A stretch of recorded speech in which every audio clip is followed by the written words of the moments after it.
All right, all right. And yes, we doing this today. We are doing this today. You see the title, you see the thumbnail, you know it's already going down. I see the super chats. I mean the comments are see a super chat already came through. Shout out to Roddy God Podcast says it's gonna be interesting. You don't want to know with the Bible. I ain't even I already know the deal. I already know the deal. I already know the deal. I don't. Did they give an exact age? I don't know. We're gonna get into all that. We're gonna get into all that. We're gonna touch on everything today. So without further ado, let's get ready to go. Let's get it. Let's where's that? Where's that? Let's go. Let's get it.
Peace, folks.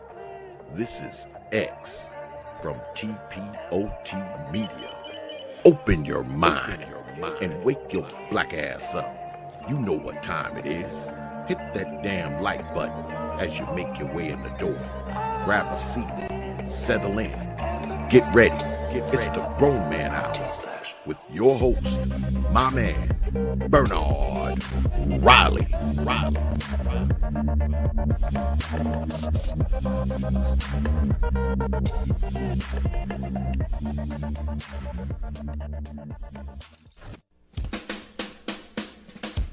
Hey, what's up, everybody? This is Mumia Obsidian Ali. You know who I am. I need no introduction, right? And you're listening to the Grown Man Hour with my man Bernard Riley, heard weekdays right here on YouTube. What do you think about that? How about that? Now let's get back on with the show. Thank you.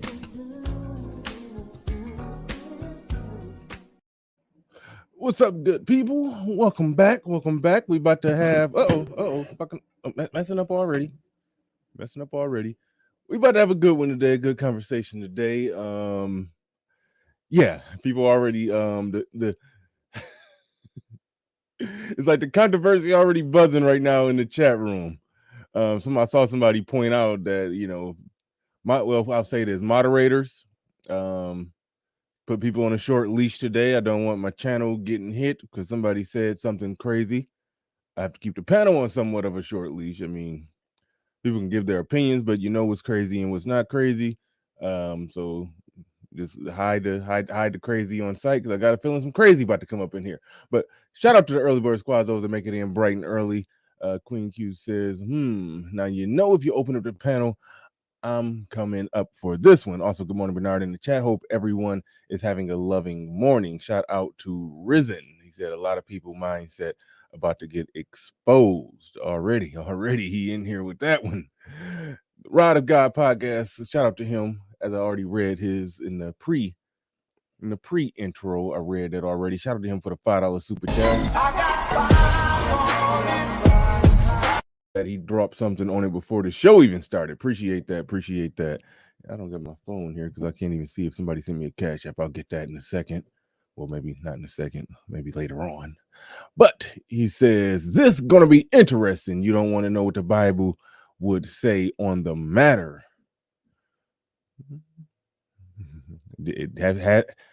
Have she bled? That's what the Bible would say. That's what the Bible would say on the matter. Have she bled yet? Risen says, don't care what the Bible says. I'm not religious. I hear you on that. And well, Rod of God pointed out different different day, different culture. Hashtag different day, different culture. That's very important in this conversation. Very important in this conversation. But shout out to everybody that made it in bright and early. Drop comments before we got started. Split spark in the building. Only solution is make underage X, I think it means sex, illegal if they are mates. Make underage illegal if they are mates. I don't know what that means. If they are age mates. Okay. Make underage X illegal even if they are age mates. I don't know what you're talking about. So provider's shaking his head. NJ Prophet says, let them. Mr. Negative Man says, this is a trap. No, it's not. No, it's not. We're good. We good. I doing some research before this show. I stumbled across the age of consent in Nigeria, and I don't have the clip ready, but I must say, shame, shame, shame. I was like, what in the? I was like, what is they doing in Nigeria? God dang! They let them start walking. Jeez, creation music. In the building, he says, in the past, the ultimate came down to puberty. Yep. And maturity. Yep. 16 is pretty universal. 18 is, I don't know what ORN means. ORN is devastating. Mind still influential. Women tend to bond better with their mates at younger ages. Okay. Jonathan Barronville, this is the last one I'm going to read. Jonathan Barronville said, yikes, this stream is definitely going to go off the rails. Bernard, you, sir, have balls of steel. Absolutely. Oh, yeah, and this is a comment from Al Boogie. Bernard, I don't know, man. For your channel's sake, keep everyone on a short leash or make this private. I have suspicion this is going to be crazy. Yes, so that was, I just had to read that right there. I had to read that right there because I want people to have their head on straight in this conversation, have their head on straight in the chat room. And moderators, I expect you to do a good job moderating today. I expect you to do a good job moderating today. Shout out to Jessica X. I think she's been missing in action. Either that or I don't get notifications, one or the other. Haven't seen her do any content in a while, so just acknowledging. Shout out to you. Shout out to Carlton Banks, Jetro Mullet, Jordan, Rod of God. All right, Lando Calrissian. All right. So let's get into it. We got almost 100 people in here. Make sure y'all hit the like button as you come on in. We're about to get this thing started. About to get this thing going. I'm going to make sure that I hit the like button myself before I get all the way into my spiel. I hope that we have a good panel discussion here. A good panel discussion when I open it up later, because I will be opening it up later to hear your thoughts, views, and opinions. But right now, here's mine. From the start, when we're talking about this age of consent thing, regardless of where you put the number, okay? Regardless of where you put the number, the first thing to understand completely and 100% that it's arbitrary. It's subjective. You put it in an arbitrary place. Just like the age 18, which makes you a legal adult in this country. Nothing magical happens to you when you're 17 and 364 days versus when you become 17 and 365 days. Nothing magical happens to you. It's just another day. You're just one day older than what you were yesterday. But going from that point, we say, okay, that's adulthood. But that's arbitrary. We just made that up. We just drew a line. We just drew a line and said, if you're past this line, you're an adult. If you're on the other side of this line, you're not an adult. We just arbitrarily decided that. Now, based off a number of factors with the time we live in, the culture, society, and blah blah blah. Becoming 18 is the age where you're normally going through a transition phase in your life. You just finished high school, you might be going to college, might be going to the workforce. Either way, that is an age where most people are going to end up in a situation where they're going to be becoming more independent and spending less time with their parents. They're going to be spending less time with their parents. We know that, and we've decided as a society that 18 is the age in which you become an adult. Now, based off the society that we live in, that actually makes sense, because the complex society that we've built has made it extremely difficult for an 16-year-old or 15-year-old to be able to function and survive on his own. So it makes sense that the legal age for an adult is 18. And me and SKC talked about this before. If you go back to earlier times, hunter and gatherers and all of that, a boy basically maxed out at 15. He may got a little bit stronger and a little more experience and could probably hunt better if he was lucky enough to live to the age of 25.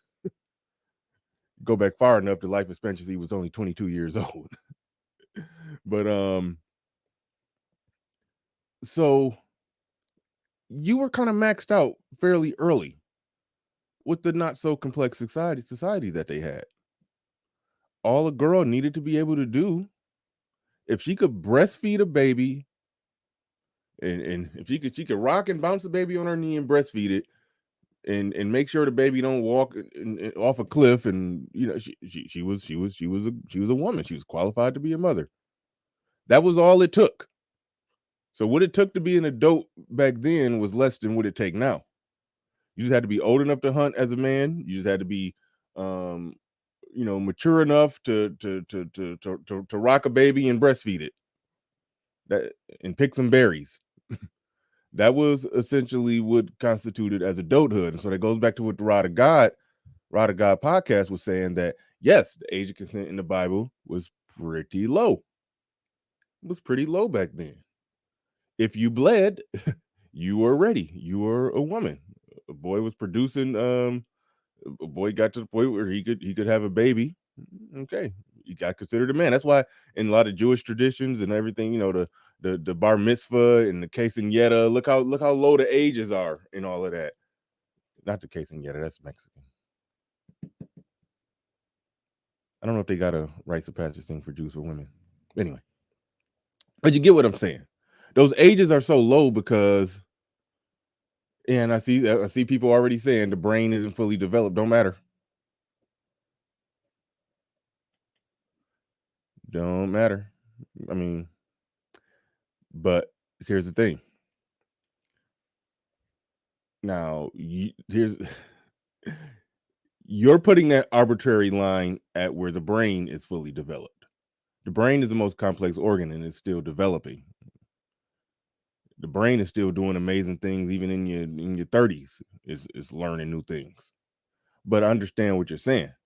But so if you're going to put the arbitrary line at 25, there's going to be some social ramifications of that. So you can't put the arbitrary line at 25. So the number one thing to understand is that, where do we put that arbitrary line? Where do you put it? Now, each state obviously puts it in a different place. I looked up most states got it at around 16 here. And a lot of people will argue that 16 is too low for the age of consent. Because I was talking about what makes an adult. Now I'm transitioning into what makes the age of consent. Now, the 16 years old, after I looked it up, took the time to look it up, most states got it at about 16, got it at 16 years old.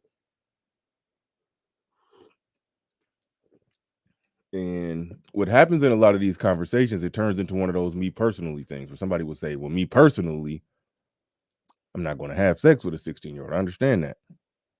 I understand that completely. Because I'm not going to have sex with a 16-year-old. That's my personal moral compass. My personal moral compass is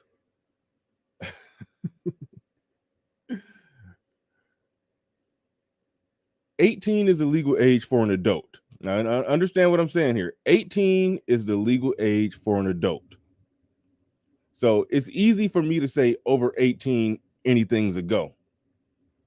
However, I definitely don't think we should be breaking out pitchforks for a 21-year-old, 22-year-old who has sex with a 16 or 17-year-old. I don't think that. Even though my personal moral compass is 18, I don't think that I don't think we should come down hard on somebody legally who went under that. Because then we're talking about morals at that point. We're not talking about the law. We're talking about morals. We're talking about a moral. I mean, we're talking about a social imbalance. We're talking about a power imbalance. We're talking about some guy who's 25 and has a good job and a car and all of this and all that, and he's enticing a 16-year-old.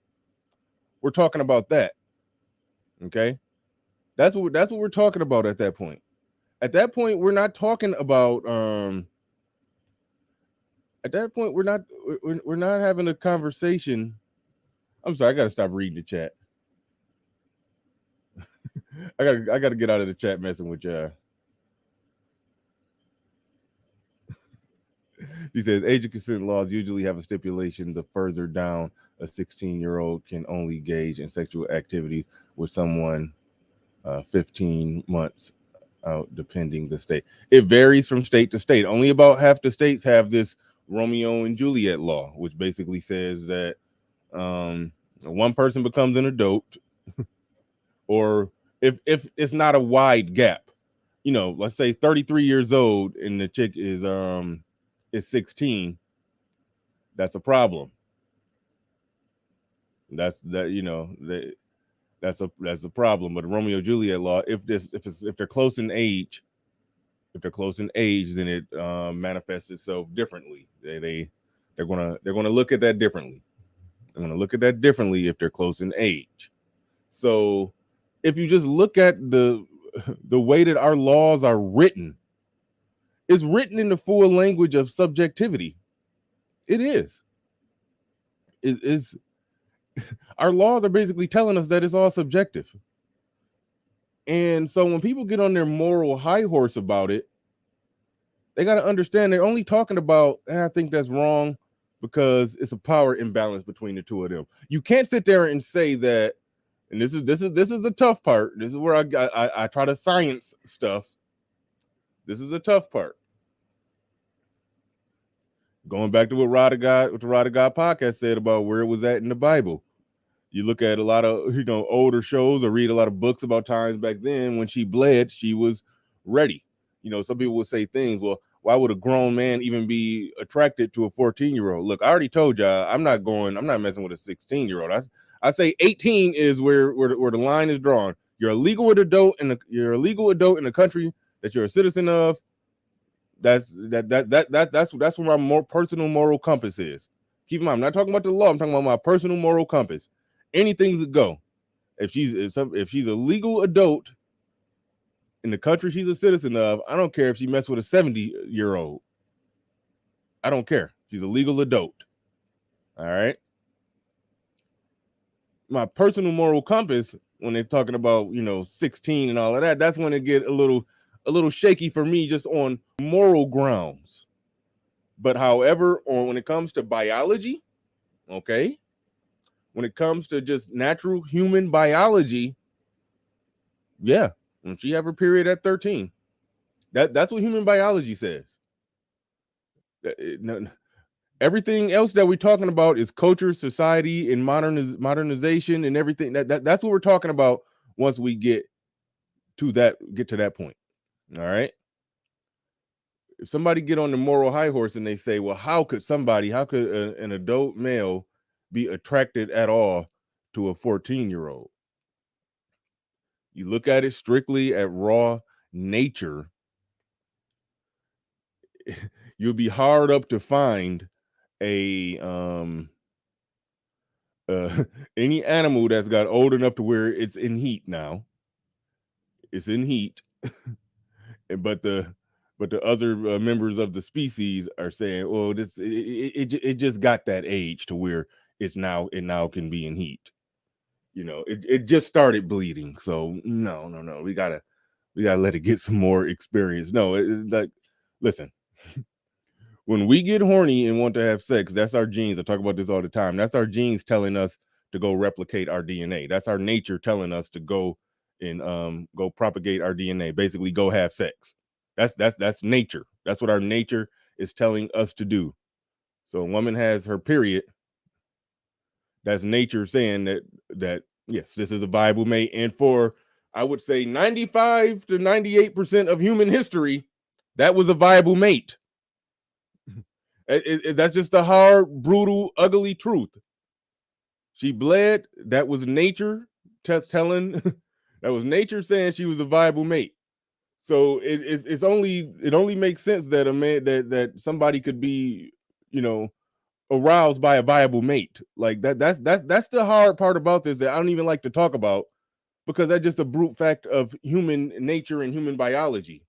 Okay, that's a brute fact of human nature and human biology that I don't like to talk about, because, like I said, I'm a man in this modern world, in modern civilization, where we've set up the parameters and we've built a society that runs a certain way, that functions a certain way, and that, yes, a person isn't operating and functioning fully as an adult, able to survive in this world on their own, typically until they're about 18, maybe 16 at the youngest. The age of consent, in my opinion, yes, it should be somewhere in there. My personal moral compass, I say legal adult, but I understand that is completely subjective. I understand that is completely arbitrary. I understand that I'm putting and drawing a line in the sand. Now we run into a slippery slope.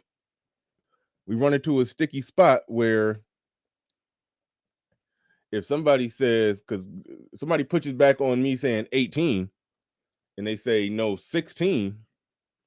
Well, the law is 16. Are we going to break out the pitchforks, torches, and lanterns for somebody who has sex with a 16-year-old? Okay. If your argument is, damn, I didn't mean to have that right there the whole time. If your argument is that, well, it's the law. 16 is the law. 16 is the law. 16 is a go. Is what it is. No questions asked. If that's your argument, okay. Well, what if they put that law at 9 years old?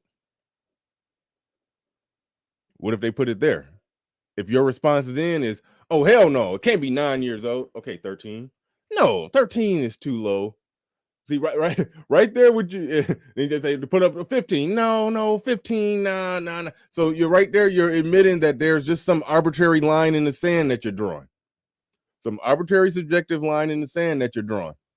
Now I can get on my moral high horse because I say 18. That's my personal morals. I ain't messing with a 16-year-old. That's just me. I'm not playing with that fire. That's too close for comfort.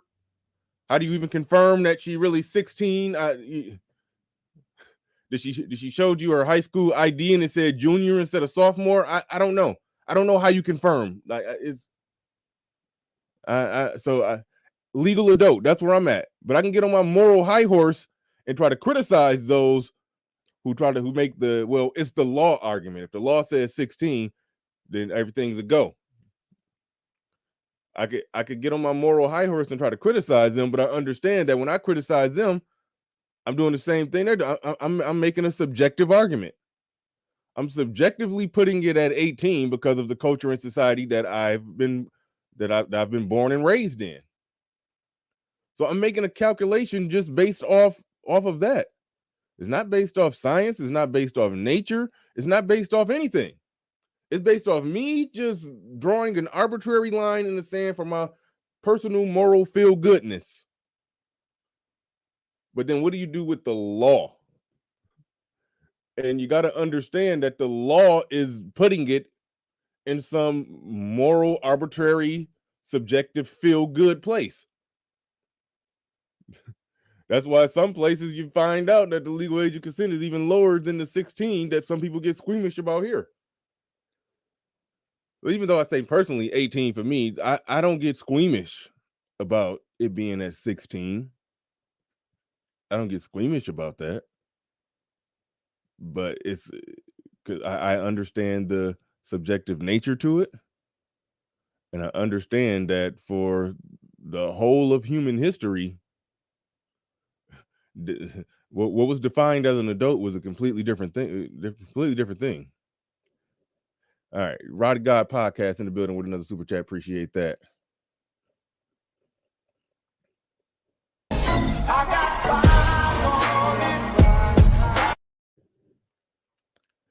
In times past, a man would court a young girl and her parents were involved. Now when you violating your spouse's child, F out of here. Now when you violating your spouse's child, I don't understand what you mean by that. Make that a little more clear. Make that a little more clear. But if we just look at the marriage traditions where we, oh, you was talking about polite. I ain't covered none of that. I wasn't touching on that. I wasn't touching on the whole Glendon Cameron situation. I did a Patreon only, Patreon and members only stream where I touched on that. But I really just basically spend more time talking about what I'm talking about right now. Truthfully, I really spend more time talking about what I'm talking about right now. The subjective nature of everything here. The subjective nature of it and how there is no exact right answer. It's like we know there's a wrong answer. If somebody say 10 years old, we know that's a wrong answer. Somebody say 12, we know that's a wrong answer. Somebody say 13, we know that's a wrong answer. 14, I think most of us know that's a wrong answer. But then when it get in that 15, 16 range, you get a little shaky. It do. And then how old is the guy? How old is the guy we talking about? Shout out to the lead attorney. Told a story about how he was representing a guy who was 22 years old, had received oral sex from a 15-year-old. He was 22 years old, received oral sex from a 15-year-old. Was that bad? Yeah. He shouldn't be messing with no 15-year-old. He's facing 60 years. Do he deserve 60 years for having, receiving a oral sex from a 15-year-old who was willing to do it? Do he deserve 60 years for that? The lead attorney kind of bent the law a little bit and got his client deported. I don't know how the hell he pulled that off. He's a damn good lawyer. I don't know how you pull that off. But but he got him deported because he was like, you shouldn't have to face what practically amounts to a life sentence for doing that. And somebody could get in a car, get drunk, run somebody over while drunk, kill that person, and only do 7 years. He just didn't think it was fair. So even lawyers know the law ain't fair. Even lawyers know the law is subjective. And even lawyers try to fight, twist, and bend the subjectivity of said law.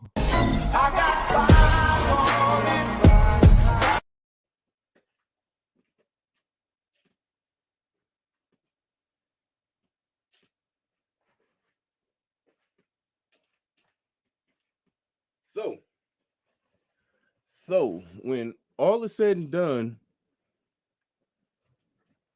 what am I truly saying here? Well, before I get into that, let me shout out Jay Norris. That's a creepy picture of Loki, a very creepy looking picture. I think that's Loki. Very creepy looking picture. He says, who should get all the outrage? The man who was lied to by a 16-year-old or the 16-year-old, there you go. This is where it gets subjective and weird, okay? Or the 16-year-old woman or 16-year-old girl. Because in our country, you're a legal adult at 18. Previous times, you went from girl to woman after you bled. So 16-year-old woman was a thing then, is not a thing now. If we're going to stick to our biology and we're going to stick to nature, where there's a lot of things in nature that we don't stick to. Every time we get hard, that's our nature telling us to go propagate our DNA, make some babies.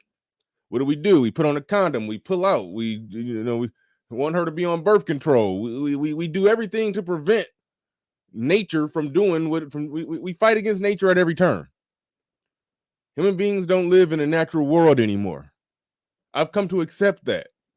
So I don't always, the nature argument doesn't always work. Why? Because we live in an unnatural world. I live in Michigan. In another 2-3 months, it's going to be a negative 1 degree outside. I'm going to be warm and cozy in a heated home.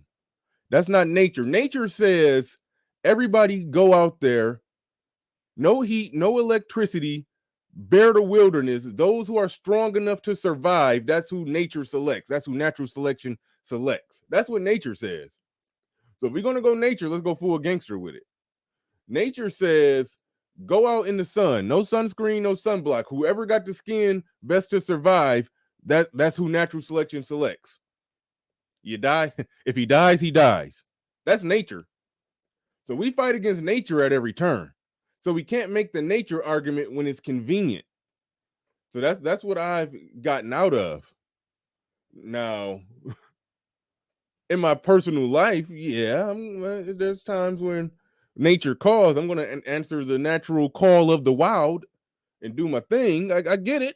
I'm not saying that we shouldn't, get our rocks off and have at it. Yes, of course we should. We shouldn't deny what it means to be human. I'm not saying that. But the nature argument doesn't exactly work. The nature argument never worked for me in these conversations. That's the case when a chick, when she bleeds at 12, she's fair game for a 35-year-old man. And that's literally how it was. You could bleed at 12. That's why the wedding ceremony is what it is. Who gives this woman away? That's why the dad is walking up with a little girl to hand her to another man to take over payments on her. Well, they exchange for, an ox, 2 asses. He gave her a donkey, a couple oxes, gave him a donkey, a couple oxes, and a couple acres of land in exchange for his daughter's hymen. In exchange for her unpopped cherry. That's what happened. So we know that, yes, nature says, period, happens. Like our ancestors, they knew that. They understood that. Oh, she's on her period. She's ready. She bled. It's time to go. Chop, chop. Get her married off. She need to be popping out babies and yeah. Grown 30-something-year-old man, a 13-year-old getting paraded down the aisle by her father and handed to some 30-something-year-old. Yes, that was normal. They were acting more in line with nature. Now, I did the controversial stream when I had pastors on here where I was saying that, look, if y'all really about that life in black families and all of that, blah, blah, blah, okay, y'all be indoctrinating them young girls and then marrying them off. When I said arranged marriages, I wasn't talking about something where some 18-year-olds got forced together. No. I'm saying a grown man, just like before, basically. This is a grown, vetted man, vetted by the men in the church, who's there, ready, available to take this woman on. Now, I put it at 18 because I didn't want to be too controversial. But truth be told, see, I'm not trying to be the one to get it shut down. But truth be told, we know what it was, and we know how it worked, and we know how families worked and how families started back then. They were more in line with nature. Does that line up with what people can do modern day? I don't know. I don't know, but I did run that by when I had the pastor, the black pastors on. I did run that by them in the holy name of family creation. What do you guys think about the church going back to arranged marriages? Y'all got that whole pulpit to indoctrinate. Y'all should be indoctrinating that. Indoctrinate the young girls, understand that, yeah, you grow up, you get handed off at 16, 18. You're getting handed off at 18 to a properly vetted man who's going to take care of you and provide for you. Might get some men in the church. If the goal is to get some men in the church, they be showing up in attendance. Dudes will be showing up. I hear y'all offering up 16-year-old virgins. Shout out to Jay Norris. Appreciate the super chat. Or the 16-year-old woman running around telling grown man she's 21 or 18. That's why my subjective moral compass says in that 16. Put it like this. This is where it gets tricky. Okay, I've had sex with some women before. I have, and sometimes when you're in that casual sex game, you have sex, and I mean, y'all met at a club, so you think she's 21. Y'all swiped on Tinder, and it said 20. Did you have her show ID? It said 22. Did you have her show ID?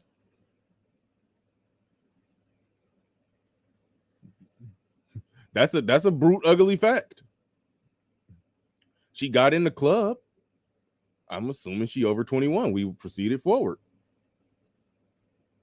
People not flashing IDs before sex. So that is a brute, ugly fact that yes, a girl could be 16 and lying to grown men. Now, I tend to believe I know a child when I see a child. And in my book, yes, 16 is still a child because I draw the line at 18.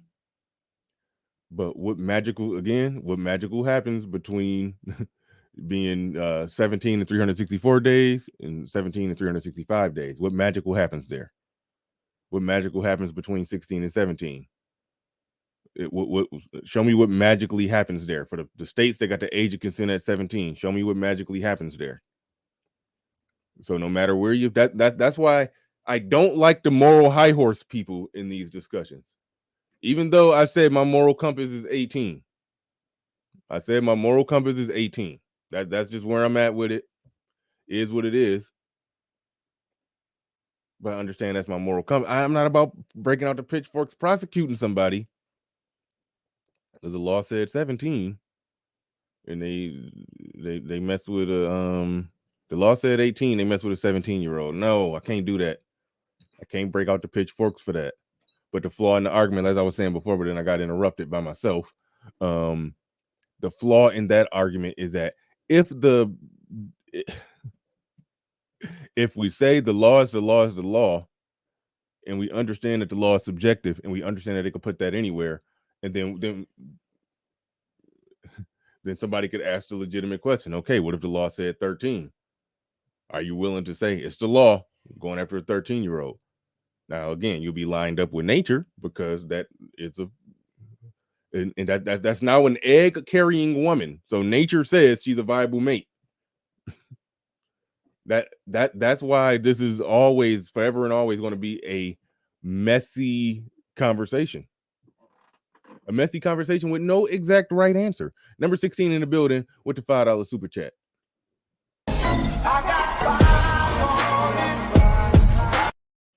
I know the legal sphere is about to show their ass once the panel opens. Oh yeah, it's about to open up pretty soon. I wanted to get my thoughts, views, and ideas fully out there before I let the mayhem ensue.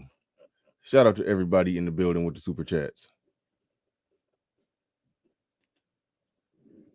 Ace and Spades, 2 years older till they are 18 and out of high school. 2 years older till they are 18 and out of high school. I don't know. It sounds like you're trying to describe the Romeo and Juliet law. Thank you for the last $2. These last $2, I'm not gonna lose. Appreciate you.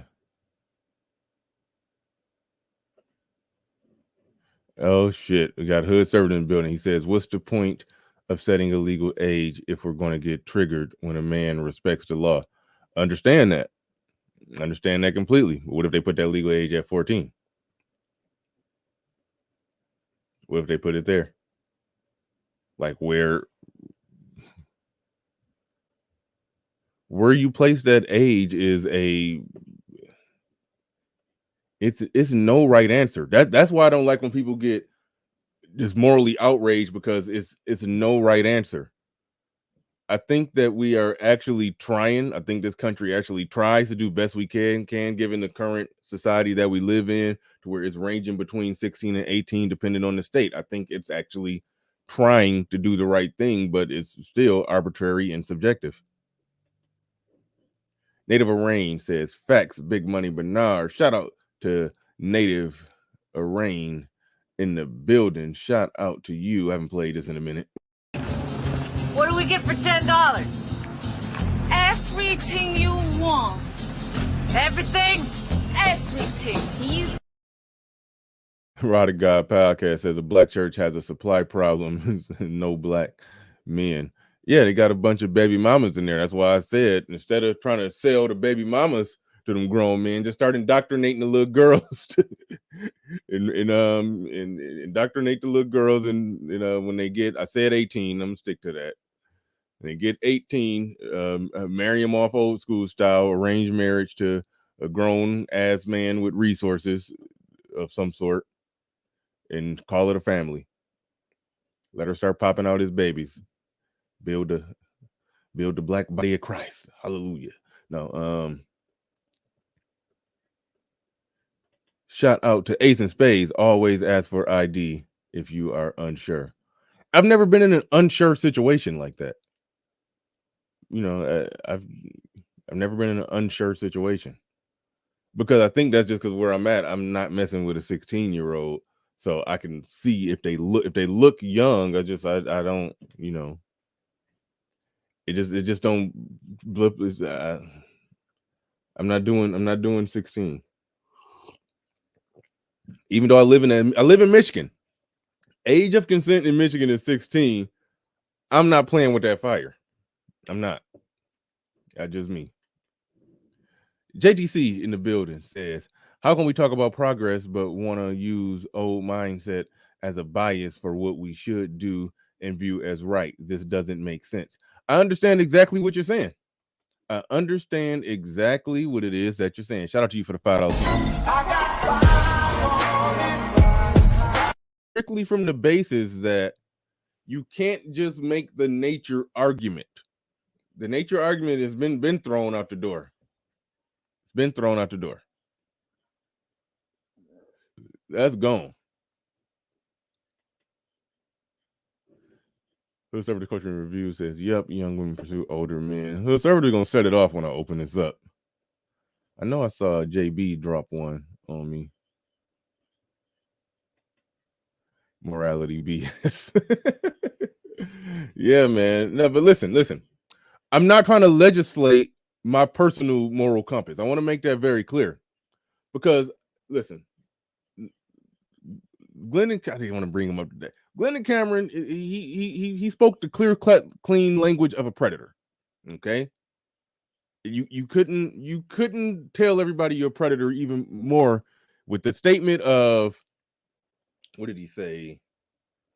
You want to vet them and make sure they don't got a good relationship with their parents, because if they see a good relationship with their parents, then that then there's a possibility that if you mess with her, that you're going to get that knock on the door from the police, because she has people looking out for her. So you want to find one that's kind of from a broken home, basically. And then, she ain't got a relationship with her parents. And then you got, I'm like that, like I said this on the last show when I touched on this briefly. I was undecided whether or not I was going to do this today. So I touched on it briefly. They gave out a teaser trailer. I said, I'm not about breaking out pitchforks on a 21-year-old who had sex with a 16-year-old, even if the law in that particular state says 17. I'm not about. I don't want to break out the tiki torches and pitchforks for this guy. I don't. However, I know a predator when I hear one talking, and that was some predatory stuff that he gave the manual. So I know what I was hearing right there, and that wasn't right. I know what I was hearing right there, and that wasn't right. That's somebody who I said I ain't about to even get in there, but no, that was the worst, and I can't call that anything other than what it was. Shout out to JB. I'm trying to find you. I can't. There you go. Hey, please don't get clipped, Bernard. I'm working on it. I'm trying not to get clipped. Thank you for the $50 super chat. Appreciate that.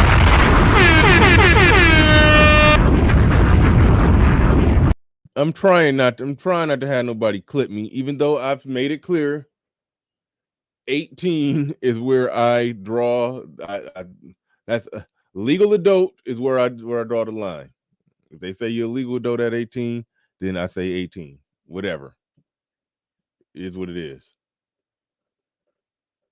It is what it is. I don't feel like I missed out on anything in life not being able to have sex with a 16-year-old. I don't think I missed out on anything.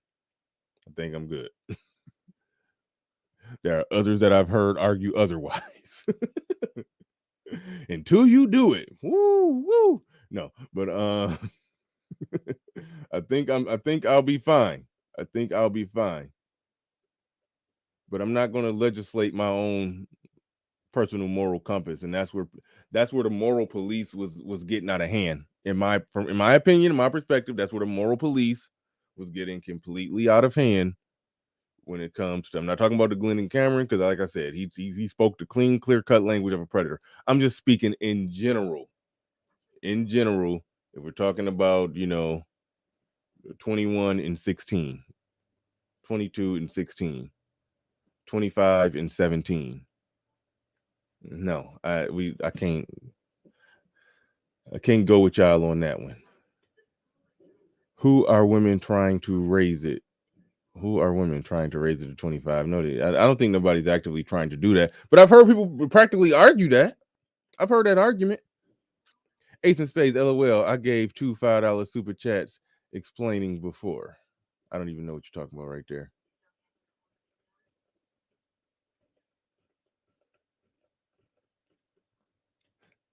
We got Aaron, EBM in the building. White churches do that to this day. I've witnessed it. Daughters get married as soon as they turn 18 to another church boy. Yeah. I mean,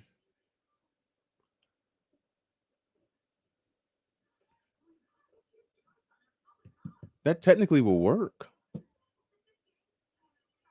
But I think with both of them being 18, I don't know if it's necessarily. I mean, it's good that they're getting coupled off and go do their thing and have a family, but I don't like it. I'll just be honest. I don't like it when the guy is if the boy is 18 as well. I don't like it. I don't like it. Arranged marriages work when there's a I'll go ahead and go full gangster with it. Yeah, the power imbalance. Yeah. Here she is. He's a young girl. She has nothing. This man has everything. He has a house. He has a job. He has money. He has, everything, and then she needs him. And it works. Getting controversial, but y'all understand the basics of what I'm saying. When it comes to somebody on some predatory behavior and they're using their power imbalance to prey on somebody, that's wrong. But if you use the power imbalance and you're protecting and providing for somebody, you're provisioning, then there's nothing wrong with that. It should be a power imbalance. I heard somebody talking about that, saying, look at the power imbalance when you're dealing with a young girl. But this person had a lot of money. This person was successful and flexes his money. And I'm like, you got a power imbalance too, homie. If you making money if you making money, let's just go all the way there. We talking about men supposed to make the money to those that, men supposed to make the money, pay 100% of the bills, supposed to provide, make the money, 6 figures, blah, blah, blah, blah, blah, blah. What you're talking about is a power imbalance. That's where the moral police will get stupid. We understand the power imbalance. That patriarchy was built on a power imbalance. But that power imbalance protected and provided for women. So especially when I was going back to the conversation with the black pastors when I'm talking about the church, I'm like, yeah, indoctrinate them young girls and marry them off to a grown man with that, 30 years old, marry them off when they get, a certain age. I said 18. Marry them off. Yeah, send them off. Send them off. Keep them virgins, marry them off at 18 to a man. So she'll be in a power imbalance situation, but one that's very beneficial to her and her children, the future outcomes of her children and the whole family and the next generation. Yeah, that's how it has typically worked. It was a power imbalance. So we shouldn't shy away from the power imbalance. But if you're using that power imbalance to drive your Cadillac and circles around a high school or middle school, then no, okay, then now you're abusing the power imbalance. But if you're showing up with resources,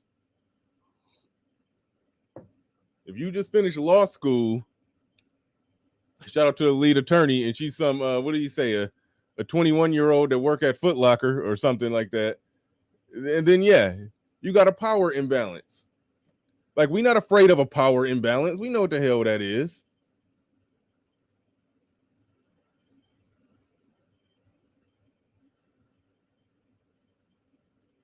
Shout out to Ace and Spades in the building. He says, I'd rather not just deal with that 16 legal thing. Too much heat. I don't think an 18-year-old should go to jail for sleeping with a 16-year-old. Yeah, I don't think a 22-year-old should go to jail for sleeping with a 16-year-old.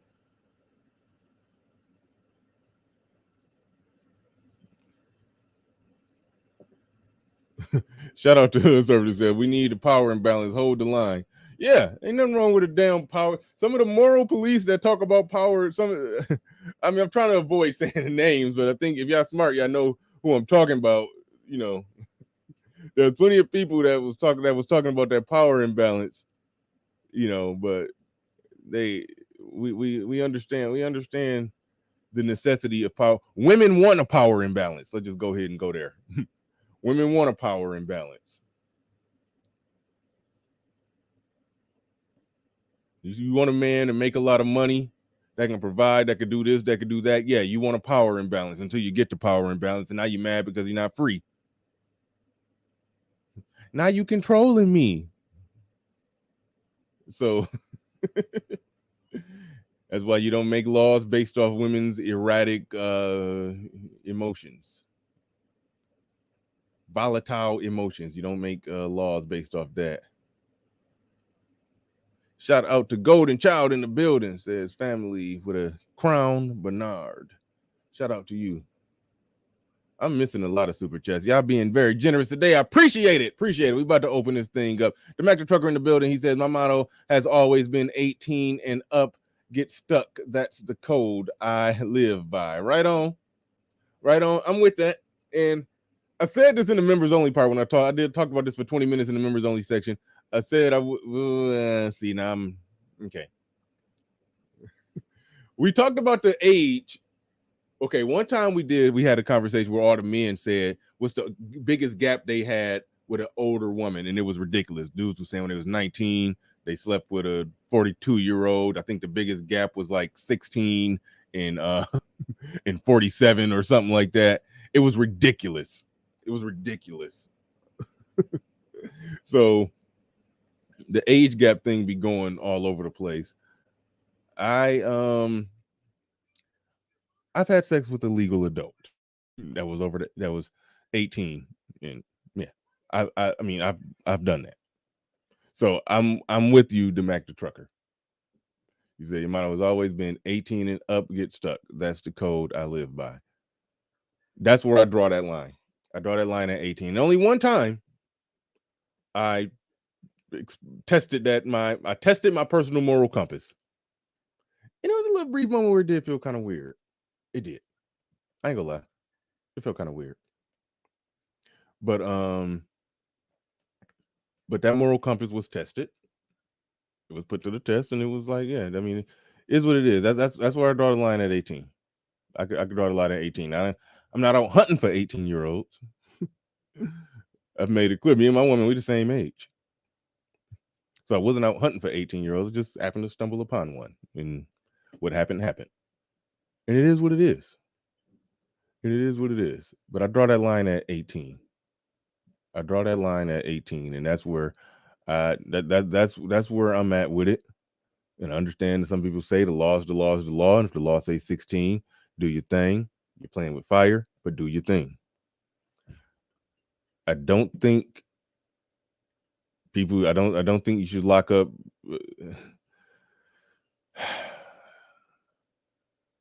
when it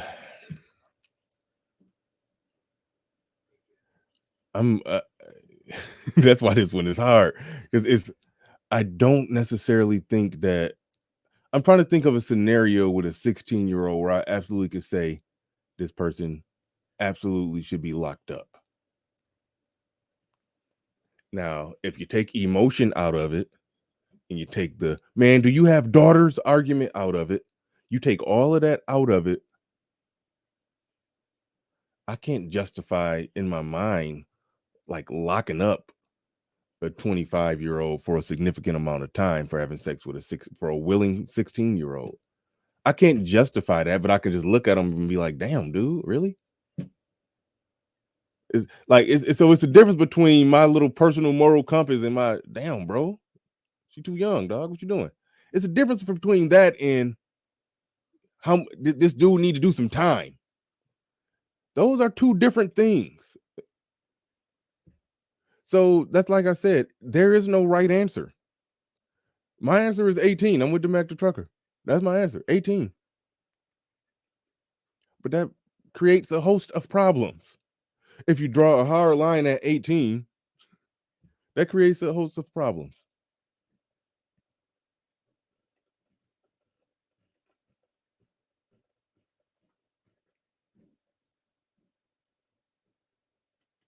Nick Penn in the building. How about those Cougars at the high school football game, man? Get out of there.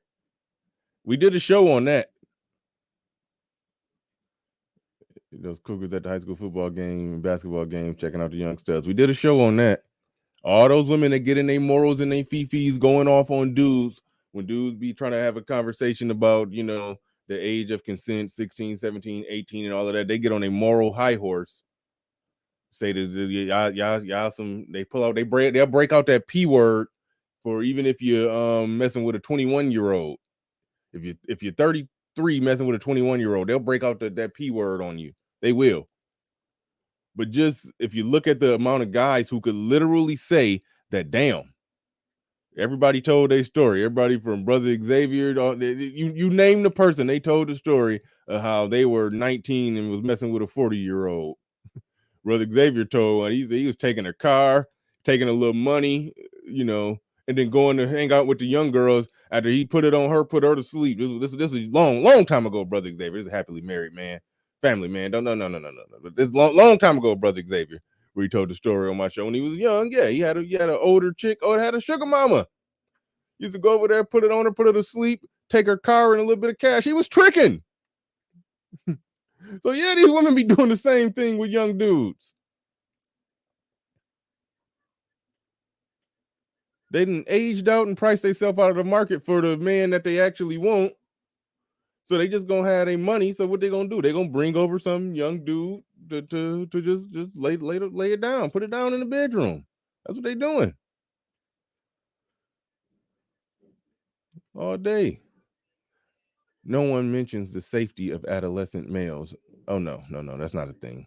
We don't do that here. All right, I'm about to drop the link in the chat. I see my man Ike Ogiamian dropped a heavy-handed super chat on me. I'm curious of what Ike got to say on this one. I am curious of what Ike got to say on this one. If you're available, I would like for you to come on up and give your thoughts on this, seeing as that Nigerian age of consent is somewhere in the prepubescent. I think I said that word right.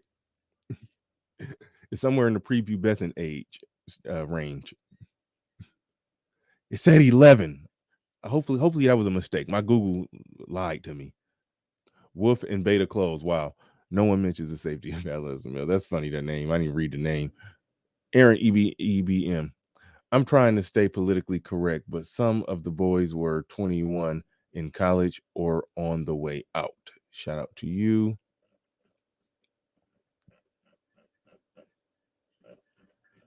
Okay, Ike sent a paragraph right on.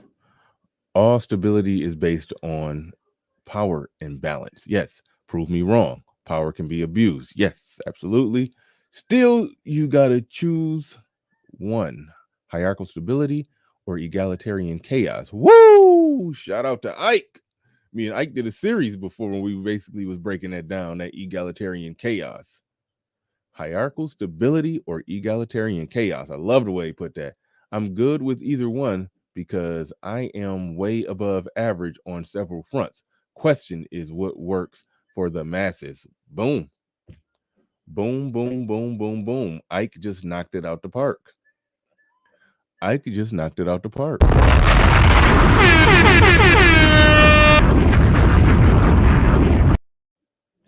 I just definitely knocked it out the park right there. I says no excuses. 13, 17 is jail bait.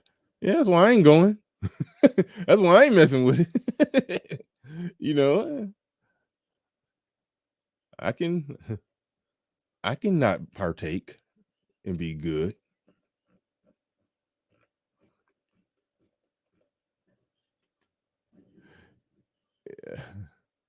The real Kim Sanson. Interesting story, but I keep talking. That's funny. These last $2, I'm not gonna lose. No. She was a college freshman. She was 18.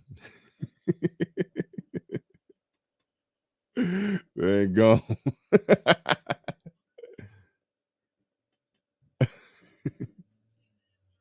Simon Lander says, to me, if you can go to jail, you can consent to sex.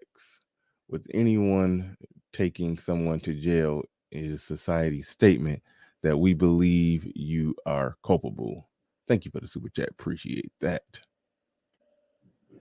And, we got Complex Design in here. Now, Complex, did you come up here to get on me about putting your girl in my thumbnail? Complex. Oh, no, not at all. Okay, yeah, because I know and the chick that's dressed in the Velma costume, whenever I do a one-on-one with Complex, I always use that chick in the thumbnail. So that's kind of Complex's girl, so I thought he was coming up here to check me about that. But No, not at all. Not at all. But go ahead, man. Look, I wanted to just I want to speak on this. I'm going to keep it quick, right? Because what I'm not going to do is talk about the moral position, the society, cultural, all that. I don't care about all that. I just want to just throw a quick scenario out here, right? So judges always tell people when they feign ignorance to the law, they'll say ignorance of the law is no excuse, right?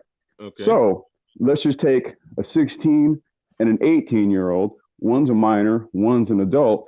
Even though the 16-year-old can consent, if in both scenarios, a 16 or an 18-year-old Me Too's you, which scenario do you think the charges levied against you are going to be heavier? Wait, hold on. Wait, lay that out again. Lay that out again. I said, take two scenarios, same situation, right? They consented and then they Me Too you, right? In which scenario do you think the charges levied against you are going to be heavier?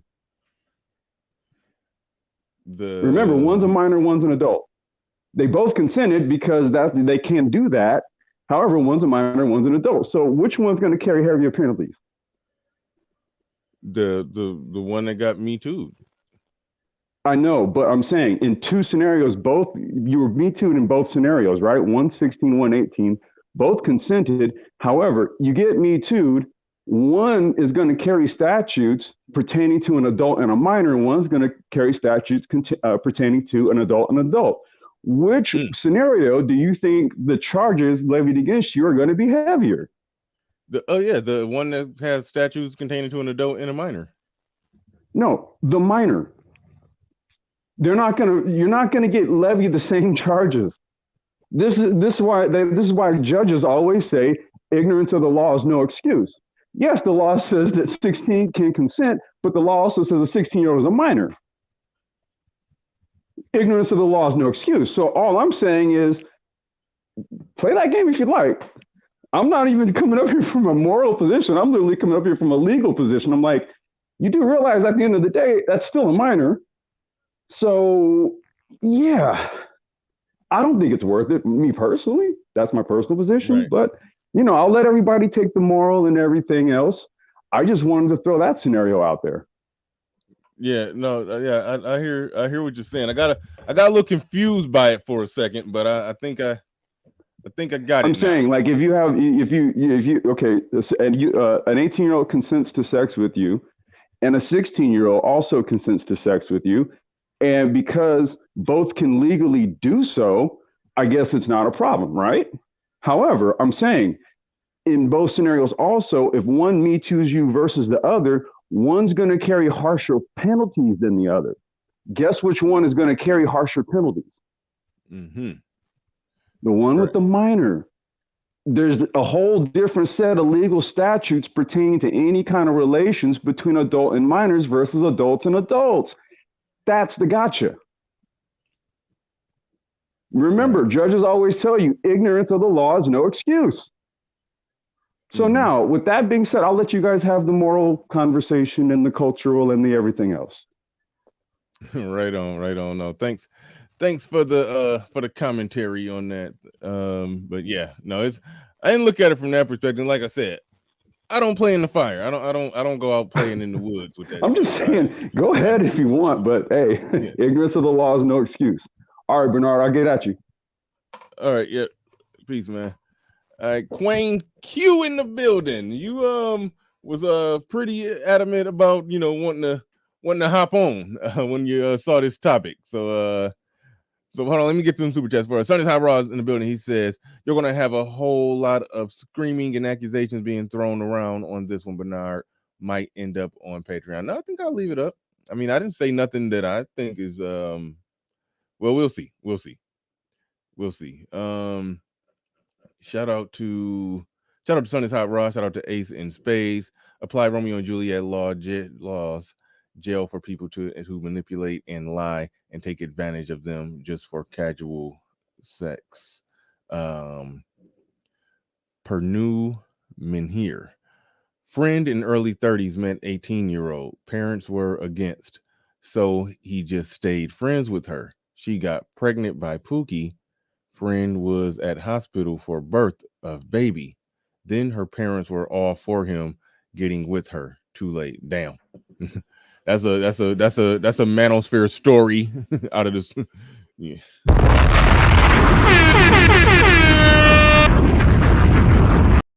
Thank you for the $20 super chat. Definitely appreciate that. Definitely appreciate it. All right.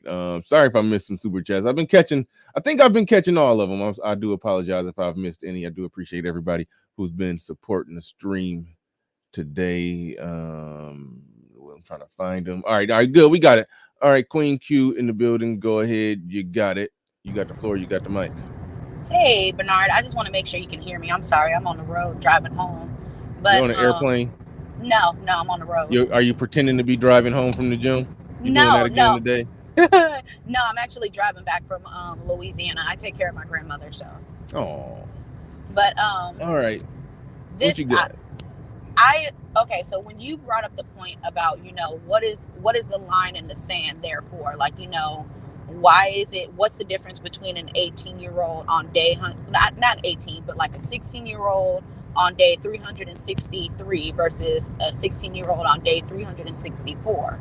I'm going to take more or less a couple different points. So as we know, when it comes to development, there are certain milestones that you are going to hit. There are going to be certain growth spurts that you're going to hit. And just because you hit puberty doesn't necessarily mean that you are ready to do something. Especially when it comes to the context of humans. We know that you're not done fully developing until the age of 25. And the reason why I think that it's the age of 18 is because I know it's not common. Hold on, real quick. The brain. You are technically fully done developing, but certain aspects of your, I gotta look it up, but I think it's more like certain aspects of your reasoning, your ability to think. I mean, but your brain is fully functional. I mean, you could be 18 years old and score a 30 on the ACT test. I mean, your brain is developed. Like, so I don't necessarily like that argument.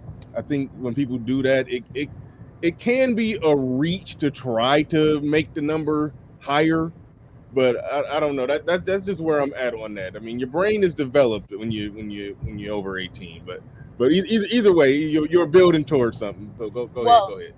The reality is most people don't realize is that they go through another growth spurt typically after the age of 18. It usually hits about 19 and 20. Some people call it a second puberty. I don't know why they call it that, but that's what some medical people call it.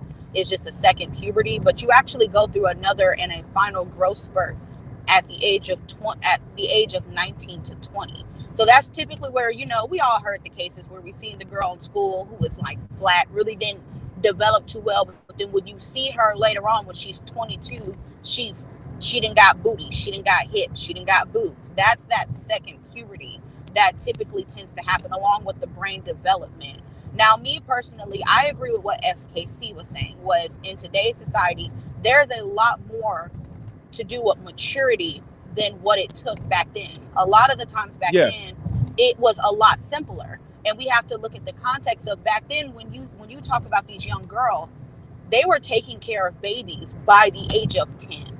Even if it wasn't their own children, they helped. They, like back then, what all you needed to do was, as a woman, was be able to give birth, like you said, breastfeed, and know how to care for children.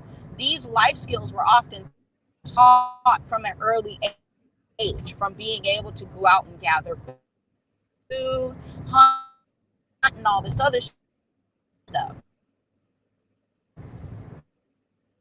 But in today's society, you faded out. It is more complicated raising a child in today's society. Back up. Hold on. Back up a cent. Yeah, I knew she was about to drop because she had started Borging pretty bad. What's up, Bernard? What's up, J.I.? I'm gonna go to JB first, but before I go to JB, shout out to Charles Merchant in the building. He says decades ago, 16 to 18-year-old was considered for motherhood because she was mature. The modern women are admitting that they failed their daughters because of their current immaturity. Yeah, and that speaks to the point that Queen Q was kind of building to. She kind of that 25-year-old that talking about, you know, the frontal lobe fully developing, that don't got nothing to do with motherhood. That means that's going to help you in your ability to reason in this fast-paced, modern, westernized, civilized, industrialized society. That's what that 25-year-old fully developed frontal lobe matters for. When it comes to being a mother, yeah, the act of bouncing a baby on your knee, I mean, bouncing and rocking a baby and breastfeeding it, and basically, you know, yeah, like I was saying, and like she was alluding to, all you had to do is be able to nurse a baby, breastfeed a baby, rock it, and pick some berries. Congratulations, you're a woman. Like that was pretty much the bar back then. So when you're talking about that frontal lobe fully developing, I mean, in a properly constructed society, that matters for men. That's why men typically married older. Women could marry younger because that man who was older with the frontal lobe fully developed and knew how to, you know, provide, put food on the table and provide, and had a decent amount of resources that can keep a woman and a child alive. Yeah, that was for him. That was never for women, you know. So you run into a place where you start making a weird argument when you start saying that, well, a woman needs to be developed like that. Yeah, women only need to be brain fully developed, 25 and all of that, if they out trying to get their masters and live and compete in this and compete in the man's world doing man stuff. If they beating their chest, grabbing their nuts, yeah, that 25-year-old frontal lobe fully developed matters, you know. But if they're being traditionally what women have been since history, that doesn't matter as much. And I don't think you can make an argument for legal age of consent or average that into the equation when you're talking about making a decision to have sex. I don't necessarily buy that. I don't necessarily buy that. But go ahead, Jay. Thanks for that super chat, Charles Merchant. Do appreciate that. And oh yeah, I almost forgot. Shout out to Ike, man. I forgot to drop his calamity hit me any moment. What's a pity? Tomorrow never certain. What was behind the curtain? The face of evil. Evil will make advances. Pick up your sword and lances and be sure to take your stances. Victory. I forgot to drop that when Ike hit me with the $100 super chat. Queen Q trying to get back in here. All right, go ahead, JB. You got it. Yeah, can you hear me? Yeah, I can hear you. All right. What's up, Bernard? Yeah, what's up? What's up? All right, so I have a few things I want to touch on. So first of all, I dropped a few links in the back chat. Basically, I just wanted to point out that I did a little research on the Nigerian age of consent thing because I was actually curious because I hear a lot of people say the 11-year-old thing, and it turns out that it's actually 18 years old in Nigeria. And so why hold on, wait, Russell, you got I gotta know, why does it say 11? Not that I was doing intense research on Nigeria, I was just typing in random stuff about age of consent, doing a little research for the show, and that just popped up, and I said, what the hell? But so it appears again, I'm not Nigerian, so maybe somebody like I could speak on this, but just on my research, it appears that it's just misinformation that a lot of people have, because the actual Child's Rights Act of Nigeria basically states if you cannot basically say like you didn't know this person was 18 or something like that. I'm not reading the exact, but I dropped the link. So I dropped a few links in the back chat, and you could actually go look at them. One of them actually links directly to the document, the official Nigerian document. So anyway, I just wanted to point that out. So that it appears to just be misinformation. That's 11 years old. Anyway, one question I have, right, for conservatives like conservative who basically say like it's the law, so why y'all tripping essentially. One thing that I find interesting with this argument where we throw morality out the window, right? Because I do understand morality is kind of like, it's a tricky thing in a lot of these conversations. But when we just decide to throw it out the window, one question I have is, how come some of these same folks who make this argument will make strong arguments against legal abortion, right? They'll make strong arguments against legal abortion, or for that matter, like any other, a lot of their other points are typically based on morality. Even when we're talking about Black women, having kids left and right, and not marrying the kids' fathers, and like a lot of stuff is just really morality questions. But we seem to be fine with using morality when it fits us, but then when we want to make an argument for something, suddenly we throw it out the window. So I'm just curious, what's the condition where we switch morality off, and then what's the condition where we turn it back on?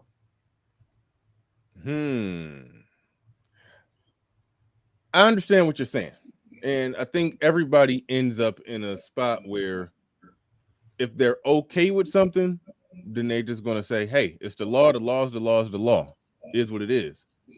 And I'm good with the law. Like I said, I'm personally at what it is 18, but I'm good with the law being at 16.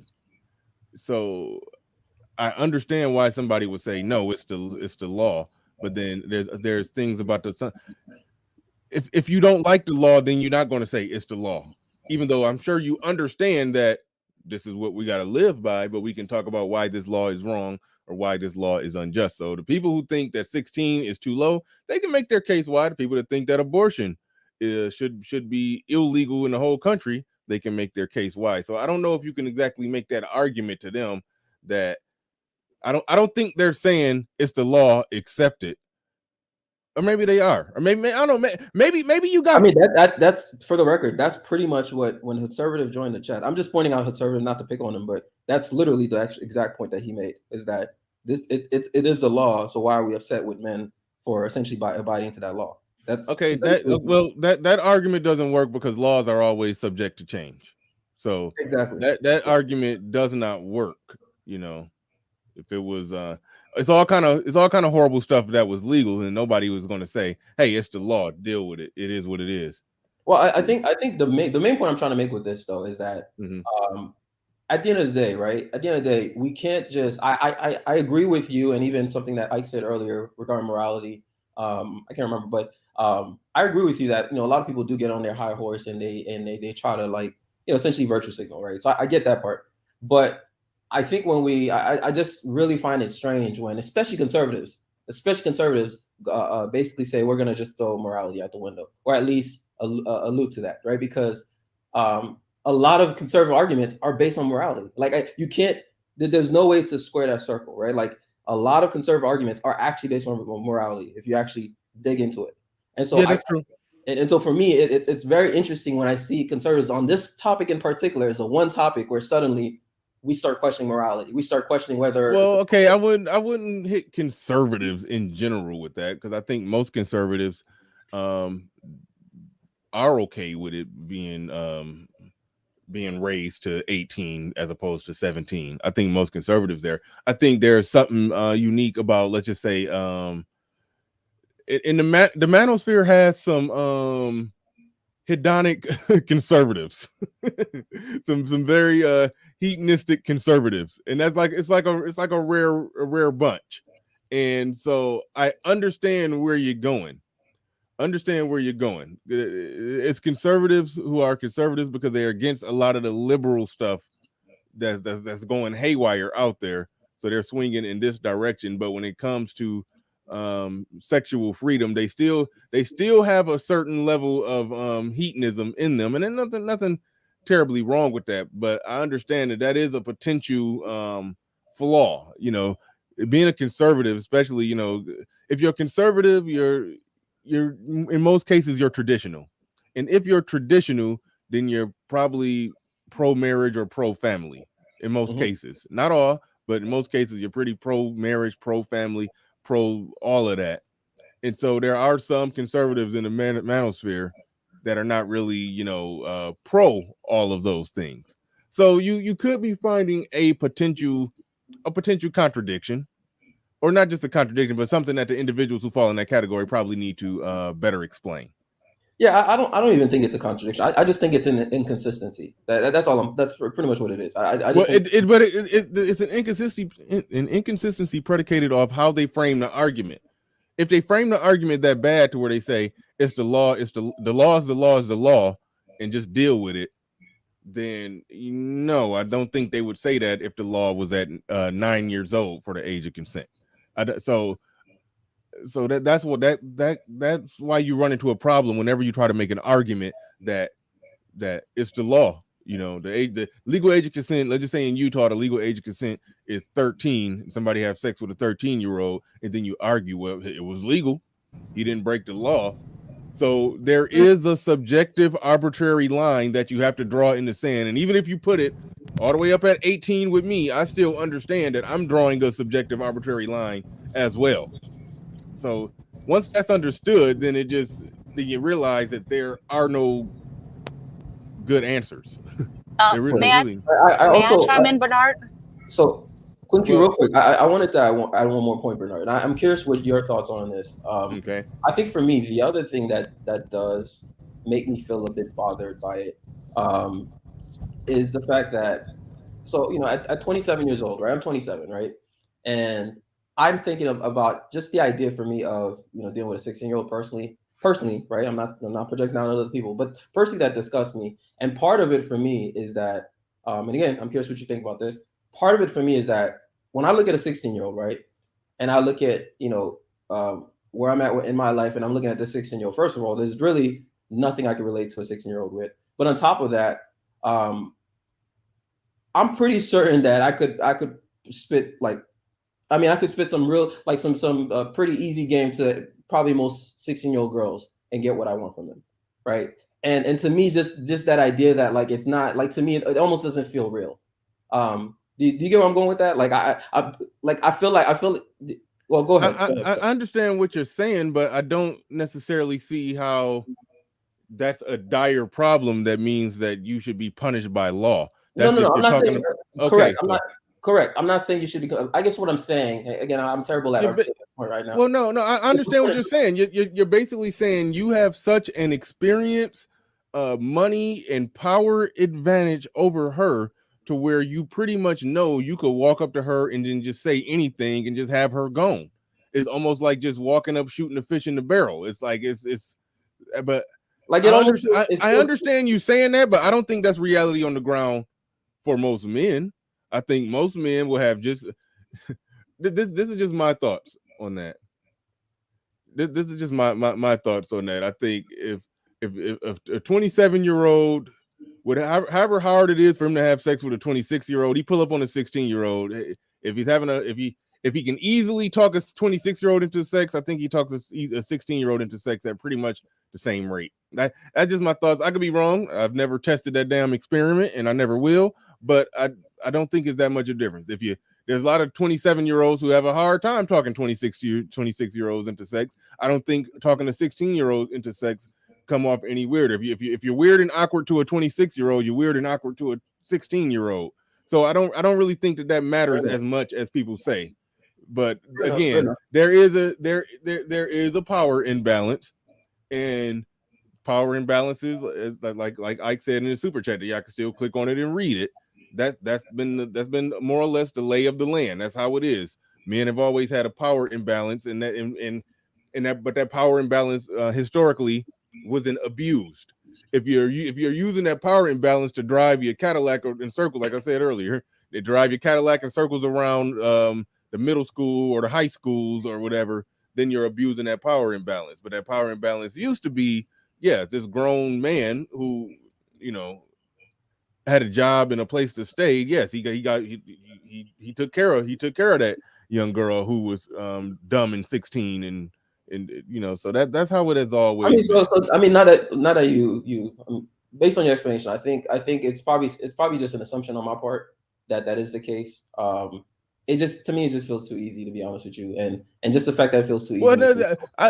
Okay, you've never tested that theory. You don't know if it's any easier. Okay. You don't know if it's any easier. I know you wanted to jump back in, Queen Q. I do want to go to Jay. I haven't said anything. Jay Daniels in the building says 30 plus different forms of birth control. Another bad faith argument from someone who has been brainwashed by a feminist. I know what you're talking about when you say the argument that they have 30 plus different forms of birth control. I don't know how that's related to this particular conversation, but thank you for the super chat. I definitely appreciate that. Go ahead, J.I. You got the floor. You got the mic. Hey, what's up? Can you hear me okay? Yeah, you good. Okay. Oh, that's super. He was talking about the guy above me when he made the abortion argument. But the whole thing about this, you pretty much hit the main points. It's all arbitrary and subjective. Me personally, I think that the number should just be 16, just on across the board. She can drive, she can make a decision about what she wants to do, and even that number is again arbitrary. But if there was some cataclysmic event and the only people left was like a 35-year-old man and a 14-year-old woman, and they had to repopulate the earth, nobody would call them whatever. It's all just ridiculous based on the society. And to me, it's another way to. Did you want to say something about that, Bernard? No, I agree with you. You put a 30-year-old. Listen, what was that movie? Please don't get clipped, Bernard. Don't get clipped. No. I was thinking about, y'all know, the Black Lagoon or something like that. But anyway, it was some kids stranded on an island, and when she hit her first period, and shortly after that, those kids, this boy and a girl on a deserted island, eventually, sometime after her period, they start looking at they they figured it out, and so it yes, on a strip away culture, society, civilization, and the whole works, then yes, we would default back to she's a woman if she bleeds. If she's bled, she's a woman. We would divert back to that if you strip away all culture, society. Blue Lagoon, thank you in the chat. I said Black Lagoon, but yeah. So that I'm that's on that, but I do say that we can't just go based off nature. Human beings no longer live in a natural world. So we do have to take modern things into consideration if we're going when we try to put that number anywhere. So I totally, but I understand exactly where you come from. And agree. That's why I personally put the number at 16. What? Can I ask you a question? If you don't mind. Go ahead. So how do you feel about the fact that in, as far as I know, in most states, or probably at least in a lot of states, even at 16 years old. Hey, I'm stepping away for a slight second. Don't say nothing too crazy. I'm stepping away for a second. I'll hold you down, Bernard. Don't worry. Go ahead, JB. So yeah, in a lot of states, at 16 years old, even if you can drive, you technically need to drive with somebody else who's over 18. I don't know if this is in most states, but I know in a lot of states it's like that, right? And I think, how do I feel about that? I've never heard about that. Once you have a driver's license, the reason they do that is because they have some. They have. I remember last time I read about this. There's like some data. I forget if it's insurance data or something. There was some data that shows that 16-year-olds, like, they just. I forget the exact data, so I don't want to speak out of my ass with this one. But I've never heard that. I've only heard of the 15. You're talking about. Hold on. You're talking about being a 15-year-old having a permit. Once you have a permit, you have to have somebody who's 18 and licensed in the car for you to be able to drive it alone. But I've never heard of 16 and you just having a license and needing somebody. No, once you're 16 and you're licensed, and not a permit, but licensed, you're good to go. But what you're talking about sounds like the 15-year-old permit thing. But the reason I just say 16 because is I'm saying in a lot of states. Well, maybe again, I don't know how many states it's like this, but I know, like for example, in Massachusetts, 16-year-olds never get a full blown license until you're 18. You actually don't. You get like you get a license, but you can't drive within certain hours, etc. Like they limit it. they have restrictions. Okay, so I don't know anything about that because I don't that again those law it's arbitrary, so those laws don't apply to the state that I'm in. So I don't know anything about that. But to me, 16 is more than old enough. We're not talking about somebody being. I think when people hear this, they're thinking about the R word. That's not what's happening. It's something consensual that two people are making a choice to do. And the whole predator comment, this again undermines the family unit. What did the guy say? If you have a strong family unit, it's less likely to happen. People want the government to replace what the family structure is supposed to do, and it doesn't work that way. So the weaker your family unit is, the more vulnerable you are. That's just the reality of life. The weaker your family unit, the government can't wave a magic wand and say, okay, nothing bad can happen to you because you don't want to have a strong family unit and we're going to protect everything else. No, the government should protect from certain things like the R word and, violence and stuff like that. But it's up to you to instill in your children, the family unit. Hey, I don't want you, if this man is this old, you shouldn't even be talking to him, blah, blah, blah. That's a personal thing. The law shouldn't even have anything to do with that, in my opinion. Now that's an interesting point. Hopefully nothing crazy that will get me taken off the air was said when I was gone. But you make an interesting point. People keep wanting to do that. They want the family unit to be reduced to nothing so much that the government can account for every little thing that can happen. It doesn't work that way. And it was never meant to work that way. And that's why there was never even a need for a legal age, because your group determined what was okay for your group. So if you had the Bernard clan and you said, okay, when she's 15, she's good to go, but we're going to vet a man that's going to marry her, then she was good to go. Somebody else said another age, but it was what was good for your group. Go ahead, Bernard. Yeah, essentially what you're saying is when the family unit is intact, the family is determining what age is the right age, and they may marry that daughter off at 15. They may marry her or send her off with somebody at 17 or whatever. But they've guided her and protected her to where even if they don't end up sending her off with somebody, they still had her, intact and pretty much on lockdown. Or protected. I use the word protect. They had her very well protected until she got to that point to where she 18, 19, 20. Okay, now you're at a point where you're making your own decisions, or we got you paired off before that. But either way it goes, so that is true. So I think tinkering around with the age does make it to the point to where, the government is doing what the government try to do in this country a lot, and that's essentially undermine the family. Essentially be a part of the family. The family, the head decision maker in the family. Ultimately, they're just undermining the family. They're not a part of it. They're just undermining it. Wait, okay, so just you don't have a family structure. Can I chime in? So I have a question. Are you saying there should be? I just want to make sure I understand. Are you saying there should be no age of consent laws? Period. Is that your stance? I didn't hear that. In my opinion, because I'm less government. Period. Whatever. In my opinion, I would say completely none. But that doesn't also mean. Listen. Time out. Hold on. No, because hold on, but because I'm gonna answer them straight up. Me personally, because I'm for less government, and you can't have that. You can't have it both ways. I would say yes, remove it all completely. Now, from a legal level, like you said, Bernard. Now, from a personal level, I'm not for going below certain ages as well. But he asked me, and that's my answer. I know, but here's the problem with your answer. When you put it at when you say that there shouldn't be an age, you just open the door for if somebody fails at doing the family thing properly, and that 12-year-old girl ends up getting taken advantage of. He shouldn't be able to make a case that it was consensual. You shouldn't arm him, or you shouldn't disarm the family of that 12-year-old from the ability to say that she didn't consent. that's the problem with you going to that far extreme. You see, I get what you're saying. If I had to put I would put the age at 16, personally. But I'm for less. Listen, I believe that the less government intervention, the more the family will return, because that's the way the world works. The less I agree government with that. interference you have, the more incentive you have for the family to return and say, okay, like if I like with my whole financial abortion thing, you know how I get down, Bernard.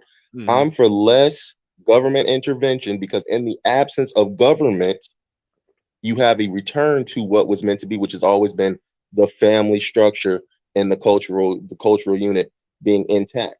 Once you have government, it undermines that, and it allows that to break down. And unfortunately, in the reality that we live in, there's pros and cons to everything. That's just what it is. But I would rather see more family like, hey, no, we got to stick together. We got to watch our kids. We got to blah, blah, blah, blah. Because the government is not doing it, it would make people return and say, we have to do this like they always have since the beginning of time. That's what I'm saying. All right. Mike and Vince Perkins in the building. He says, well, they say, this is probably Mike. Shout out to Mike. He said, high school, when the 9th grade girls being talked to by seniors, man, see, in my high school, it was, I want to say a couple, but definitely one senior who I know flunked at some point growing up. So he was 18. He went to prom with a freshman. She was very okay. I'm not gonna go there, but anyway, That happened a lot. It was a lot of it, seniors, piping down freshmen. Yeah. So in high school. In high school, it's like anything's a go, but it is technically illegal. It is technically that illegal. happened a lot. Yeah, and yeah, they got a baby and everything.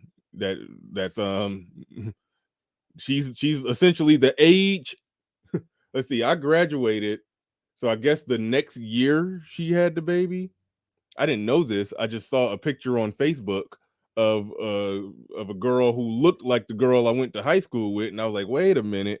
Oh, wait a minute. He done knocked up the damn 14-year-old, 15-year-old pregnant from 15-year-old on prom night, knowing he was 18. But anyway, yeah, it's sometimes the age of the kids will out how messed up the situation was. But anyway, or yeah, how illegal the situation was. I'll say that. But anyway, it was just a weird situation where I know the age of the two parents, and I could see the age of the daughter, with her cap and gown on, and I'm like, hold on, yeah, that was illegal. But anyway, resource cars, part-time job make it easy. When you get to older ages, it gets easier. Thank you for the super chat. Appreciate that. Purdue man here says arranged marriages by responsible parents would make this question moot. Thank you for the super chat. Appreciate that. But yeah, you do got to draw a line somewhere with the law, in my opinion. Number 6, I got a question. Yeah, I got you, Queen Q. Hold on real quick. Number 16 in the building. He says, not trying to listen to the morality from someone who... All right, thank you for the super chat. Appreciate that. Already with the silliness and the foolishness. All right. I think that's it. All right, go ahead, Queen Q. You got it. So I just wanted to ask the question. I'm listening to the conversation, and I wanted to know if we're having this conversation from the standpoint of age of consent for 16-year-olds to sleeping with adults, or age of... in and out. Is she going in and out for y'all? No, she's slightly choppy, but I can understand everything she was saying.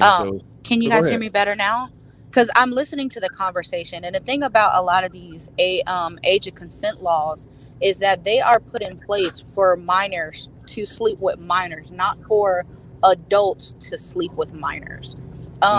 In a lot of these states, like Bernard, you mentioned Utah being like 15 or something like that. Oh, and no, I did a hypothetical. I think Utah is 16. I was just saying hypothetically if it was 14 or 15. Okay. With a lot of these states, the reason why a lot of men still get hit with these charges is because when you read, it states that, yes, the age of consent can be 15, 16-year-olds, but you have to be within a certain age limit of that 15, 16-year-old to engage in sexual activities, which is why I said in the statement down in the chat that these age of consent laws are for minors, not for adults to be with minors. And so listening to the conversation, I can't see, I'm so sorry, I can't see his initials. I believe it's JI. The way that you're talking is, it makes it sound as if you're setting up these age of consent laws for 16-year-olds to sleep with those above the age of 18. Well, I think the problem with the conversation. Well, you know Is that a what? I question to don't me? believe that's true at all. That's these laws were set up long time ago. Really, this was about white folks, and in their particular culture, they have they dealt with kids. They still deal with kids now. That's just something that's kind of regular to them. When it comes to black folks have always took and this is my opinion. Black folks have always took a more moral position in these particular type of things. So at the end of the day, the reason this age of consent thing is such an issue is because people don't look at where the problem is truly coming from. You got a bunch of women who are single mothers who refuse to protect their children. If you are a parent, and life is not fair, and black folks gonna have to get over the fact that life ain't fair. If you are a parent, you have a child, and your child is a minor, and if I had a daughter and she's 15 years old and she ends up with a 28-year-old man, that's my fault if I'm married to the mother. But if I'm not there, let's say for whatever reason we're separated somehow, if the mother's raising the child on her own, then turns into the fault of the mother. And black men have been socialized to not really address black women and kind of be scared of black women. So we don't just look at what the problem is. The problem is you got single mothers who refuse to protect their children. That's what the issue is. Why is that? Because they participated when they were kids too. They did the same thing when they were kids. I remember sophomore year of high school when I found out girls regularly slept with grown men, and it was in a certain English class. And when I found out it was multiple girls in the classroom doing it, the oldest guy who was messing with one of them at that time was already 25 years old. Girls do this. They grow up, they allow their children to do it, especially when they're single mothers, because whatever this older guy is going to do for her daughter, it's just one less thing she got to do. So she don't really care that much. Unfortunately, you know, a lot of sisters, they're really pro pedo, really. They don't have any problem with doing it because they're girls, so they're not going to get punished by the law. They don't have a problem with their daughters doing it because their daughters are girls who won't get punished by the law. The men that are dumb enough to participate in the behavior, all of them guys are expendable anyway. Nobody cares about you. When you get caught for doing something illegal, you go to jail. You might end up in prison. You get replaced. It doesn't matter to them. The women refuse to protect their children, and that's what the issue is. Now, should the age of consent be higher? If, in my personal opinion, it should just be 18, period, because you're an adult. Sex should be reserved for adults. I know it's not always going to be, but it should be reserved for adults because sex can get you into situations that adults need to solve. But at the end of the day, you got to care about your kid first. If your kid is with a predator, it's because you failed as a parent. That's just how it goes. The same way, if a 16-year-old runs into my car, who do I talk to about getting my car fixed? I'm going to talk to the kid parent. So if a predator gets to my daughter, that was my fault. Now, if me and the wife and me and if I was married and me and the wife separated, she the custodial parent. It's on her. Period. Well, So, And so we you, too you afraid to wait, go at hold them on, about that. hold on. Let They me don't ask this want that question. responsibility. That's Hold on, why they real want quick. the Hold on, wait, government to time intervene. out. Let me get this question to Roger. I think he said some interesting things, no doubt. You do agree? I think you said it at the end. You did say it should be at 18. Laws should be in place. I mean, yeah, we could talk about parents failing, and we get that. Dude, that's one thing we talk about in the Black Manosphere a lot. Parents failing and not doing right, sleep on the job with the kids. We get it. You do agree that laws should be in place to essentially protect the kids in the event that the parents fail, Yeah, right? I have no issue with that, and that's why I say Okay. for me across the board, because we're talking about sex and something that can have very adult repercussions. As the adults of this country, we should want only we should be trying to send a message that sex is for adults, and by not having the age of consent at an adult age, we're not sending that message. So as collectively, that's a failure on the adults' part. but Okay, so I think I get what you're I think saying. However, I have a you- question. Oh, I'm sorry. No, go ahead. You got it. You got it. Go ahead, Queen. Okay. So if we're saying that we're going to reserve sex for adults, then the culture needs to shift at this point, especially for Black Americans, which means we shouldn't be preaching to our young boys, hey, go out, get some cooch, sleep around with the younger girls. No, that's wrong. Say that because- again. Hold on, wait. Say women- that again. I got thrown off by something in the chat. Okay, so he's saying that we should reserve sex for adults, which was why he said the age of consent should be 18. So let's say in our society, okay, we start preaching to young girls, hey, no sex before 18. You also have to preach to young boys, no sex before 18, because those are adult things, correct? No, the disconnect. The Hold on, disconnect. wait. That was to Roger. That was to Roger. Go ahead. Oh, Yeah, I say everybody should be taught that sex should be reserved for adults. Period, and we should put it into law. Period. So this is not a gender issue. This Okay, should just so- be 18. so- Period. This is the reason why I asked, is because if a 16-year-old engages in sex with her boyfriend who is 17, should they both be tried by law? It depends on what we put in place as what the law is. But really, Okay. this is a parental issue. If So- you are raising a child and your child is doing something that you allow, that's kind of your fault as a parent. And if Okay. your child breaks that rule, then you should have some level of punishment for a child breaking your rule. Okay, so then if you're saying that we should have something in law, then you should have an idea of what should be put in place. So if you were to say that, who would be punished? How would that work? Because you're saying it should be put in law, you should have some idea of what law should be there. Wait, let me make sure I understand it right before you answer.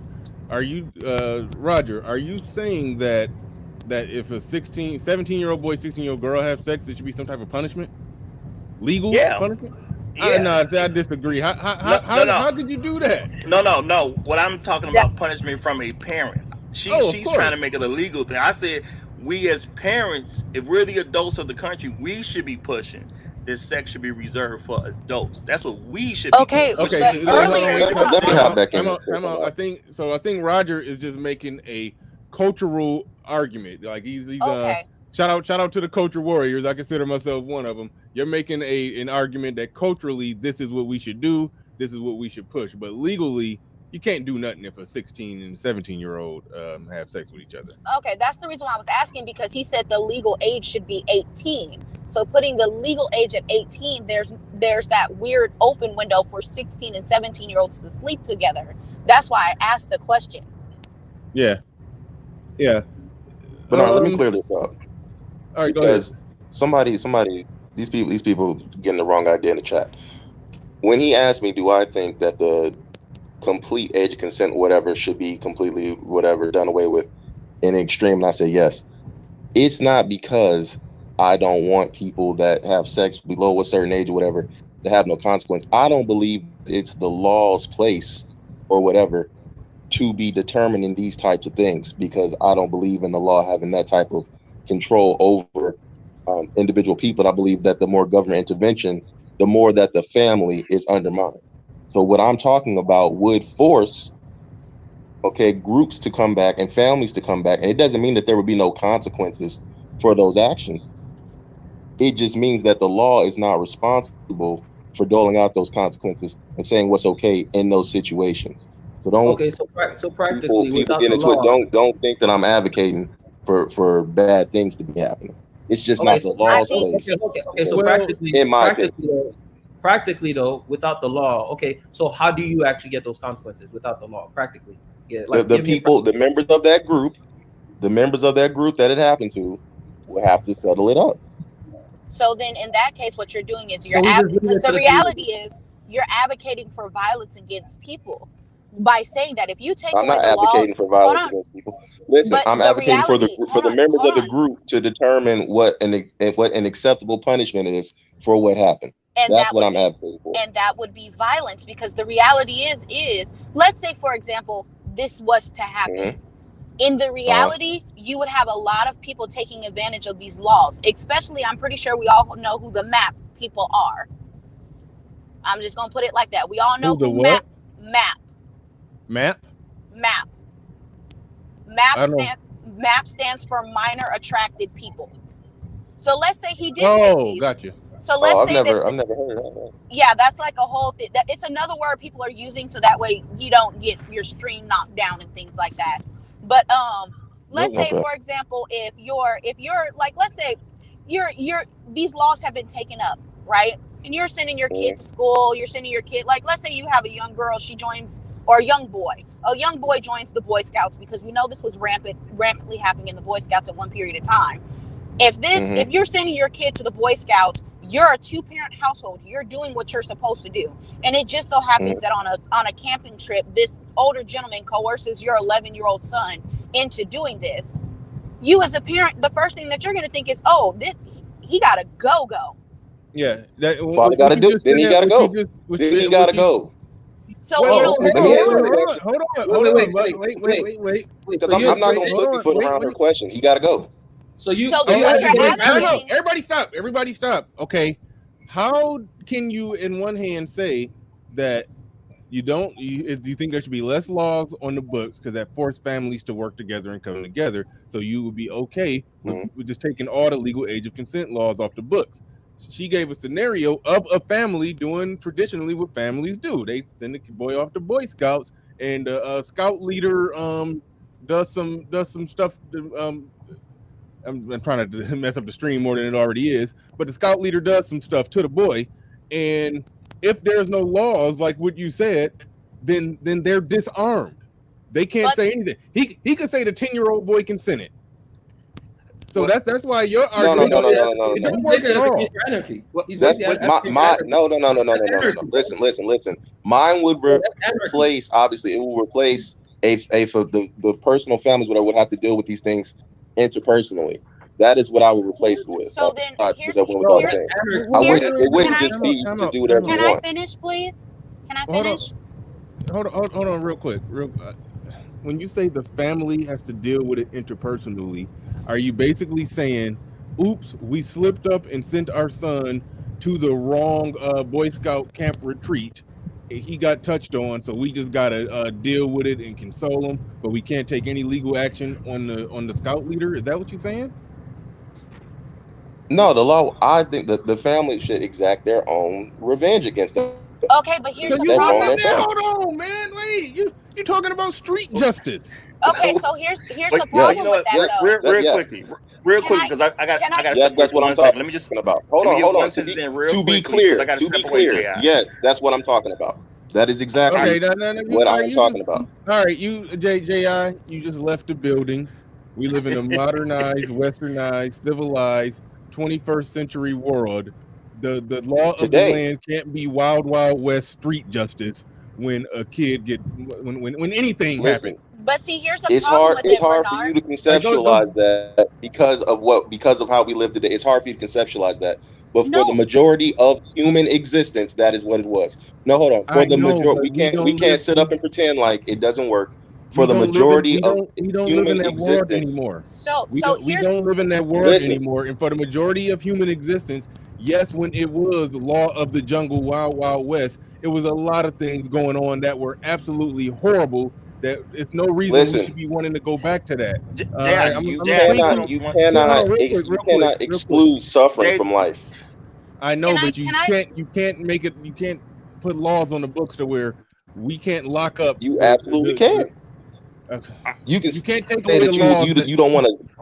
You can't take away the laws to where we lock up criminals. Basically, you're saying the general public, the society, is judge, jury, and executioner on whether or not somebody gets time or gets penalty. So no, we can't have that, because not for everything. It could be very well your neighbor's subjective. Hold on, real quick. Everybody stop.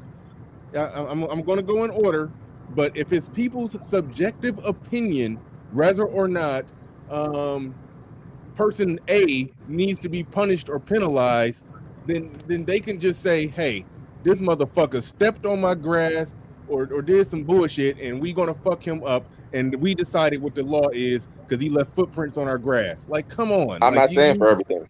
I'm not saying for everything. Why say it for kids getting touched on? Okay, can I say one thing real quick? So I said for those types of things, that's how it will be handled for that. I didn't say for everything. I would rather he stepped on my grass justice, street justice, and then some than some child predator street justice with no laws on the book to protect the family. Well, Like, here come on, man. Hold on. and Bernard, the reason why I said that. Hold on. Let me clarify this because y'all are taking this all other kind of ways. Listen, No, I dude, understand this is hard to conceptualize because of the world that we live in. It's hard to conceptualize this. I get that. I'm not saying for every little thing. I'm saying for things in this instance, especially because what I came on saying, every person's group or whatever should be deciding what's best for their group. That should So how do be you what draw it the is. line? I don't like the government interfering in these interpersonal How do you draw relationships. the line? Now, if you How do you feel draw that the that line? would be too difficult to go back to, So that's 100% How do you not draw the true. line, Ji? One question: how do you draw the line? Like, what is the framework for drawing the line on what we allow street justice for and what we don't? Like, what's the framework for that? How do you draw the line? For me personally, yes. How do we draw the line? I would draw the line. Hold on. I would draw the line with the. I'm about to tell you. I personally would draw the line with the when it comes to these consent things. I don't believe that the law should be getting involved with that or whatever. I was one of the people that was for the whole defund the police type things. I believe that groups, so those types of things, the less government intervention you have, the more people have to solve their own problems. But Ji, you do realize? Okay, I'm going to go to Roger and Queen Q. We're going to try to go in order. But Ji, you do realize that you do want the law involved when you get a woman pregnant. You're fighting, got a petition and everything to where you want the law involved to say that you're allowed to walk away from the child. So I mean, you advocate for a law. Listen, that's because the law. That's because the law goes against it. You can't advocate. I don't think the law should be involved in that at all. Wait a minute. You can't advocate for a law that say basically the dad could have basically financial abortion, but then also say that and there shouldn't be some age of consent to protect the family after you advocate for the man being able to cut ties and walk away without any responsibility. No. Listen, Bernard. Let me explain because people can get the wrong idea. Let me explain what you're saying. Within this rules, I'm aware that it's not going to go back to the way that I said. This is just how I think it should be. It's not going to go there. So within the realm of, like you keep saying, we're in this new age. That's what I'm doing because we're in this new world. Ideally, I don't think the government should be involved at all. There should be no welfare or whatever. It should be nothing, no child support at all. That's between you and that person. If somebody walk away or whatever, then your group just loses protection. And that would incentivize people to only have real relationships and stay together. So I only advocate for that in the context of where we find ourselves. That's not the ideal state that I think it should be. Should we abolish the police? Real quick. Should we abolish the police, Jay? No. Well, that's kind of where he was at with it. But either way it go. So then how's Jay going? I can JB. I said I'm about to go in order.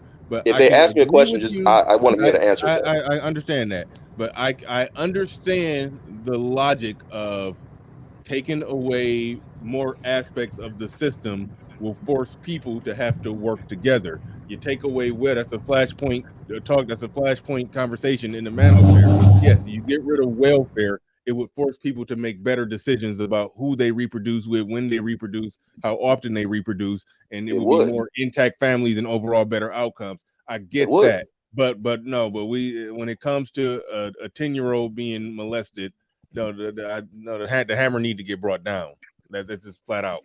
That if it's going to be anywhere where the law just going to be just hardcore, just balls out, throw the book at somebody, is when if they touching 8-year-olds. Like, come on, man. Like I can concede on that. Secondly, okay, all right. Constructive consultant in the building says, "Thank you, Roger, for speaking with authority. I love the manosphere, but we will still have too many female identified men in this space." That's been going on. And Shakanulu says, "So y'all like pedos? Look.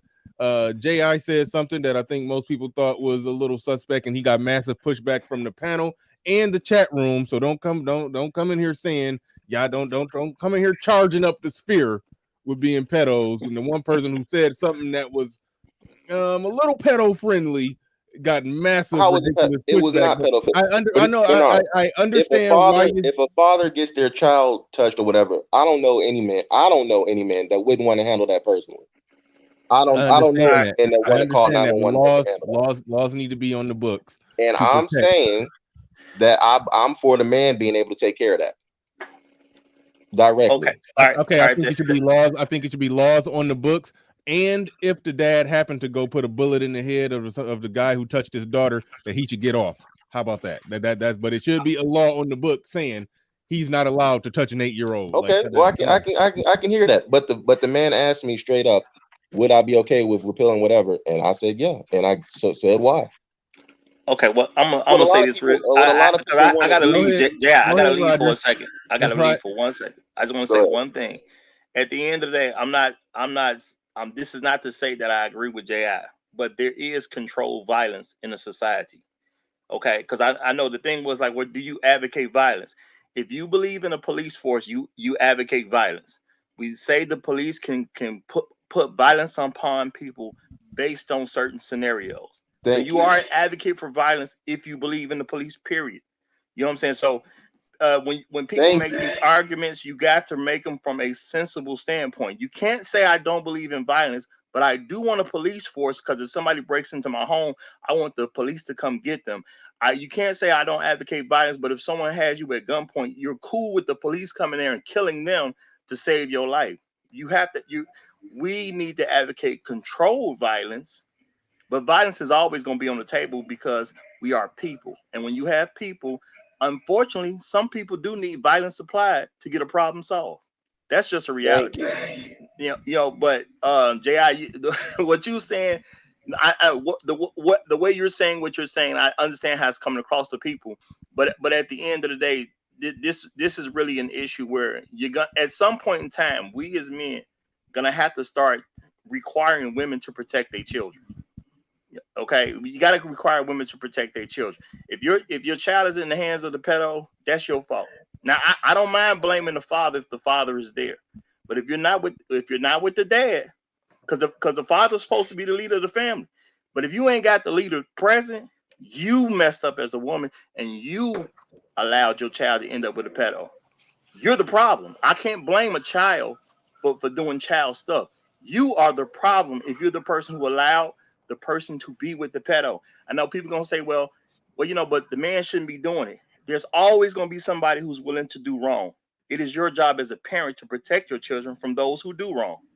But the implication of what you're saying is that the parents know and they allow it to continue to happen. The implication. What I'm saying is, in most cases, bro. What I'm saying, literally, if your child ends up in their hands, it's your fault. Period. There's no excuse. You are a parent. You don't get to make an excuse about your child ending up in their hands. I don't care what's going on. There is no excuse. That's a very silly argument. I definitely want to jump in here. So all right. So let me ask you a question. I think that's a very silly argument. Let me ask you a question. You gotta wait till I get back. I gotta go move a vehicle. I'll be back. I gotta go. I'll tag in for fucking. All right, so let me ask you a question. Thanks, Roger. Hold on, because I'm gonna take it a step further. Let me ask you a question. Wait. I'm sorry. I'm back, Bernard. I'm sorry I dropped. Yeah, I know, and you had next, but go ahead, JB, then Queen Q. Okay, so given that that statement that Roger just made, and apparently Ed agrees with it, right? So again, I'm not answering that question because I in the last I've been listening up until the last 4 minutes, so I don't know the interaction. So all right, so I'm just restating what Roger basically just said. It doesn't matter the scenario. If your child ends up dealing with a let's just say an older man. I'm not even going to use the pedo word, whatever. All right. That is your fault. All right, so let's take the scenario, okay? Because we all were in high school. I was in high school, and I remember the girls in high school dating older dudes, all right, getting in their cars after school and shit like that. At the end of the day, the incentive is resources. Okay, that's the incentive for a lot of these younger girls. It's resources. They're not used to other. Not really. Not anymore. Can you just let me finish my point, and you can talk all you want. All right.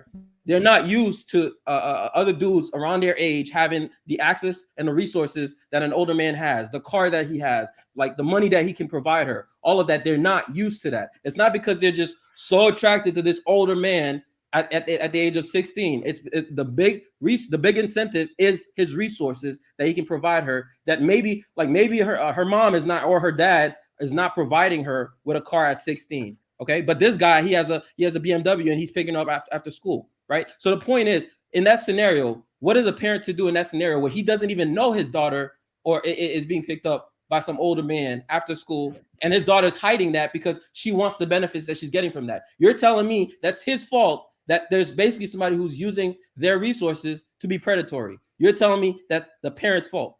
Is that really what you're telling me? I mean, can somebody answer that? I can answer the question. That's hold on, wait, stop. Everybody stop. Okay, we're gonna move forward. I think it's obviously if something go wrong on your watch, regardless of how sneaky it was, then yes, you dropped the ball. You were in the driver's seat. I'll let Queen Q go and then I'll answer. Yeah, no, that's what I was gonna do. Ed. I was going to Queen Q next, then you. All right, so like I don't understand what point is being made. He's being by arguing that it's not the parents' fault. The whole thing was predicated on. That's literally what Rogers just said. That's literally what he just said. He said, no matter the scenario, it's always on a parent's fault. That's literally what he just said. So what? It is the parent's fault. Like, I mean, I don't see why that's okay. So how would the parent fix that though? That's a scenario. That's an impossible scenario. Hold on. The only reason that argument is in place because J.I. said something like it shouldn't be any laws on the books to prevent it.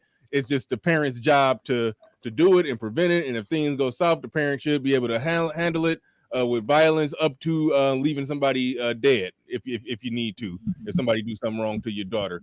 That's what the conversation was predicated on. And if the conversation is predicated on that, I think we can both say, yes, it's your fault. You're the parent. You fell asleep on the job. You missed something sometimes, and shit happens. I've missed some things. My kids have done some things I didn't know they was doing. When I found out.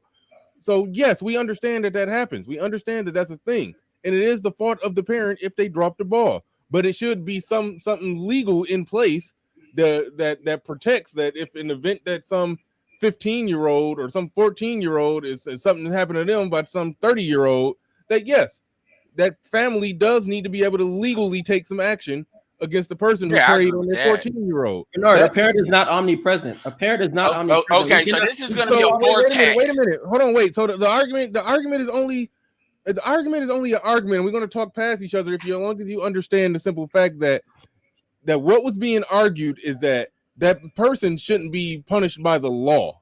That's where it turned into some BS. If you're saying that 30-year-old who messed with some young girl shouldn't be punished by the law. If we're talking, as low as the age of 14, or we talked about Queen Q when she said, like, you send your 10-year-old boy to a Boy Scout camp or whatever, and something happened between him and the scout leader do some stuff to him.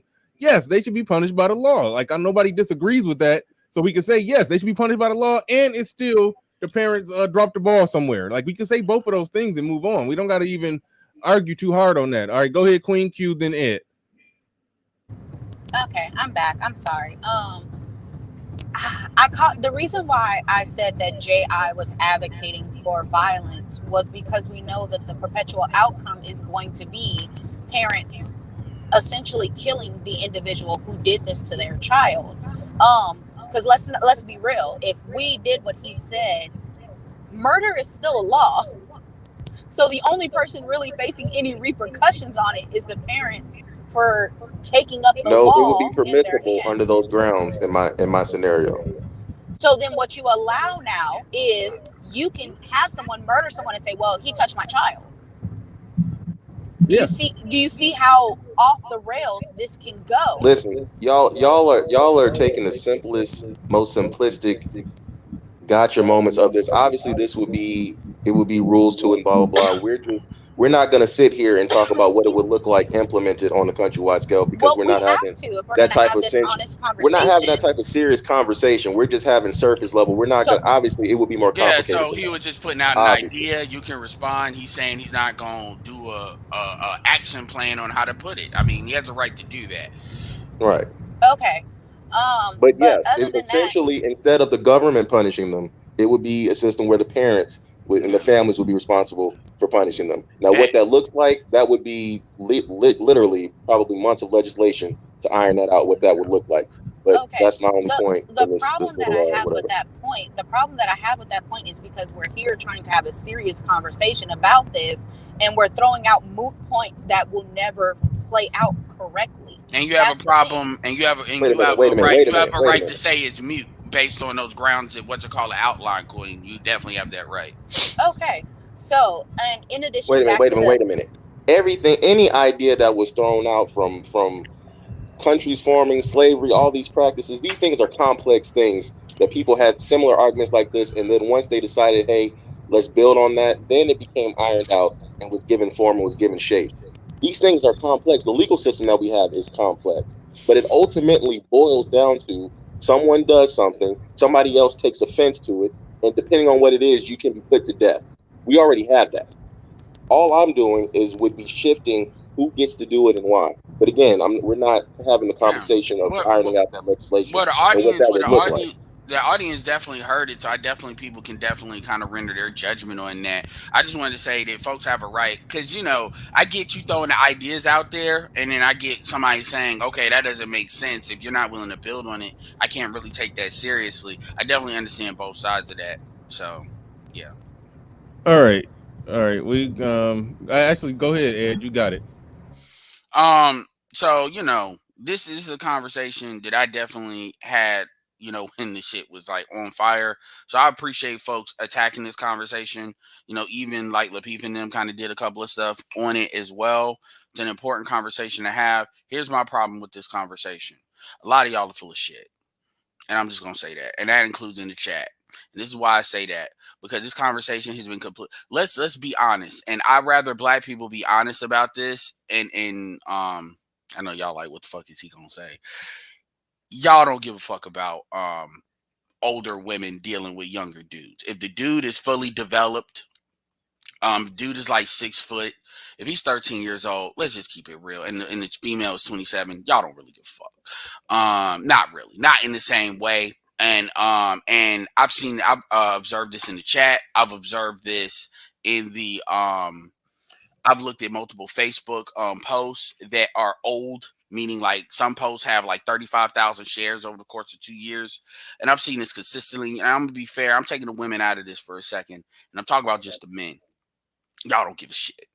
So the only time black men give a fuck if it is homosexual in nature. But if it's older women, like, this is pretty consistent. Wait a minute. Who said something about, I don't remember a big point being made. I don't remember a big point being made about older women messing with younger boys. I touched on it for like maybe 30 seconds.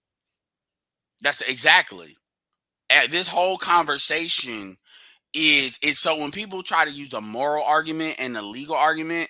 See, one of the things I didn't mention, and this is on me for not mentioning it earlier on when I did this is how laws get created to attack men, and specifically men. Mm-hmm. Because you have a whole bunch of dudes that come up with these fucking scenarios, and then the scenarios get looked at one way. It's looked at, well, men are going after our daughters because it's impossible for our daughters to be going. Yeah, but the reality is, the question is, if you look at the ratio, is it 100%, like 90% men are going after them, or is it, hold on, I say my statement, or is it 50-50 or 60-40 that you have females, young, whatever, underage, creating fake IDs and shit? And let me be very clear here.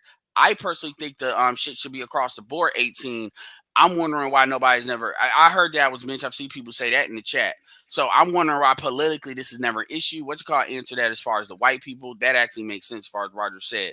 But this conversation always it really doesn't speak to the mental manipulation that older women can do to younger boys, and I'm talking about the men, it's seen as a badge of honor. So when people try to use it as an underage, I'd rather people be honest and say we're only talking about the women in that situation, the girls. We're not talking about the males and blacks. That's why black people just don't believe that. And I'd rather people be honest about that so we can actually have a real conversation, not this, well, it's underage, and it always turns into the girls. It's really black people, and I'm saying this on the men because we're in the black manosphere, because the women are not going to give a shit if the men don't say nothing. The men don't care. Y'all don't. A lot of dudes see it as an absolute badge of honor.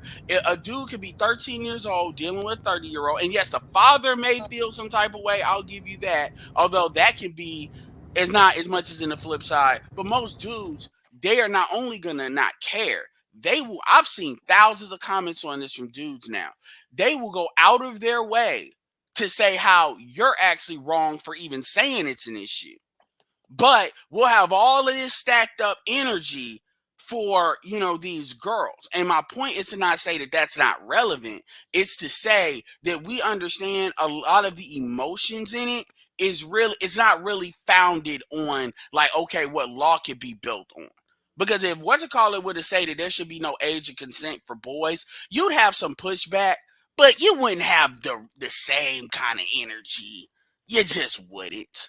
And that's not how laws are actually created. Now, as far as what JB was talking about, I'm not trying to relitigate that, but let's keep this all the way 100. Most of the time when you see these high school females fucking older dudes, it's usually in that 21 to 25 range. It doesn't necessarily mean that they have money. That's not always what's drawing them to it. And we all were in high school. Most of us have seen this scenario, especially if you're in urban environments. That's not the draw that they always make. So it's not money. It's not that they're being necessarily financially incentivized. Now, if you want to get older to like older men, I'm more willing to give you that. But when you starting to deal with like 25 and under in that range, it ain't that they just come in here with fucking candy and then these girls are getting in the fucking cars. That's not the scenario that's going on. And that's mostly who is dealing with these females at that age is usually in that 21 to 25, usually 22 to 23 range. So let's not make it like it's all like 40 years old. All I right. want to say something. All right. Well, hold on. Son is how we're on the building with the super chat. He said street justice is a fallacy because if it was effective, the black community wouldn't be littered with uncles and aunts. Hold on. What the hell? Whoa, I'm reading a super chat. God damn.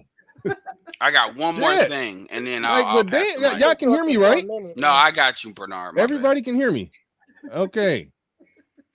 Street justice is a fallacy because it was effective. If it was effective, the black community wouldn't be littered with uncles and aunts who are inappropriate with their nephews and nieces. Yeah, street justice, it should be an option on the table, but the law should be set up to protect the innocent in the situations like what we talked about before. The damn, an actual literal damn kid. Like we left the realm of talking about age of consent 16 versus 18. That's slippery slope area where I'm not good with locking up some 21-year-old. Wait, you gonna have to stop interrupting? I don't know who the hell you are. All right. Have a nice day. You gotta stop. Whoa. Well, she just wanted to preach anyway if she gonna act like that. But I got one more thing once you're finished because I wanted to be clear about this. Motherfucker calling me Peta and shit. But go ahead. All right, I forgot what the hell I was gonna say. Yeah, but all right, real. Thank you for the super chat, Son is hot, Rob. Appreciate that. And this is the other thing to go at JB. Here's the thing: I do believe because it's not gonna be feasible to really hold minors accountable. So when you sit there and you make fake IDs, that shit needs to have a lot more weight to it. Like a lot of times, and I do believe this law should be in place. You have it to where liquor licenses are very hard to get. People don't really understand that. Like you got to go through a lot, depending on where you're at, man. You almost got to do some mob stuff to get a liquor license sometimes. And especially in North Carolina, where the stuff is heavily regulated. Ooh. But anyway, it's very easy to lose it. So they even have things where they'll sneak kids in there to see if people are, you have this in different states to test out if people are selling alcohol to minors. I agree with that. I don't have an issue. Hey, that's funny as hell. Somebody just said that Tabitha chick be always on platinum platform. Now, I've never seen her before, but I was about to say, you better go back to platinum platform with that shit. I could tell. Hold on. I could tell by the energy and how she was talking that she be hanging out at platinum shit. We don't do that over here where a woman just pull up the last one in the queue, get to interrupt and talk over people. I don't know what the hell you thought this was. Well, I'm not done. Hold on, you can respond. Damn, man. But I like. Make it quick. Okay, I take it a step further. If you're not that fake ID stuff and all it is, you jumping through all of these hoops to demonstrate intent. Even if nothing happens, there needs to be a punishment mechanism for that. And if it doesn't go to the kids, then it should go to the parents. And because the way that these laws get stacked is it gets stacked as if girls are not going out of their way to do shit. And so there needs to be a mechanism saying, what the fuck are you doing with your goddamn kid? And then that needs to be something that's on the fucking table where DCFS needs to look at that or otherwise. The other thing, as far as the parents, people like to play games like they don't know. When you look at stepfather situations where there's molestation, and Yvonne Van Zam has shown this, a lot of times they inside of families, they fucking know. It's not well, they never know, and that's bullshit. But see, the women is always seen as when I say the women, I'm talking about the mother who is the custodian of the child is always seen as the victim with the child. If we're gonna, and see, that's bullshit. And this is how a lot of R. Kelly, the women around R. Kelly, sold their daughters to him. You can't, how the fuck you gonna put somebody on RICO laws, but only one motherfucker go down for it? When you do RICO laws, that means there's a group.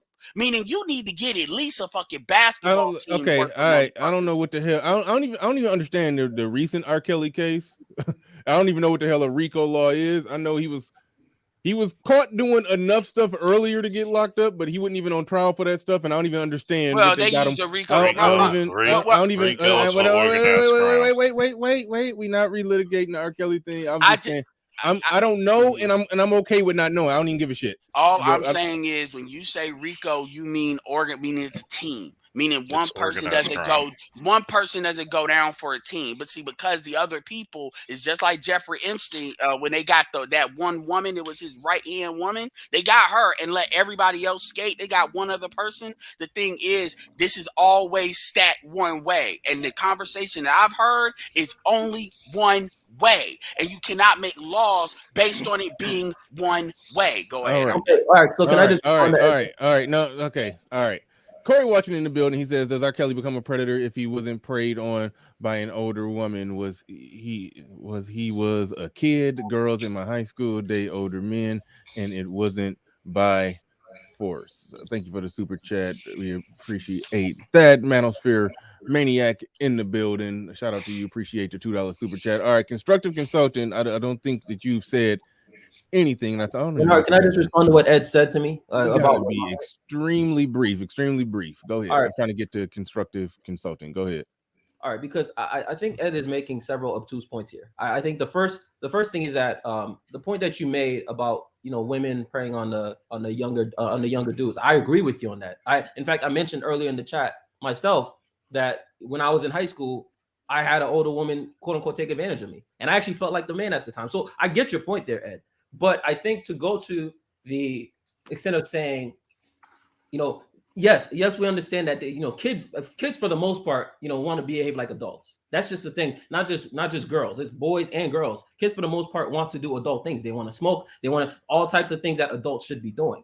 Right? I don't think that you can equate that kids just wanting to be adults and doing adult things. You can equate that to consent. That's I think to me, I think that's not the argument I was making. All right, fair enough. I never make that argument. Okay, fair enough. But the other point, the main point I wanted to attack is what you said about the older dudes. You talking about if it's older men, be like above 25 or whatever, then you could hear me out on this. The thing is, we're talking the level of resources we're talking about here is very different. Ed. Like we're talking about kids that's in high school, okay, where they have older men who can, let's say, buy them a designer bag, right, a Louis Vuitton bag, and she can come to school and flex that. Like to her, that's resources. That's my point. Where she probably could not get that from a dude that's in the same grade as her, who barely has a job. That's not what's usually hold up. Ed, let me make my point. Who has a job bagging groceries? She probably could not get what this dude who's 21, even 21 or 22 or 25, whatever. She probably can't get that from him, and most of the time, that is what we saw. Most of the time, no, it's not. Let me finish making my point. Most of the time, what we saw was this dude. First of all, is picking her up in the car. Is that what happened to you? Did you lose a girl? Damn, Ed. Let me just wait. Hold on. Wait, JB. Here's the problem. We understand that it's a power imbalance, but I think legally, I'm not just making a power imbalance. Wait a minute. The question is legally, did he force her? Like that's where I'm at with it. Now, if he let's say he's 22, she's 16. Yeah, I don't like that. Bernard, that's a separate argument. All I'm saying, I'm just you're basically saying he has an advantage to getting to her, even though she's fucking broke 16-year-olds in her high school, but he has an advantage to do the same, end up fucking her all the same. Listen. Bernard, I agree with your point. I'm saying I'm responding to what Ed said, right? I'm responding and I'm saying specifically when the rest of her peers, of her male peers, are taking the damn bus and this dude's picking her up in a nice car and he's able to buy her designer shit and all that. That's this dude may not be rich. He's probably not rich. Okay. But at the end of the day, he has more resources. That's the point. So we can't dismiss that. That's for me. Okay, this 24-year-old who got money, who could buy another 24-year-old a designer bag, has an advantage over the other 24-year-olds who don't got money, who can't buy her a designer bag. If we're just talking about advantage to access a woman or a 16-year-old girl's vagina, I don't think that's the major issue that's on the table to be debated. JB, if you want to litigate this on my channel, or I can't speak for Roger's channel, but if you want to litigate this on my channel, I will have no problem litigating this, because I've heard this line of questioning, this line of talk before. This is why I kind of shut it down. It's this shit where motherfuckers, they lose a chick to an older dude, and then they start having this kind of scenario about why that happened. And I'm telling you right now, this designer bag shit, that's not how it usually goes. I'm from Chicago. I can tell you right now, that's not how it goes down. Let me make it clear, just in case I wasn't clear. I said earlier in the show, if you listen to my opening diatribe, I said 18 is a legal adult in this country, and that's where they should put it. But I'm not about it should be natural. But I'm not about breaking out the pitchforks, torches, and lanterns for a 22-year-old who had consensual sex with a 16-year-old. I'm not about throwing the book at him. I'm not. And another, you asked me where I personally would like it to be 18. I don't even know what to legally do to 22 and 16. And Roger, another thing. Tell you what to legally do. And Roger, nothing. And Roger, another thing too is all these people that they love to say, what the fuck, what the hell, I can't believe this, say names. These are people that are usually in states. And I'll give, shout out to Ulysses. He's in California, which is 18. So kudos to him, because in their state, they actually made it what it, should be. You got 16 of these states, it's 16. So where's you all political action? Because you don't even hear politicians, including women, ever say this at a local, state, or federal level. So my question is, if nobody brought this up, you all really wouldn't care. So all y'all on this, unless you're in a state where it's 18 years old and Illinois is 17, y'all need to get off of this kind of absolute outrage. Like y'all are actually doing shit about it real. Because most of y'all are not. But I just get tired of this. What the fuck? What the hell? This is amazing. Like people's IQs are going out the fucking window or something. And I'm not talking about anybody on the panel. I'm talking about what I'm seeing in the chat. Well, I would say the undercurrent of these conversations, truthfully, is people don't want to be responsible for parenting their children. That's always the undercurrent when you start paying attention to what people are saying. Well, because me saying it's the parents' fault for their child getting with a predator in the first place, you get pushback on stuff like that because that requires me to be a good parent. I understand somebody's going to offer my 16-year-old daughter something that other 16-year-olds can't get. I know that because I'm a parent. So what am I going to do? I'm going to give my kid rules to follow so they don't end up in bad situations, period. Now, people going to say, well, kids don't listen all the time. Well, that's the truth. But what comes with the territory of being a parent? Anything your child does is your responsibility. How about we just raise them, period? People don't want to raise their kids. And a lot of these arguments they make, if you pay attention to it, it shows they don't want to raise their children and they don't want to be responsible if their kid do something wrong. And it's sad. It's a sad commentary. Y'all thought like kids are not natural rule breakers. All right. Let me throw this out there because this is something that's sort of predicated off what I said. Like I said before, with me, I'm not going. I would never go under 18. I'm not playing with that fire. I've mentioned before, if somebody is 16, legal age of consent in my state is 16. That's the legal age of consent. Now I don't know. Now somebody did bring up something, and I don't take the time to study these laws because I ain't trying to have sex with a 16-year-old. But they did point out that 16 is for essentially like a situation where it's like a 16 and 18 or 16 and 19. It doesn't protect a 16 and a 22-year-old.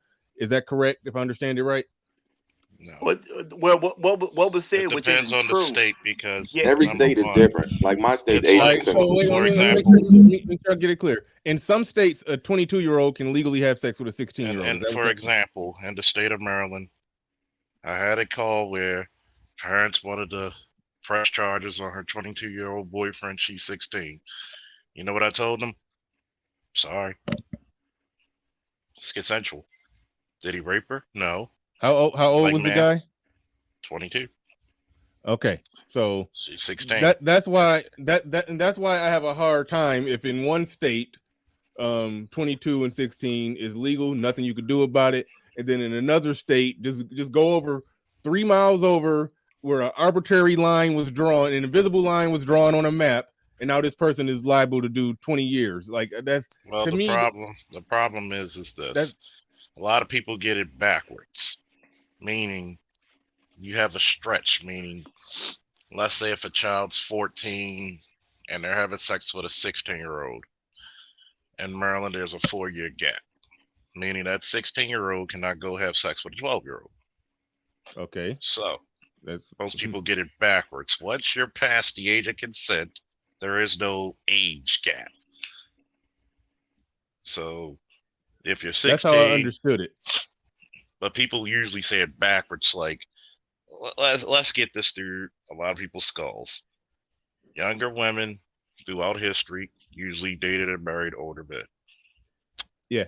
The only reason why you have a consent that is 18 or 16 is because they wanted girls to finish high school. It's not because it's moral. They just wanted more girls to finish high school. Because back in the day, you didn't need too many people to finish school because most women were housewives. So you go to a. We touched on that one. So a lot of times when people talk about morality versus practicality, it's emotional. That's the reason why you have a law. You can't undermine the Constitution, but you can supersede it. If your state says 16, do I have an issue with it? No. Because every time it comes down to parenting, but at the same time, that child is not stupid either. That child at 16, 17, 18, you pretty much know what you're doing. If I can charge you as an adult for robbery or homicide, you pretty much knew what you were doing. So we're acting like 16 and this kid is dumb. You may not know everything and there is to end up being in the world as a child, 40-year-old Charles. man. It's a child. Yeah, okay. And it's a baby. They can't even wipe their own ass. And that's why you got next baby, Queen Q. You got next Queen Q. A baby is new to the world, Totally dependent on, totally defenseless. Not a baby. If it's we can an infant.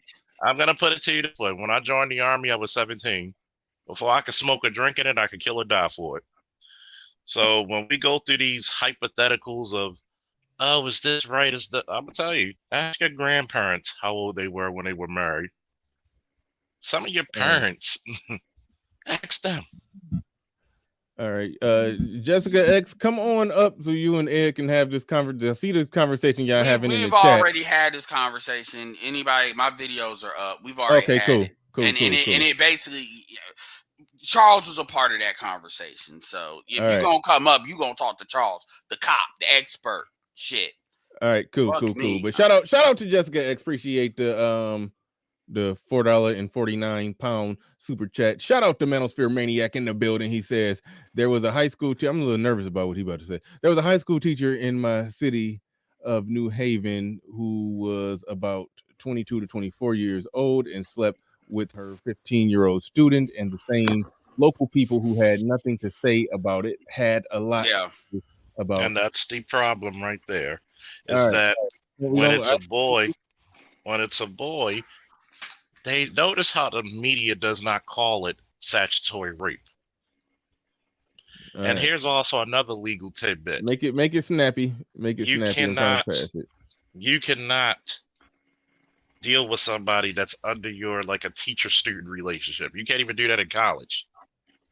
And those are grown folks. You can't do that because the teacher could get fired. It's not necessarily rape in college, but you could get fired over that. but definitely in That's an school, abuse of power. you can't really do that. Especially one, the person's 15. No state has a consensual law of 15. Then on top of that, you're also the student's teacher. But notice they don't ever use statutory rape when it's usually an older woman and a younger boy. Because Charles, As a that's matter And I of just fact, want to, and I also hold on real quick, y'all. I do want to point out that, and you alluded to this, I halfway wasn't paying attention because I was trying to moderate some things, but I think you did allude to, and this goes back to when JB was talking about the advantage, the power imbalance with him being able to buy her a Gucci bag or whatever.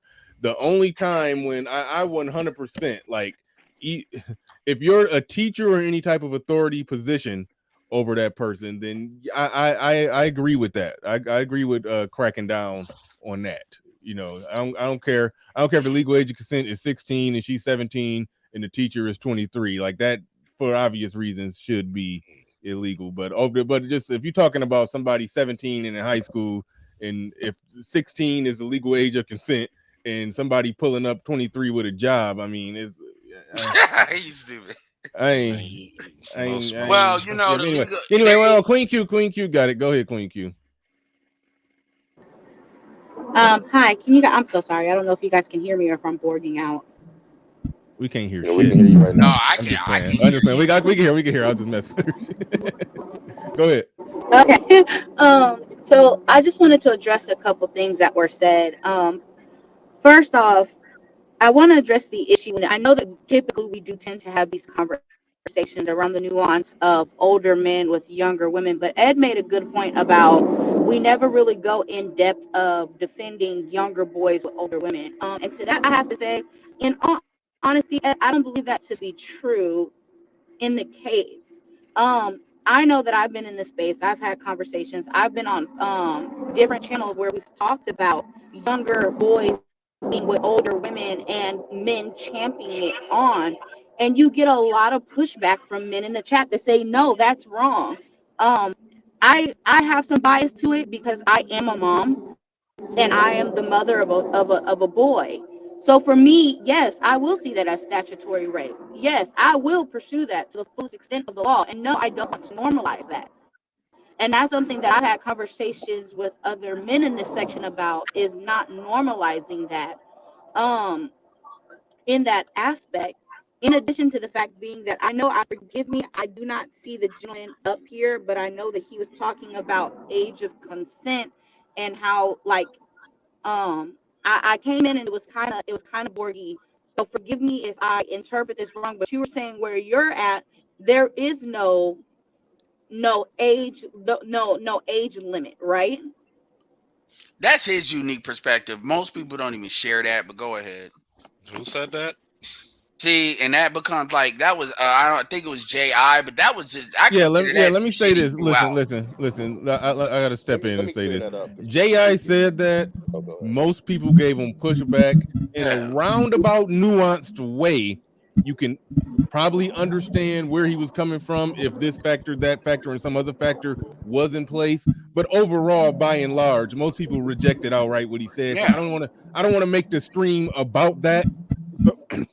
So he said it, we responded, it was dealt with, and that's done. So I don't even want to. Let me say this, Bernard, because people keep trying to make. Now you about to make the stream about that again. No, I'm saying don't do it. Don't do it, Jay. Don't do it. No, hold on, because people keep trying to paint me in this. Well, they're going to. Hold on a second. Before there was a such thing as a United States government law that governed land or whatever, people did not have on the books or whatever, and it was still certain things you couldn't do because it was punishable by the group. So let's not say, nigga, we not pilgrims. Yeah. Well, nigga, hold on. We are not pilgrims. So that argument becomes irrelevant. Yeah, we're not hunters and gatherers. But we still have to argue within the bounds. Let's just move. Let's just move past. Yeah, because keep this from somebody. You're not gonna have the intellectual honesty to have that type of Look. conversation. The lady said something about that under the guise of. No, whose mic is that? The lady said something about that under the guise of it being violent. We have controlled violence in America, so you can't take a stance that J.I. is wrong due to violence and you support police. You can't Yes, you you can't have it can. both Yes, ways. you can. Yes, you This can. is That's some bullshit. That's some bullshit. Yes, no. you can. Because yes, Police you are can. allowed to use Yes, you controlled can. Because violence. the police behave, or at least are supposed to behave based on the law. No, You can't equate those two bro, things. You can't equate that's those two called things. controlled violence, which is exactly what I said. I She don't. made an issue Okay. of it about being violent. You still advocate for violence if you advocate for police. It's just controlled violence. Right. Okay. Oh, wait. Hold on. But it's not just Hold on. Wait, controlled violence. So JB. now I got y'all it. gonna I pull got people it. into the I got it. bullshit anyway. It's not just Here we go. controlled violence. Wait. I know y'all. Come on. Let the host. All right, Roger. If you roll the argument down that narrow hallway where the only objection to that is violence, then yes, you got a No, proper that check. was her objection. Yeah, right. That's So the and objection you she got made. a proper if that was her argument that her only objection was violence, then you got a proper checkmate on her, because the fact of the matter is, if we make laws and have an elaborate system of government and due process and this or that, there still has to be police to enforce the laws, which means there will be violence. But what J.I. was seemingly arguing for is us some way somehow go back to Which I'm I not said saying you do. And I'm not number one, saying you I and do. number said one, law, that go back to Sorry, law of the Bernard. jungle. oh my We're I god, not wasn't. we're not going back to law of the jungle now. But only way on the proper meat in the middle is put the laws on the books, make the laws tight and as fair as humanly possible, and include in there that yes, in the event that somebody touches on somebody's daughter, then and if it's proven that they did and the dad handles it himself, that he shouldn't face any major penalties. But that then it turns into a Well, bullshit argument where anybody can Bernard. kill any. Then it turns into a bullshit argument where anybody can kill anybody and say, "Oh, he touched my daughter." So that's the problem when you try to make That's the street reason justice the why. law of the land. It gets Yeah, weird. That's the But reason Well, why a I'm lot of just saying stuff they go doesn't both fly Bernard, ways. in I the court of wasn't law. referring to that. okay, I'm so you sorry. were that I you're wasn't referring so to you're that. saying your argument wasn't that your only problem with it was violence, because that's what Roger keep going back to. That your No, only no. problem with it was violence. When I came back on, I'm sorry. No, when I came back on, I was referring to the gentleman. I believe he's in like a hat. I can't really see his icon right now. It's like he's in all blue. I believe yes, that Right there. yes, gentleman. the You had it police up. officer. Okay, he was speaking. He was saying where he was. There was no age of like. There He was never no said that. No, that's not what he said, Queen. That's not what he said. Okay, So agree. I'm Okay, gonna tell you that's how I was exactly what I asking. said. He said it I'm was gonna tell you. 16 in I'm gonna tell Maryland. you. Say exactly what you said. Shout out real I'm quick. gonna. Shout out to Katie. Shout out to Katie for the $20 super chat. Appreciate that. Shout out to I'm gonna number say everything. 16. Hold on, I'm gonna throw it right back to you. Just shouting out to people that supporting the stream. Shout out number 16. He says not trying to listen to people that think going over to foreign countries to mess with. Okay, come on now, don't go I there. mean, yeah, and that's in the. I mean, motherfuckers Wait. are hearing what they want to hear. I know that's Well, no, one thing I'm I sorry. hate. Shout out real quick. He was I'm boarding out. people. I'm out. I'm reading super chats. I should have gave Prince Hansen from Dateline a wrench today, just for the day. But I said, Mr. Anderson said grown men having intimacy with 15 to 16-year-old is acceptable, and now I'll run this by my people. Okay, thank you. I never said that. I know. That's a lie. But Prince Hansen, low IQ. Okay, the laws are tell you- purely demonic. It hides any and all female aggression. She can only be a victim in any situation involving a male. Hold on. She can only be a victim in any situation involving a male. This holds true even when the woman is 25 plus and the male is under 17. Well, real quick before you go, Charles, I do want to piggyback on something that Queen Q said. Nobody respond to it because I want to make sure I go back to Officer Faulkner so he can respond to what Queen Q, something else Queen Q was talking about. But when Queen Q said that no, people are starting to push back against the notion of a grown woman messing with a young boy, that only started happening because of the manosphere. So that's one thing that we could take a bow for. That pre manosphere, that shit was all fair game. It wasn't until men went online talking about that people even start viewing it as a crime. So that's if you heard the conversation in this space and somebody says shit, I don't care if 14-year-old boy has sex with a 24-year-old woman. If in this space, this space was initially the only space where some pushback was given to that type of thought process. But I just wanted to point that out. But go ahead, Officer Faulkner, you got it. I'm gonna say exactly what I said. In the state of Maryland, the age of consent is 16. So I had a call where basically 16-year-old daughter was dealing with somebody 21, and I told the parents there's nothing I could do. It's consent. He didn't rape her. He didn't force her. She's of age. Sorry. May not agree with it, may not like it. Sorry. So Okay. a lot of people get mixed up with, oh, what about if it's this year's? And no, you're saying it backwards. Most times it's going to be 4 years. Like if she's 14 and he's 16, that's legal. Now, if he's 16 and the girl's 12, that's not legal. So we got to look into it when people talk about consent, because the person can make an adult decision. Just like a lot of states where your daughter's 16, she doesn't have to, she could get birth control. Some states allow 16 abortions. So you got to be guided by the laws of your state, because the national, you'll be surprised what the national consent is. It's 14. Okay. Aren't you glad you Wait, got wait, states Hold laws? on, wait. Time out. I heard 14. What about 14? What? That's the national consent. But aren't you glad you got states laws? How is the national consent a number that no individual state holds as their number? White folks. Again, like I said earlier, you cannot undermine the Constitution, but you can supersede it. That's the quickest way I could put it. Put it in a non-quick way, because I still don't understand. In other words, I the can age of explain it. consent for the longest time was 14, because a lot of people, it was very rare for people to finish high school. They just learned enough to count and work in factories. A lot of people, like my great aunt and uncle, who were married for 50 plus years, God rest his soul, they were married at 15.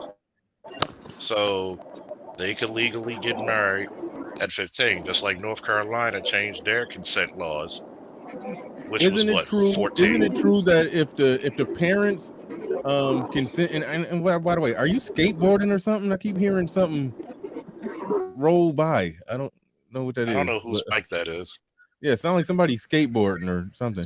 But Charles, he would break the skateboard, Bernard. That's probably me, Bernard. I'm sorry. I was on the road. I'm on the road. Okay, yeah, mute up. Actually, I would not, because I'm actually quite agile. So, all right, yours. All right, but okay. So what was I saying? I have the question that I wanted to ask to him. Okay, go ahead. I'm sorry. So he was saying that where he is, he had a 16-year-old that slept with a 22-year-old, and the parents wanted to press charges. But the part that confused me, this is why I said I was borging, so I couldn't exactly understand what he was saying. He was saying that you can go 4 years up and 4 years down, right? Mm-hmm. With age of consent being 16. Wait, hold on, real quick. Hold on. Important question. I know you. Well, go ahead. I'll save my question. Go ahead. You got it. Okay, so when you were describing your story, this is why I got thrown off, because you said that the 16-year-old parents called and wanted to press charges against the 22-year-old. Well, a 22-year-old, there's actually like a 6-year gap, not a 4-year gap. So he would have been able to be tried within the eyes of the law. No. Why not? In other words, no, like he I said, said, once you hit 16, let him say it. Let him say it. I'm gonna say this again, because comprehension listening is something that we gotta do these days. Repetition is the mother of skill. You gotta tell niggas stuff. Niggas need to hear shit 2-3 times. You know that. Come on, go ahead. Of course. Sometimes 7. Yeah. Once you're 16, that's legal. You can consent to sex. You actually at 16 you can consent to a lot of shit, really. But it works backwards, because most people thinking forward, meaning if the kid's 16 and he's trying to sleep with a 12-year-old, that's illegal. But if the girl, let's say it's the girl was 16 and the guy was 14, that's legal. That's within those 4 years. Once it's 16, there's no years. That's like looking at a 40-year-old dating a 20-year-old. And the eyes of the law. Hold on, wait. What about 15 and 13 would technically be legal then, right? No, you can't go past that. I get what you're saying now. It can be legal. It's iffy, but that's legal. As long as this is not a I didn't 4-year get. I gap. got you. Gave me two answers. Hold on. Or, In other words, no, I gave you one. I said as long as it doesn't go past that 4. That okay, 4 so years. 15 and 13 is Yes. technically legal. Yes, it is. All right. And What about Yes. 15? Okay, So but that's how the reason. low? That's the reason why I said that. How low? Holy shit! How low can it go though? I mean, I know you said 4 years, It's but I'm 4 just. years. In other I words, understand that. Okay, so let's in just keep other- going down. 15 and 12. They not No. gonna prosecute a 12, 15-year-old for that. No. Wow. It's only case by case. Damn. Because usually when you're looking at it, if it's that 4-year gap, they're not going to prosecute. But this usually. is. But Yeah, I this know. is, Hold on, wait, real quick, Ed. Y'all know that 1 out of 3 statistic that they pull out. I forgot what it is. Or how many girls were or black girls were touched by or sexually assaulted by a certain age or this or that or blah blah blah, based off something that would fall within that stat. Actually, based off what Officer Faulkner just said, is actually legal. I just wanted to. but hold on. But this is where. See, But this is the difference between. That's Okay, why the law is just so damn jumbled up that it's difference between molestation, which is not consensual, which means either I'm not old enough to make the decision, or I do not want the act to happen. Wait, but within or that, both. I know, but under the definition of sexual assault, if you just walk up to a chick and just grab her titty and pinch her nipple and walk off, that's an assault. Let's define assault. Unwanted touching. Oh, and that's gotcha. But that's why this is usually how it's gonna go down. The parent, like if they talk to somebody, this is where them going to the police versus them talking to a lawyer. And this is why I would recommend if something happens, parents talk to a lawyer if you really want something to happen, because a lawyer is going well, a lawyer may not say this, but if you know what you're doing, they're gonna try to. This is why they'll go for it as like rape versus going for it as consensual. You would have to go talk to a police officer because the lawyer can't charge you with rape. Because what happens is if people are emotionally charged, they're gonna go to the cops because, oh my God, this was done to my daughter. Versus it's a different. This is why a lot of these people will get their daughters to, and it happens. They will get them to say, no, you were raped.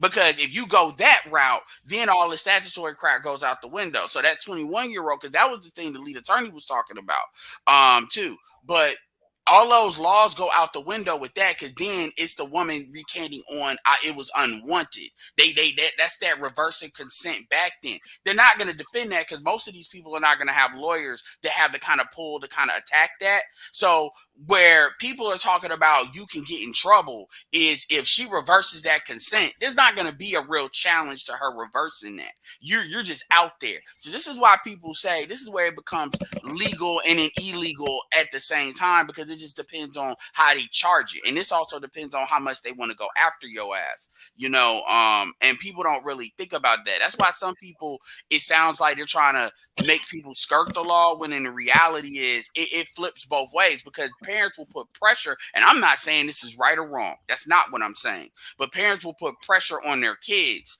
to say, no, you were assaulted. Because if you don't say that, then it's going to be us having this conversation about what you're doing out here in these streets. And then these women, particularly white women, will get scared. And then they'll talk. This is where the Me Too bullshit. This is why I ain't trying to relitigate that. When you talk about that vigilante shit, this is why I kind of didn't agree with that. Because when you look at Me Too and stuff, and proxy, you understand proxy violence too. Women will lie all the time, and then dudes will act on those lies. That's and then exactly. be like, oh, that's exactly why I wasn't with it. When I in my hometown, a chick, she this is my senior year in high school.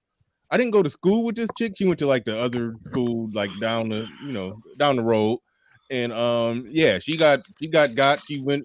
I went on a little senior trip, and she got smashed by 2-3 dudes at the same time.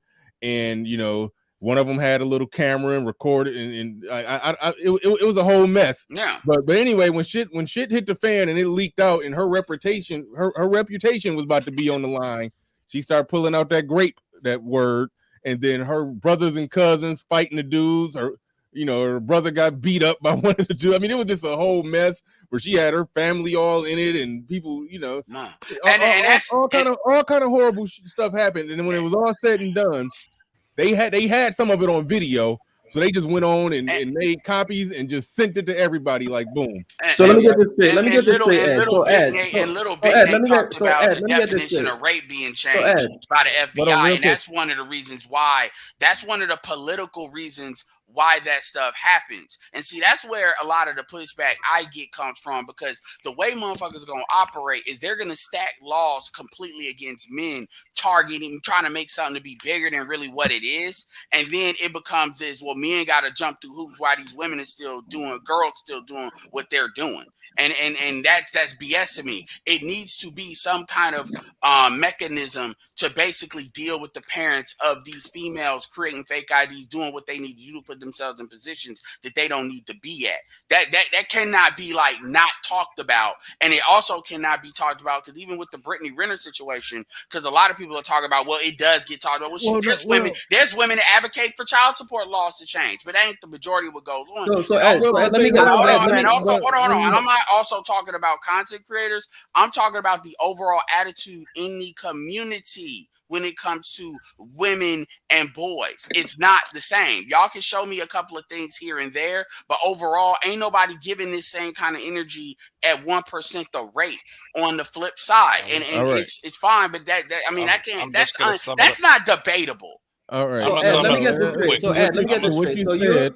So Ed, you're basically I got you next, JB. But to what you said about chicks making fake ID laws, and I understand the argument where chicks making fake IDs and whatnot and all of that. They but already I have understand laws the argument against that the man it's just not enforced. Exactly. I get it, but at the end of the day, look, that's why I say 18. I agree. It should be 18 too. But like again, if people are good, like because you're playing with the fire. Once you understand that the fake ID thing is a thing that's on the table, you're playing with the fire. If you even dabbling anywhere in the territory of some damn 16, even I live in Michigan where the legal age of consent is 16. I'm not playing that close to the edge. But the reason I brought up the fake ID way is because that takes the sex out of it, number one, and because that's other things that go along with that, and also that shows intent. You can't accidentally do that. You can't tell me that it's 16 or 15. You don't know what you're doing because you're making See, that takes the sex out of it. She's 16 and made a fake 21-year-old ID, but she was coerced. I understand the argument. And I'm not even talking about sex. I'm talking about anything. I get it. All right. Go. Wait, hold on, Jay. Nobody speak. JB is the next one to speak after I read the super chat. So Snuggle668 in the building says, "Is there any?" Okay, here we go. He said, "Is there any reason, or is there a reason why having certain conversations with people of certain intelligence factor is needed, or can just anybody say anything? I don't know what the hell you're talking about as usual, Snuggles, but thank you for the super chat. Appreciate that." Muck City Limits in the building. He says, "A cheer coach in Bluntstown. I bet they high as hell out there. Anyway, Blunt, stupid. All right, was just caught on camera with multiple male students in the weight room. She's free right now. They're building a case against her." Shout out to who else we got in here? KD back in here again with another $20 super chat. Definitely appreciate that. Young J216 in the building. He says the age of consent, or he says the agent of consent, largely, I think he means age, largely based on the religious belief of that nation. Hence why the age of consent is lower in the Middle East and Africa.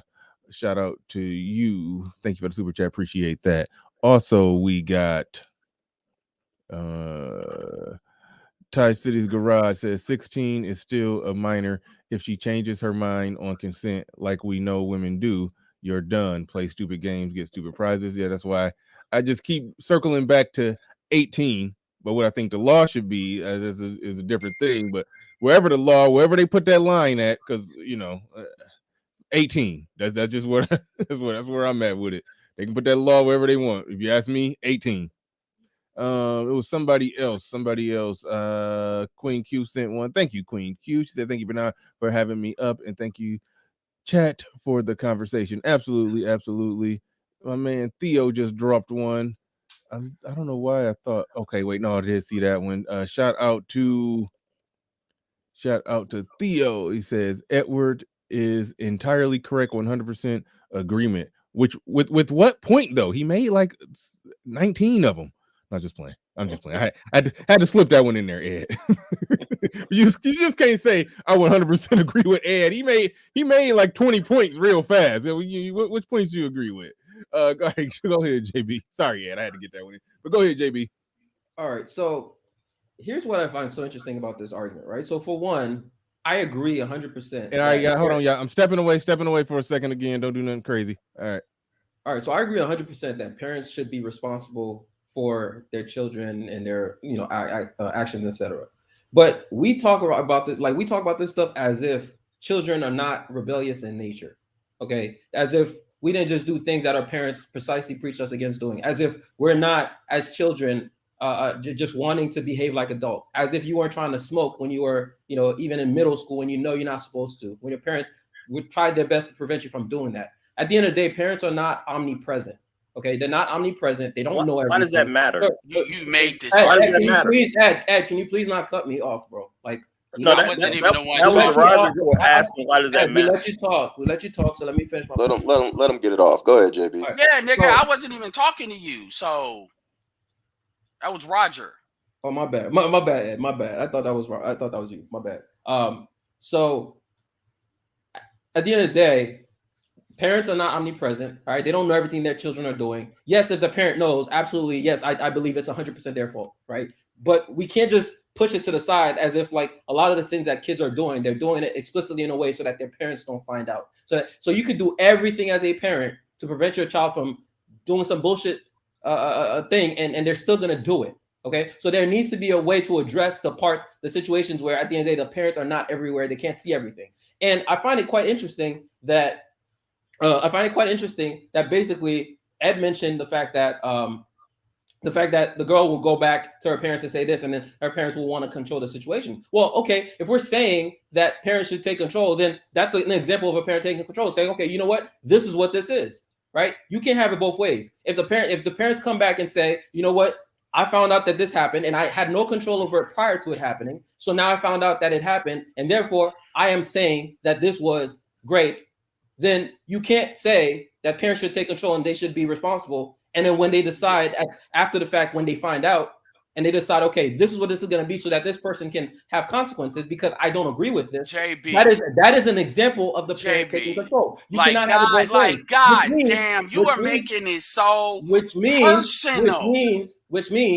Which means at the end of the day, what we're actually missing here is the fucking nuance of this conversation. Did you hear me? Hold on, time out, Bernard. Did you hear me where I said I'm not saying if that's right or if that's wrong, which means I left the door open because I see scenarios which I can understand why parents would do that.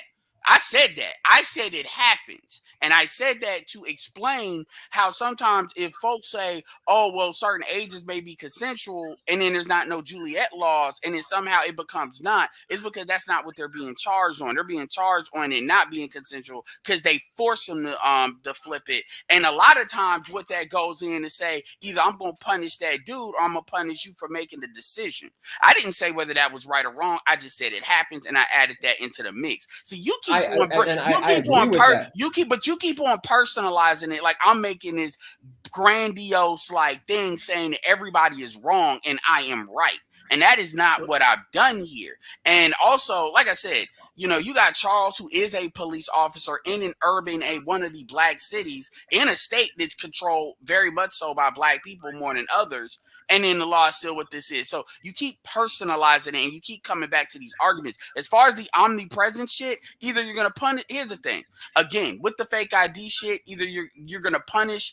And I'm glad Charles said it's not enforced. If it's not enforced, then by definition, you're actually putting these people in danger because you're making them believe it's okay. And see, it becomes this thing where people emotionally, shout out to Ruth Bader Ginsburg. She said the laws are designed to deal with men. They're not really designed to deal with women.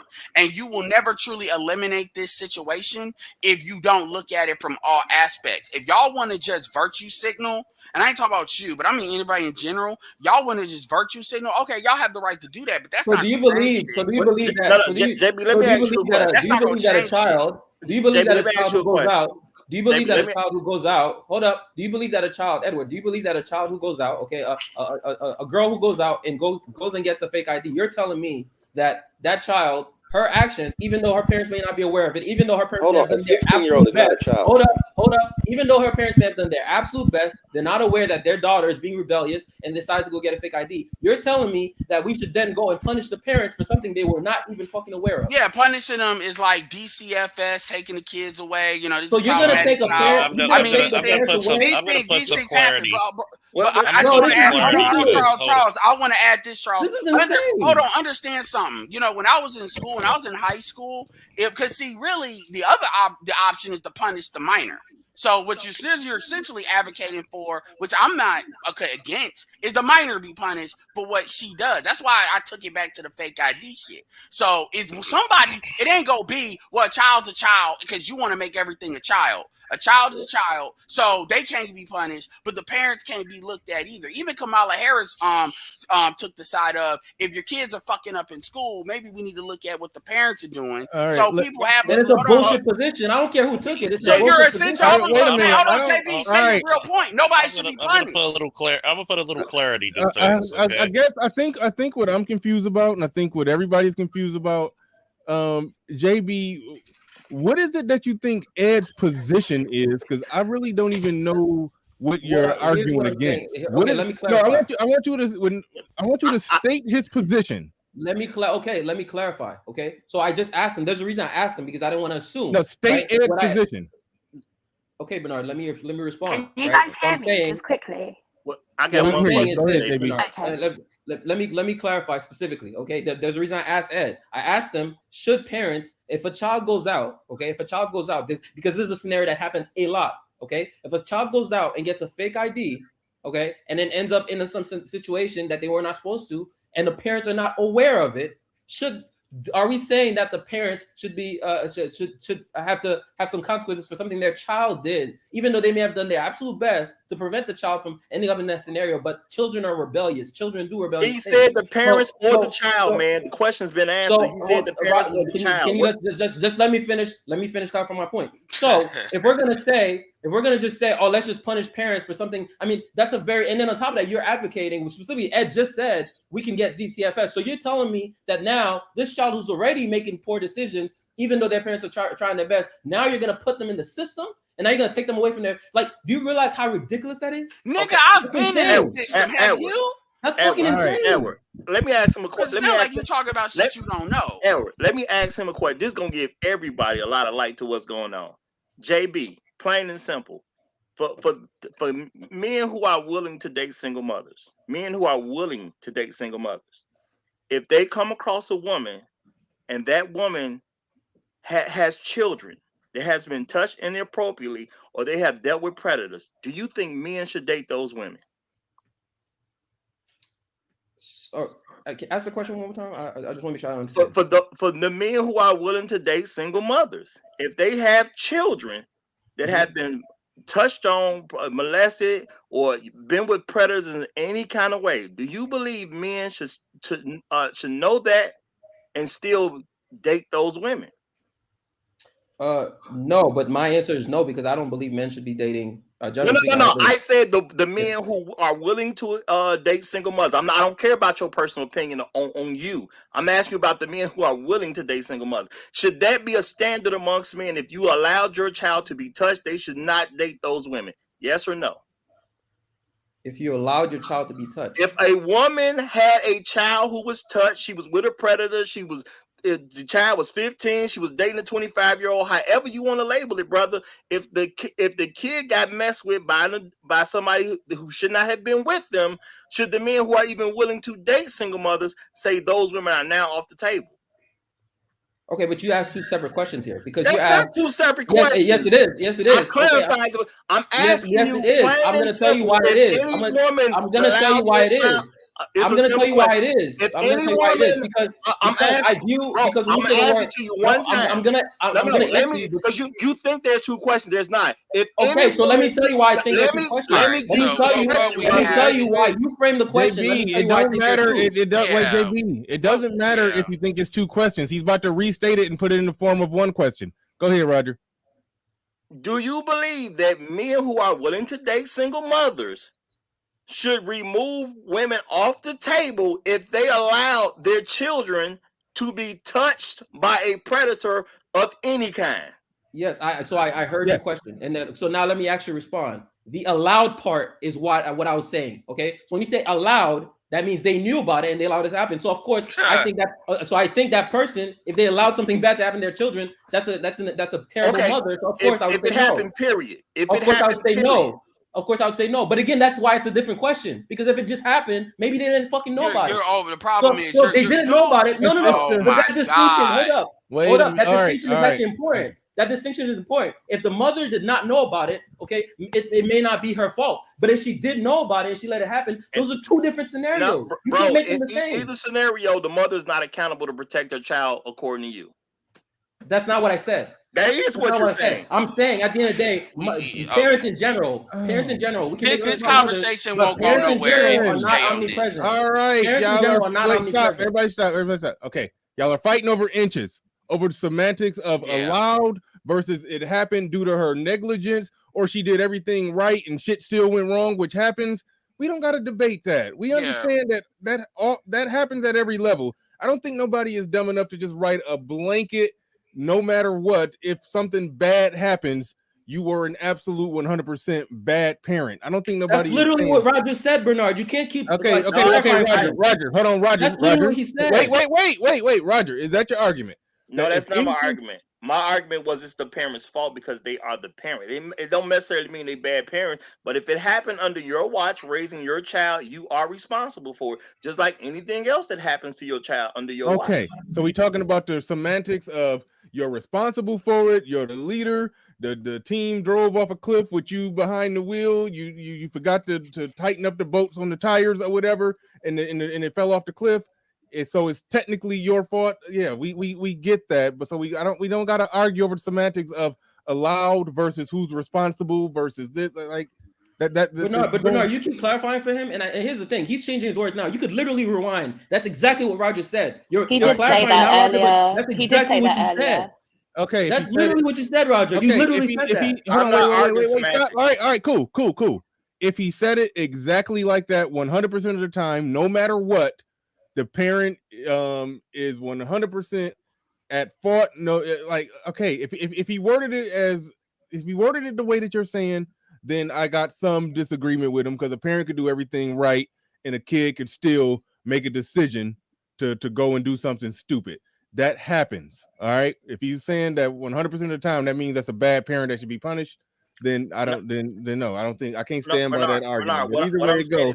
Either way it goes, to the larger discussion we have, and I still think this is fighting over inches. No, Bernard, all I'm saying is, period. If you have a child, you are responsible for your child. Children are going to do things wrong, but that doesn't remove responsibility from you as a parent.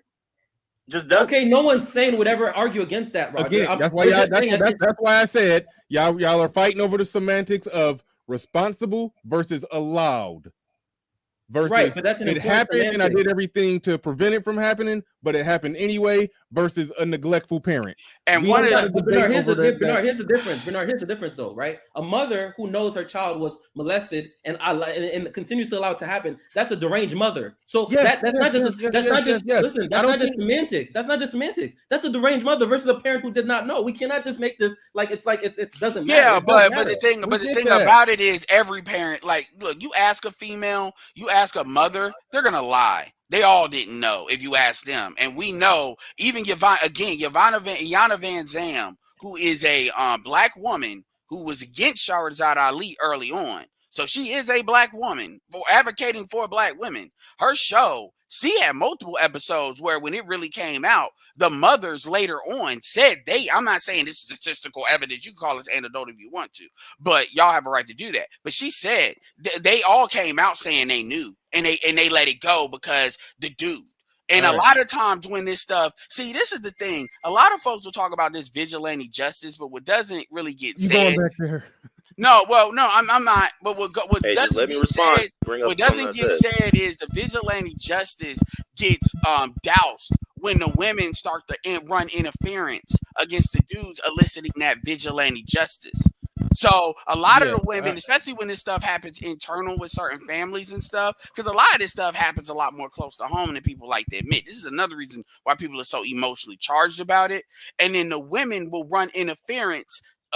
It's easy saying if it's somebody that you don't know and all of that, but when you got other women running interference in these families for these people, which is something that definitely happens. This is why, again, when people like to make it like people want to stack the deck completely 100% one way and not have the argument in a totality balance, this is why the shit never changes. Because people are doing a whole bunch of virtue signaling. Can I ask well, you we're a not question? I'm gonna say this straight up. We're not relitigating stuff I've already had on my channel. Okay. I'm saying everybody I got you. Hold on, wait. I got you, Jessica. Hold on. No, because everybody want to ask me these fucking questions. I'm not on trial here. Come on, man. Come on. Wally D in the building with the super chat. Thank you very much for that. He said, I just looked it up in the U.S. federal age of consent is 16, not 14. If it is a person who is 4 or more years older from transporting a minor under 16 across state lines. That's under transporting a minor, not consent. All right, cool. Constructive 14. consultant. Have you even spoke since you've been on the show? Can you hear me, Bernard? Yes. Have you spoke since you've been on the show? No, he hasn't. That's a yes or no, bro. Yeah, I can hear you. I'm sorry, Bernard. No, I was just saying, have you spoke yet? I didn't know if you had spoke yet. If you haven't spoke yet, I want to pass it to you before I go to Jessica. So go ahead. If you haven't said nothing yet, go ahead. You got the floor. You got the mic. Okay. All right, Bernard. I think about an hour earlier, probably about an hour and a half earlier in the conversation, it was kind of getting more towards which I think is probably what it probably is culture versus like the laws of the environment changing. And I think that's probably what we're running up against. And we have, although most of us are coming from the Black community, we are coming from different regions, so there are some different things at play, so some nuances going on. In my last comment in my first comment that I left you, Bernard, about some of the guys in the manosphere, I still stand on that. A lot of our guys are very much so emotionally charged and need to as much as possible, because it is a fine line when we're having these conversations, as much as possible, remain in a logical frame of mind and kind of discuss it from a code, very much so, like what is culture, how people are being raised, all this socialization, because that's a part of it. Because when we're having this conversation, we're discussing just 200 years ago, socialization was a huge part of it. The women, more times than not, and what a lot of guys in these spaces are talking about is let's split it to single sex education for a reason. Why? Because women are getting socialized in such a way, and the young men are getting socialized in such a way. And then at that point in time, the father is giving away the daughter in marriage and things of that nature. So it's a lot of things at play. We're kind of bringing in what happens when the urbanization of a large part of the cultures, which that's where a lot of people are, and running up against culture and those changing cultures and how that's working out. And so that's what I wanted to say, Bernard. You can go ahead and let somebody else talk. All right, go ahead, Jessica. You got the floor. You got the mic. Hold on, shout out Nick Penn in the building. He says all the girl would have to do is falsely accuse a man, and he would be killed, and they would justify it without a trial. Complete idiots. Yeah, that's why taking away the laws and letting street justice be the law of the land, and it's in the hands of idiots to decide the fate of people. So yeah, even though with the law it still be low key in the hands of idiots. But anyway, all right, Jessica, you got the floor. You got the mic.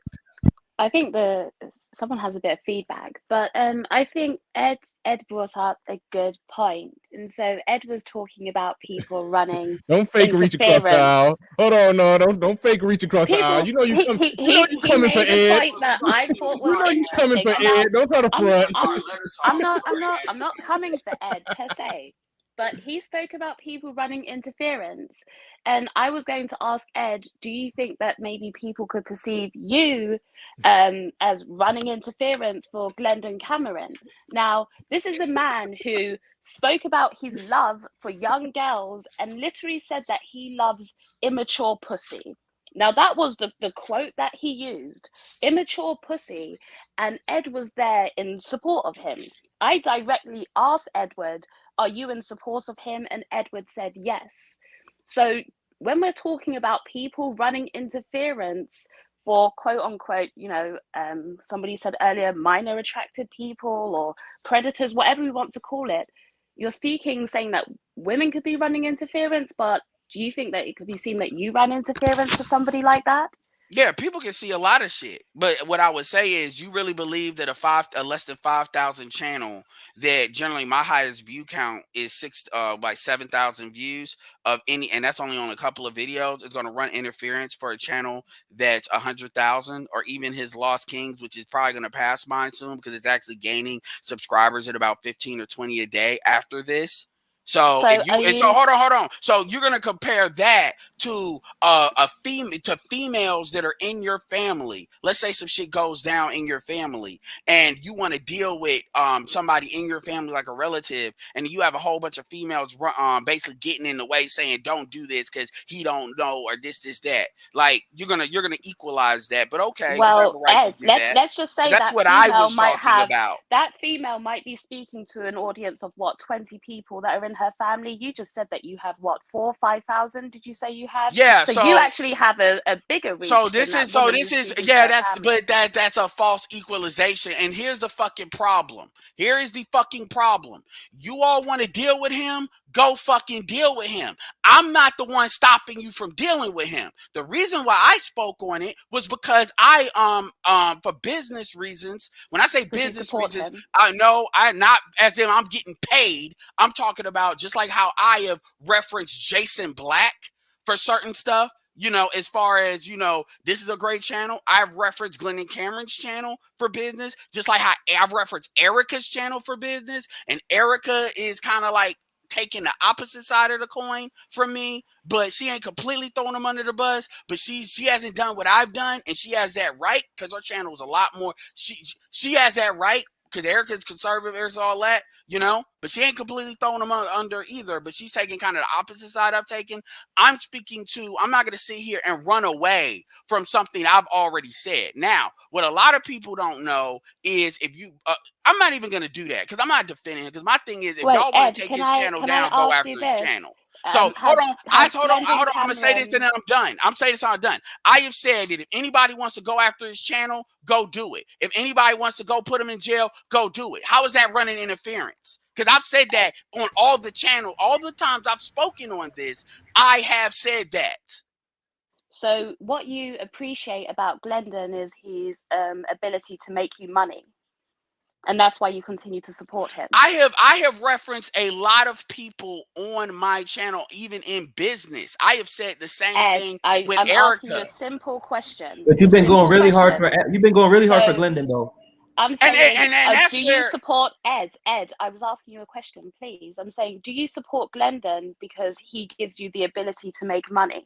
I support Glendon because Glendon explains a lot of things about business that's not explained. So I basically reference him as a source. He is not the only one, but he is one of people. I reference BGS after what he said. You gonna pull that up too, since you want to put me on trial? So basically what you're saying is that, yes, Glendon has good advice that can make you money, right? So just like you were speaking earlier about those 16-year-old girls who are, chasing money, being with older guys, you're effectively defending Glendon because he can make you money too. So you have that same mindset as that 16-year-old. Your money over, morality or legality. And on top of that, you just said that Glendon is not the only person that can make you money. So if Glendon is not the only one who's out Glendon there, doesn't make me money. I don't know why you keep saying that. Well, Ed, if he doesn't have the ability to make you money, I don't even know why you would recommend him to other people, right? Wait a minute, hold on here. No, because she's doing exactly what I said wasn't going to happen. She's trying. Look, Jessica, you can have your opinion. I have mine. I want to be clear with you. I don't give a fuck about this virtue shit. I said what I said. My videos are already up for everybody to get. The only reason why the original video Glendon did is not up is because YouTube took it down. He showed the screenshots. You getting me to come off of my position does not stop Glendon's channel from growing, from being monetized, from doing what he actually said he did this for Ed, to do. So you keep I on don't know holding on to Glendon. this shit, No, but you keep Ed. on holding on to I this. You need to don't know respect that I Glendon. said what I said, and that is fucking it. Because that's what JB is really coming at me for too. Like shit, And I Ed, stand on what Ed, the fuck I said. Ed, and that is fine. You can stand on what you say, and I'm going to stand on my thoughts. I would never support a man who comes out and talks about his love for immature pussy. Now, if you want to go out and support him, that's up to you. I'm not telling you to change your mindset. In fact, I think it's a good thing that this situation has arisen so that it can actually show us who's for what. Like you Oh said, my there was a god. prominent You know, content See, creator Bernard, Wait a minute, who hold on, said, hold on, on your stream. hold on one second. hold on, Hold hold on, on. because I my agree thing with is this. Jessica. I agree with Jessica. I'm neutral. I'm neutral Well, we in, know in, you do, in JB. Jessica and ASB, but I'm gonna say this because a lot of people do virtue signal and things like that. If Ed has continued to support what Glendon Cameron, what you're saying makes sense when if he's continued to recommend people go to his videos. How many times has he said go to Glendon for business since this has happened? What him He just said he's referencing? still going to. Listen to what I'm Did saying. you Listen to listen what I'm to what saying. he said? Listen to what I'm saying. I know he's referenced Glendon Cameron multiple times before all this even came to light. That Glendon Cameron made that video. I totally understand because I heard it myself. But how many times have he told people to still go to Glendon Cameron for business reasons after this has happened? If that hasn't happened yet, what well, you're saying really don't make sense. well, Roger, Ed's about to tell you himself that unless I make he's this not going public to Glendon. statement that Glendon Cameron's a monster that should die today, then I'm supporting him. That's really what Jessica wants me to do, and I'm saying straight up, Ed, you've been defending him hardcore. Ed, stop playing around, bro. You've been No, defending hold him on, everywhere. real talk. Okay, wait, everybody stop, because I'll admit I don't know the backstory and the genesis of whatever Ed and Jessica got going on. I stepped away for a little. Hold on, wait, damn it, come on, hold on. I stepped away for a little bit and then I came back, and y'all. Well, Bernard, what they're doing is they're relitigating the Glendon Cameron video, and because I haven't said that Glendon should die today, then apparently I support. No, that's not what it's about. Ed. That's their fucking argument. No, that's not my argument. You've been defending. You've been defending somebody who said. Hold on, wait. Not really. So we're going back to what's legal versus what's moral. Yeah, I haven't really be defending Glendon. Ed, the videos are still there, Ed. What are you exactly? JB, can I just quickly speak? Ed, I'm not saying that you have to come out and say that Glendon should die. Did I or did I not? And let's have a truthful answer. Did I not because ask I'm a liar. you, Go ahead. Are you Ed, did I not ask you? Are you in support of Glendon Cameron? What was your answer to me, Ed? I said yes.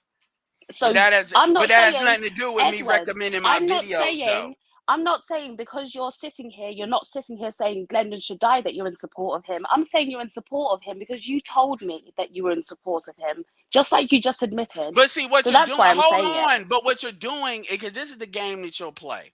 What you'll do is then you'll do what you did to BGS is you'll sit there and then you'll start adding a whole bunch of shit with it. Like, let's be clear here. And Roger's from Chicago. I'm from Chicago. Black Huru, 60-something years old. We're like, and there's a reason why I say that. Because when you folks know what really goes on. And the way that y'all heard that and the way that I heard that was very different. Glendon was taking his experience and basically outline as to what goes on. And see, the reality is what y'all haven't seen is Glendon. I'm not even because see now, but the more deeper Ed, how many ways can we translate? I love immature. Wait, stop. Ed, we're talking. Were you done talking, Ed? Yeah, because here's the trap. The trap is the more I go into explaining shit, the more it's gonna be seen as I'm defending Glendon Cameron. And quite frankly, I've said what I've said. I've said what I said. I'm gonna ask you a fucking question, Jessica. Do you think I support pedophiles or pedophilia? I do. I'm unsure, Ed. I'm unsure. You're unsure. Okay, honestly, who said that they do? I did, John. Honestly, it depends with whether you like them or not. Because that's what I'm seeing in this situation. You like Glendon Cameron, and therefore you're defending So him. I got a question for you, Jessica. Do you think anybody that bought after 2001, after the fucking R. Kelly mixtape, R. Kelly tape? Do you think anybody that supported R. Kelly supports pedophilia? Who the hell No, is I that think making that noise? R. Kelly. I'm not sure. R. Oh, now Kelly's situation. Hang on. R. Kelly's situation is nuanced, right? We know that there are a lot of people that lied on R. Kelly. I'm not as familiar with R. Kelly and the whole so thing that Edward, please. I'm not as familiar with that. That is before my time, literally. But what I do know is you and I both saw that video of Glendon Cameron coming out and saying what he said. And now you're saying that people are taking it the wrong way. I don't know how many ways you can let's translate. be very clear. Let's be very clear about what Glendon said. Glendon, hold on. What Glendon said was that he had sex with a 17-year-old when the age of consent was 16 in the state of Georgia. And he also said that he ran an ad for a BDSM shit. Because let's be clear here, I'm not the only one that basically has a video. I'm not gonna lump nobody else into this. He said he received a photo is it from only an Edward ad. gets to Hold on, finish go when ahead. he's talking, but I didn't get to finish? Ed, go ahead and finish. Let's be clear what we talking about. Glendon Cameron has never said he has sex with a 15-year-old girl. That is some shit I that never y'all said he keep said saying. that. Yeah, but I see never the said thing. that. So again, where is all this coming from then? Okay, Ed, it's coming from the fact that Glendon sat on that video and said that he loves immature pussy. Now, there's only so many ways that you can translate that. You're saying that people just took it the wrong way. How am I meant to take your love of immature pussy? Ed, what Glendon also said in that video is that he got into a situation where he was with a mother, her 16-year-old daughter, and her 17-year-old daughter.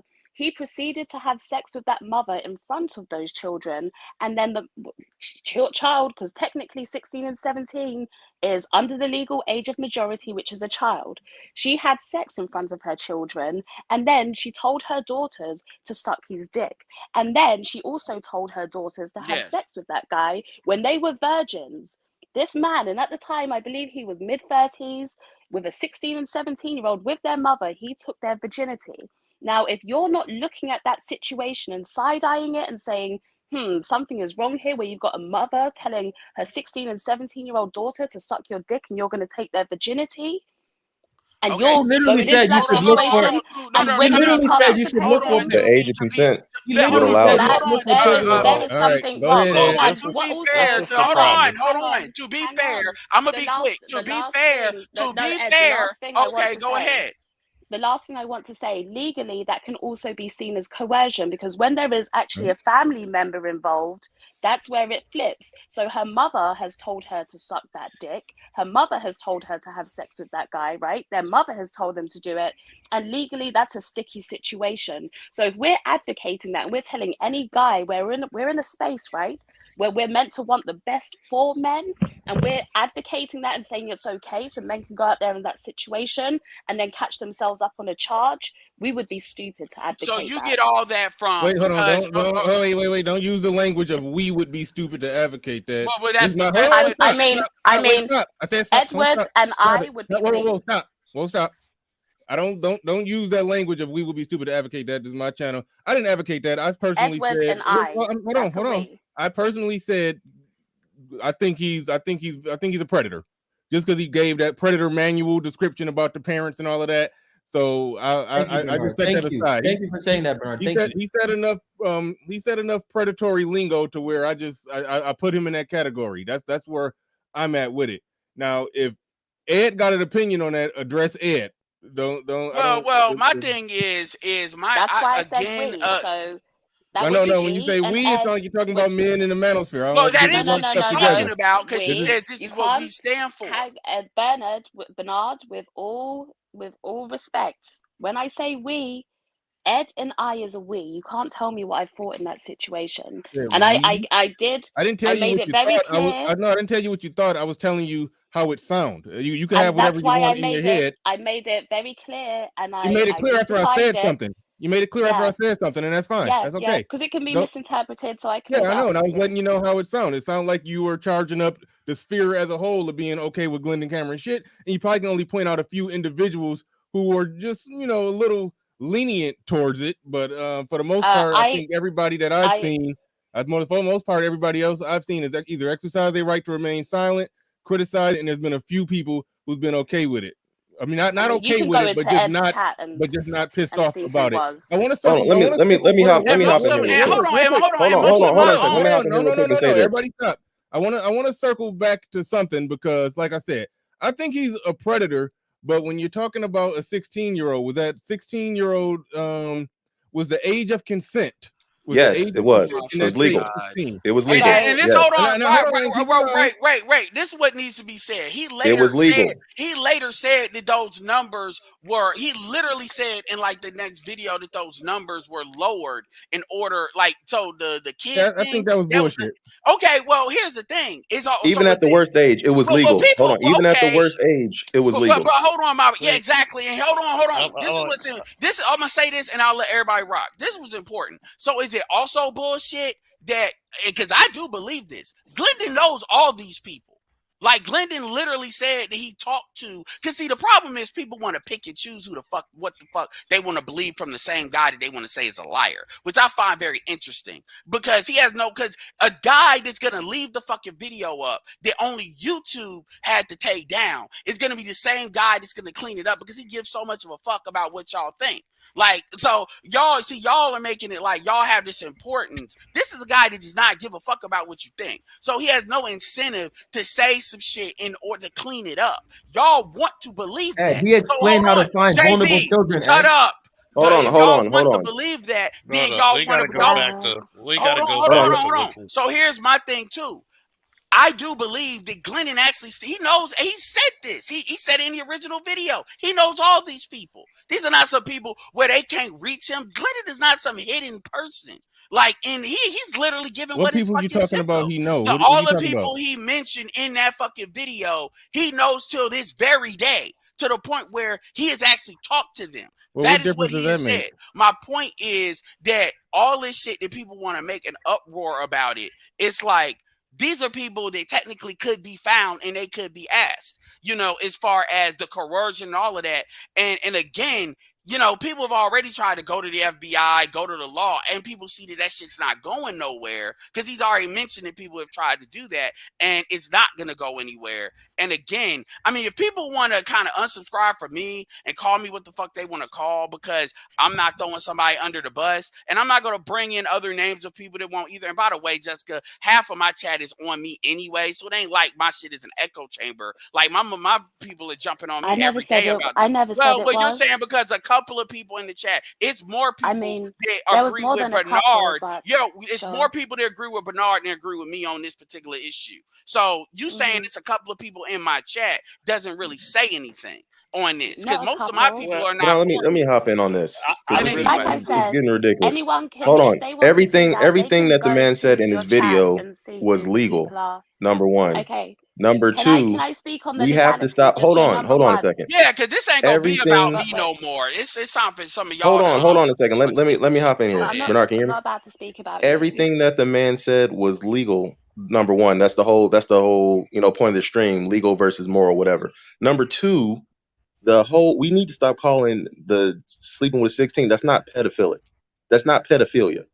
If a man's attracted to a high school age girl to teenage, that's not pedophilia. Y'all keep using the wrong words. It's a predator. No. Hold on.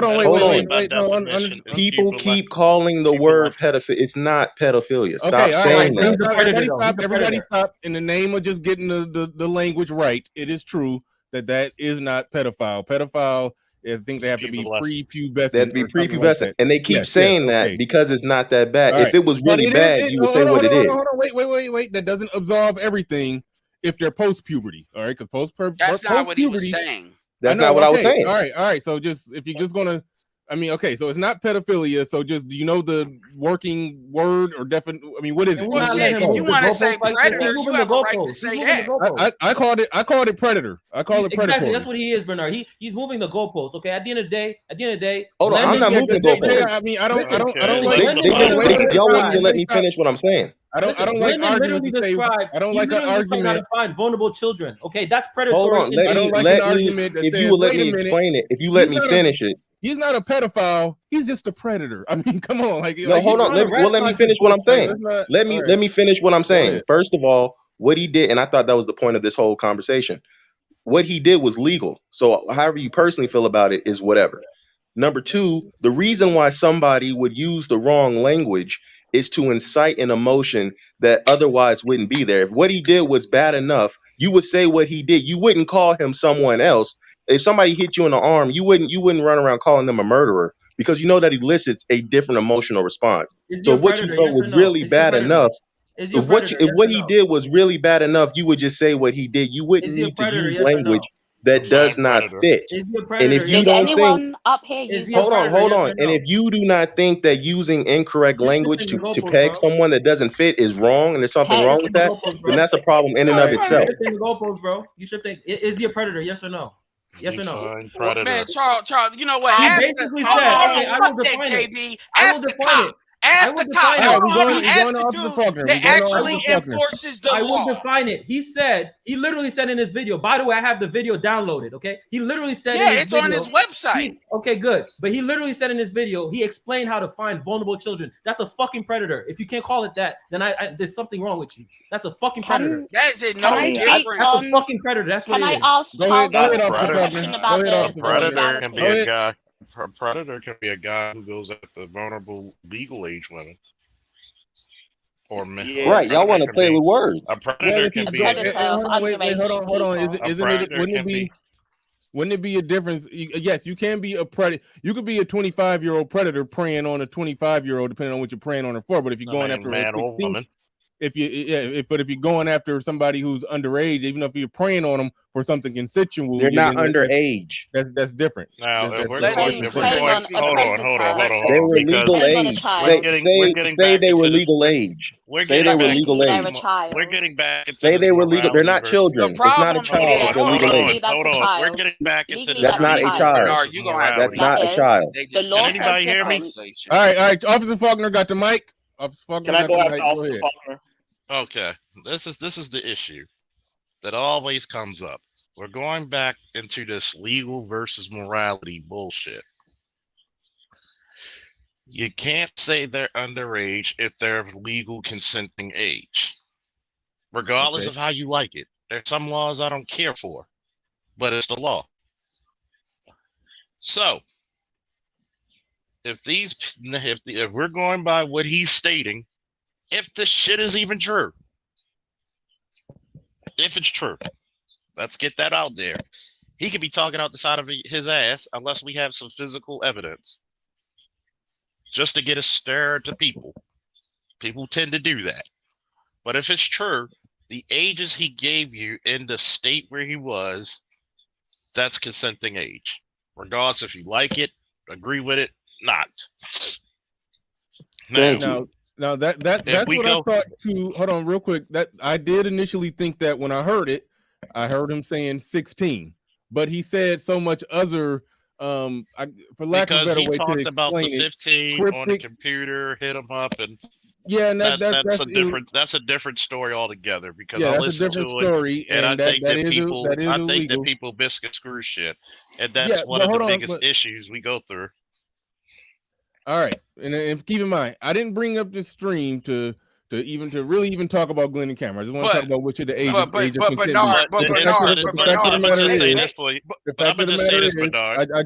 But make no mistake. But I'm gonna just say this about it. It's just that mainly we have an issue with people going through morality versus legality. Because guess what? Sometimes it's legal to kill a person. Sometimes it's morally, people may say it's morally right. Some people say it's morally wrong, but that is left up to interpretation, right? Absolutely. So when we have that law that says, when, especially in these states, just like Homeboy pulled up the national consent. National consent is 14. Transport is 16. You know why? Because most states, the age of consent is 16. The national consent is still 14. Charles, where can because I a find lot it? of Where can we find this? Where can we find the No, 14? hold on. They do that because it doesn't sound good to say that a man slept with a legal age consenting person. It sounds better to say words that Well, don't fit, like underage and pedo. See, Can if I if what ask if what he Charles a did was question? truly bad, you would say what hey, he really did, and it would Let stand Charles All alone. right, got go it. ahead. Just I Charles want is Jessica to ask expert. Charles a Yeah, question because yeah, So okay, I go want to ahead. hear Charles. yeah, because I want to speak to the legality of it. So yeah, we know the age of consent is 16 in the state of Georgia where it happened. When you look at the age of consent, it says that it cannot be somebody who is in a position of influence or a position of trust over that 16-year-old. Yeah, a was he person a in position of stepfather? trust or influence. No, but Was do he you not was he a think? teacher? No. But what we also have in this sexual encounter where there is a 16 and 17-year-old involved is that their mother was involved in that sexual encounter. Did the mother sleep with the kids? The Okay, so mother is engaging. We can No, see that as sex. Let me We're ask you gonna this. go Let by. Charles. Let See, we Charles can't. rock. I'm gonna ask Let you me this. ask you this. I'm gonna ask you this because we're gonna. Is This is the a slippery slope. Number one, right? am I that child's stepfather? No, No. Am I that child's teacher? Not saying no, me, but we're gonna use me no, as no. an I example get because I'm you. tired of hearing. I get you. And am I this kid's camp counselor? No, So that's where it comes into play. I've even but talked about what? that earlier about the college and the high school teacher or coach.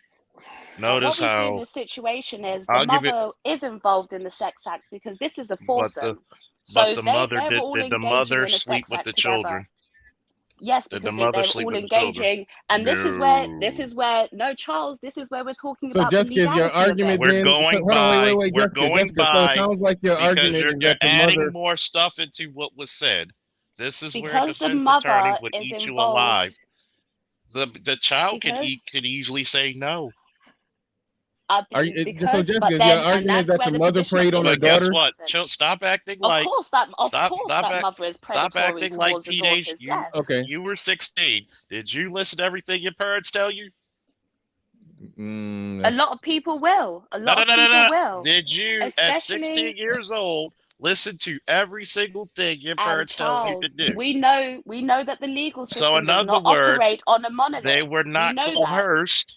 And so They were not coerced. when we when we want to talk about the legality of this situation, there is actually a chance that If he could get brought if up on we charges talk because about the mother if we was talk about involved. The mother if we was talk involved about the in. legality, the mother was not sleeping with the daughters. Yeah, They were I think involved in y'all. a Hold on, sexual real act quick, y'all. I think together. y'all are going down That's a rabbit a hole that legal we don't rabbit need to hole. go. I think, but But it's as simple as this. I still think he was a Bernard, predator for some other stuff that he said, but in the actual situation of having sex with 16-year-olds, if the legal age of consent in the state was 16, then you could say he legally didn't do nothing wrong right there. And I also think it's wrong that if you are like, you can just make the moral argument and you can call him predator for it's writing not. out the predator manual. But if you're trying to say that he's wrong legally for having sex with a 16-year-old because her mom was in the room, the only person legally who No, was on some because bullshit was the mom that was rooting and cheering the shit on. Well, Legally. And let me because make a he believe point. it was. or Can not, I? Hey, Can let I? me and I'm Can finish gonna so I I? can say get out of something, here. and I'm Can gonna I say just get something, this and I'm gonna out? leave it Because then I'm alone. gonna What You'll be Charles? surprised drop how down. many. You'll be surprised how many mothers who should be in jail. I don't care if it's R. Kelly. I don't care if it's some dude down the block who she needed soap powder from. Guess what? A lot of mothers coerce their daughters into doing a lot of foul shit. Mm-hmm. And I'm not going to tell you how coercion, and this is the difference, meaning either you fuck this guy or you're getting put out the house. So we Okay. don't know the Okay, but specifics I want to say this because I want to get We up out got of to here. look there. at it because even with single mothers, you're 3 to 5 times more likely to be abused than single fathers. Mm-hmm. Why? Because number one, when mama keeps father away, which tends to happen in the modern world, who's protecting the children. And sometimes the biggest role of the father is to protect the child from the mother. Okay, We well, we I keep. want. All right, go ahead, Roger. Yeah, Go ahead, I want to Roger. get up out of here, but see, this is my thing. I'm not a fan of Glenn Cameron, and that's no knock against him. I just don't. He's just not a person I happen to listen to. I did listen to the video that he put out there. I understand that where everything he talked about was legal. I also have to understand that he put the second video out where he said that the women were actually 18 and 19 years old, and he was just blowing smoke on the first video. Now the whole thing is some people gonna choose to believe that. Roger. No, I'm saying some people gonna choose to believe whatever they want to believe about. Based off everything else he said about his affinity for young girls, I don't believe that they was actually 18 based off all the. These cats are just Well, making excuses. all I'm Really, saying is, yeah, I just can't making go with excuses. that. I'm not saying he wasn't lying. What I'm saying is I don't watch the dude, so I can't say that the man came out lying. To me, it makes more sense that the women were 18 and 19 years old because he ain't a dumb guy. And I do understand that a lot of black men in this country, we kind of know where we can step into and where we can't step into. And if we cross a certain line, we gonna have hell to pay. You know what I'm saying? So I do believe that is there too. If he knows he crosses a certain line, he's gonna have hell to pay. The video that he made, I don't think was the best thing to do in the first place, period. Even if it was 100% true, I still wouldn't have made a video like that. It didn't, you know what I'm saying? I understand it was to get numbers up and all that. That's not the way I would recommend anybody do it. But well, my thing is, as a person who doesn't really pay attention to him like that, I looked into this because I did the story on my channel as well.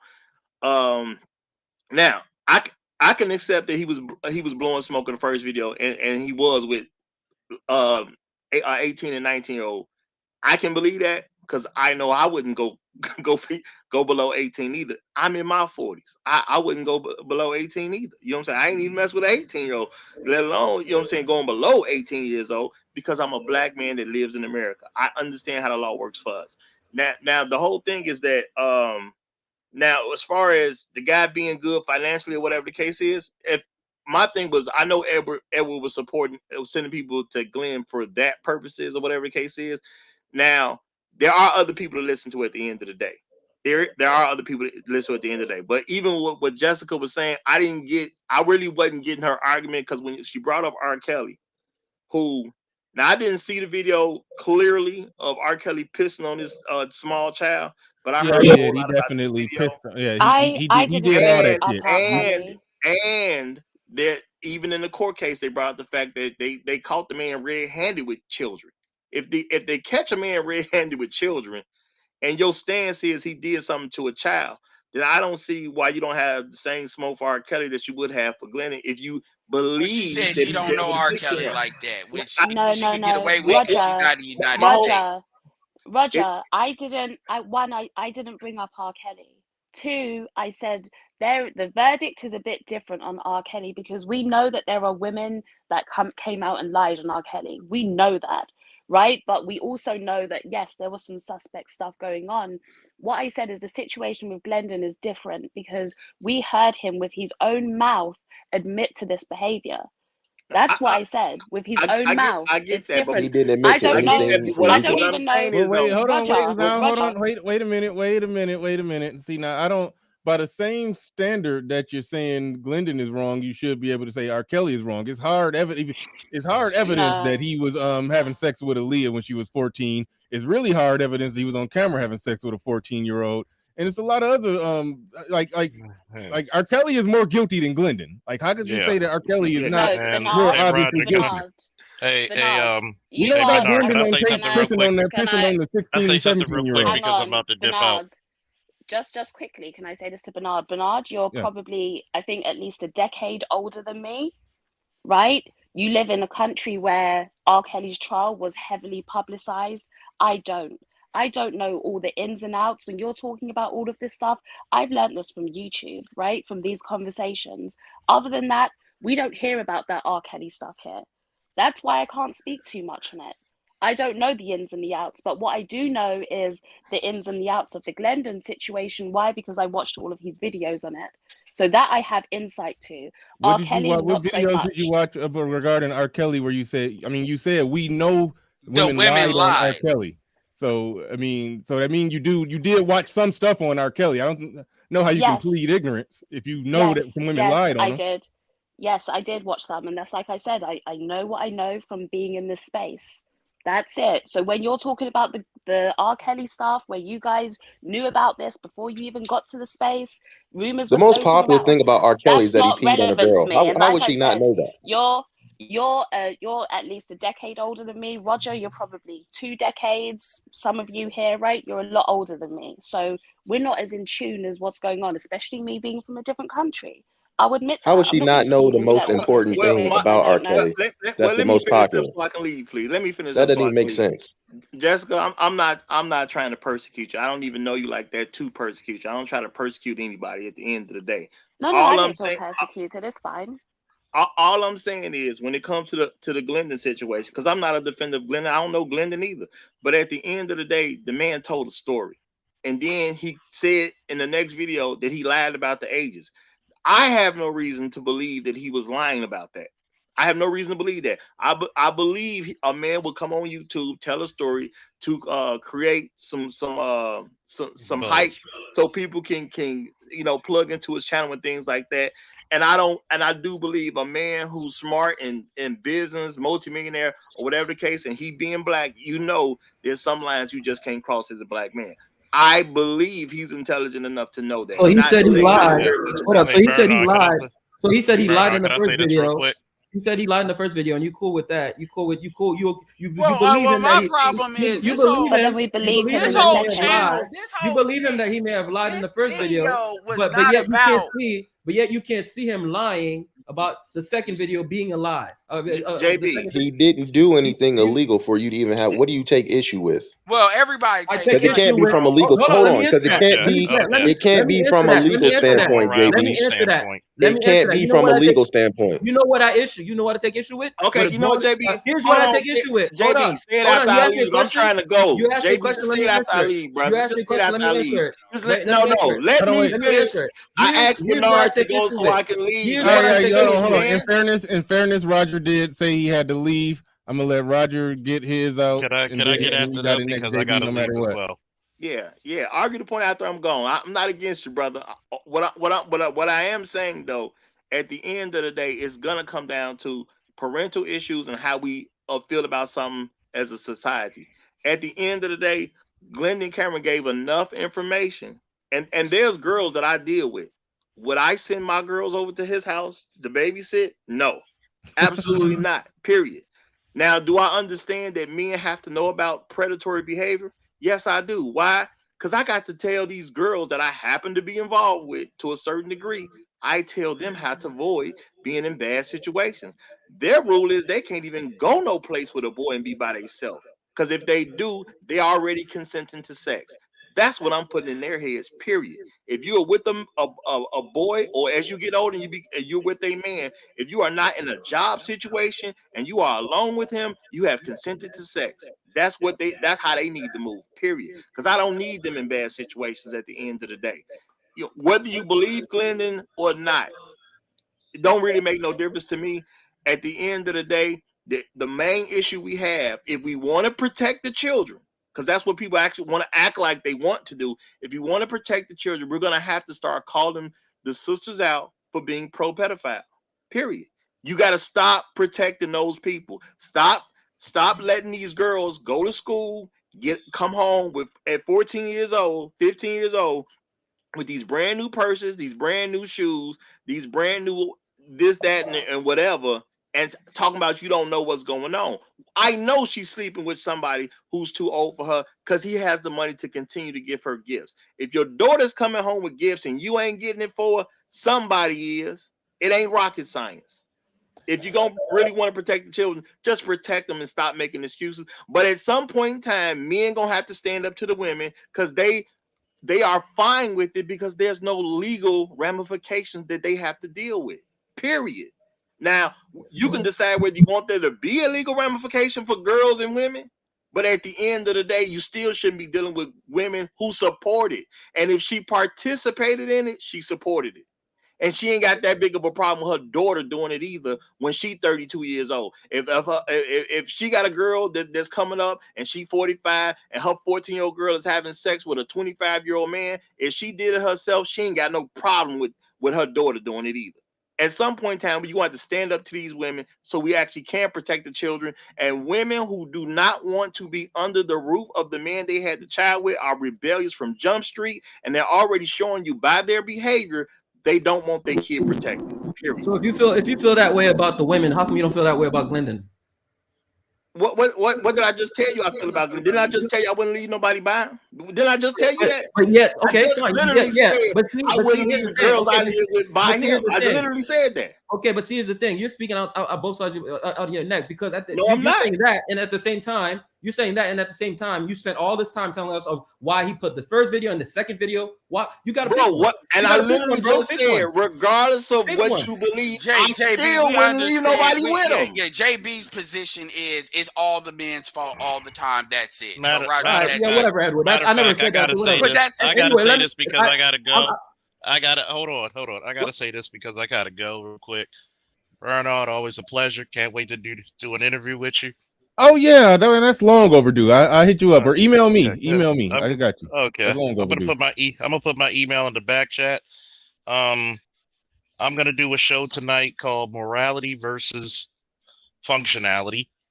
Hopefully y'all can come over and watch, have a good time, drink some cognac, get some cigars, hang with your niggas.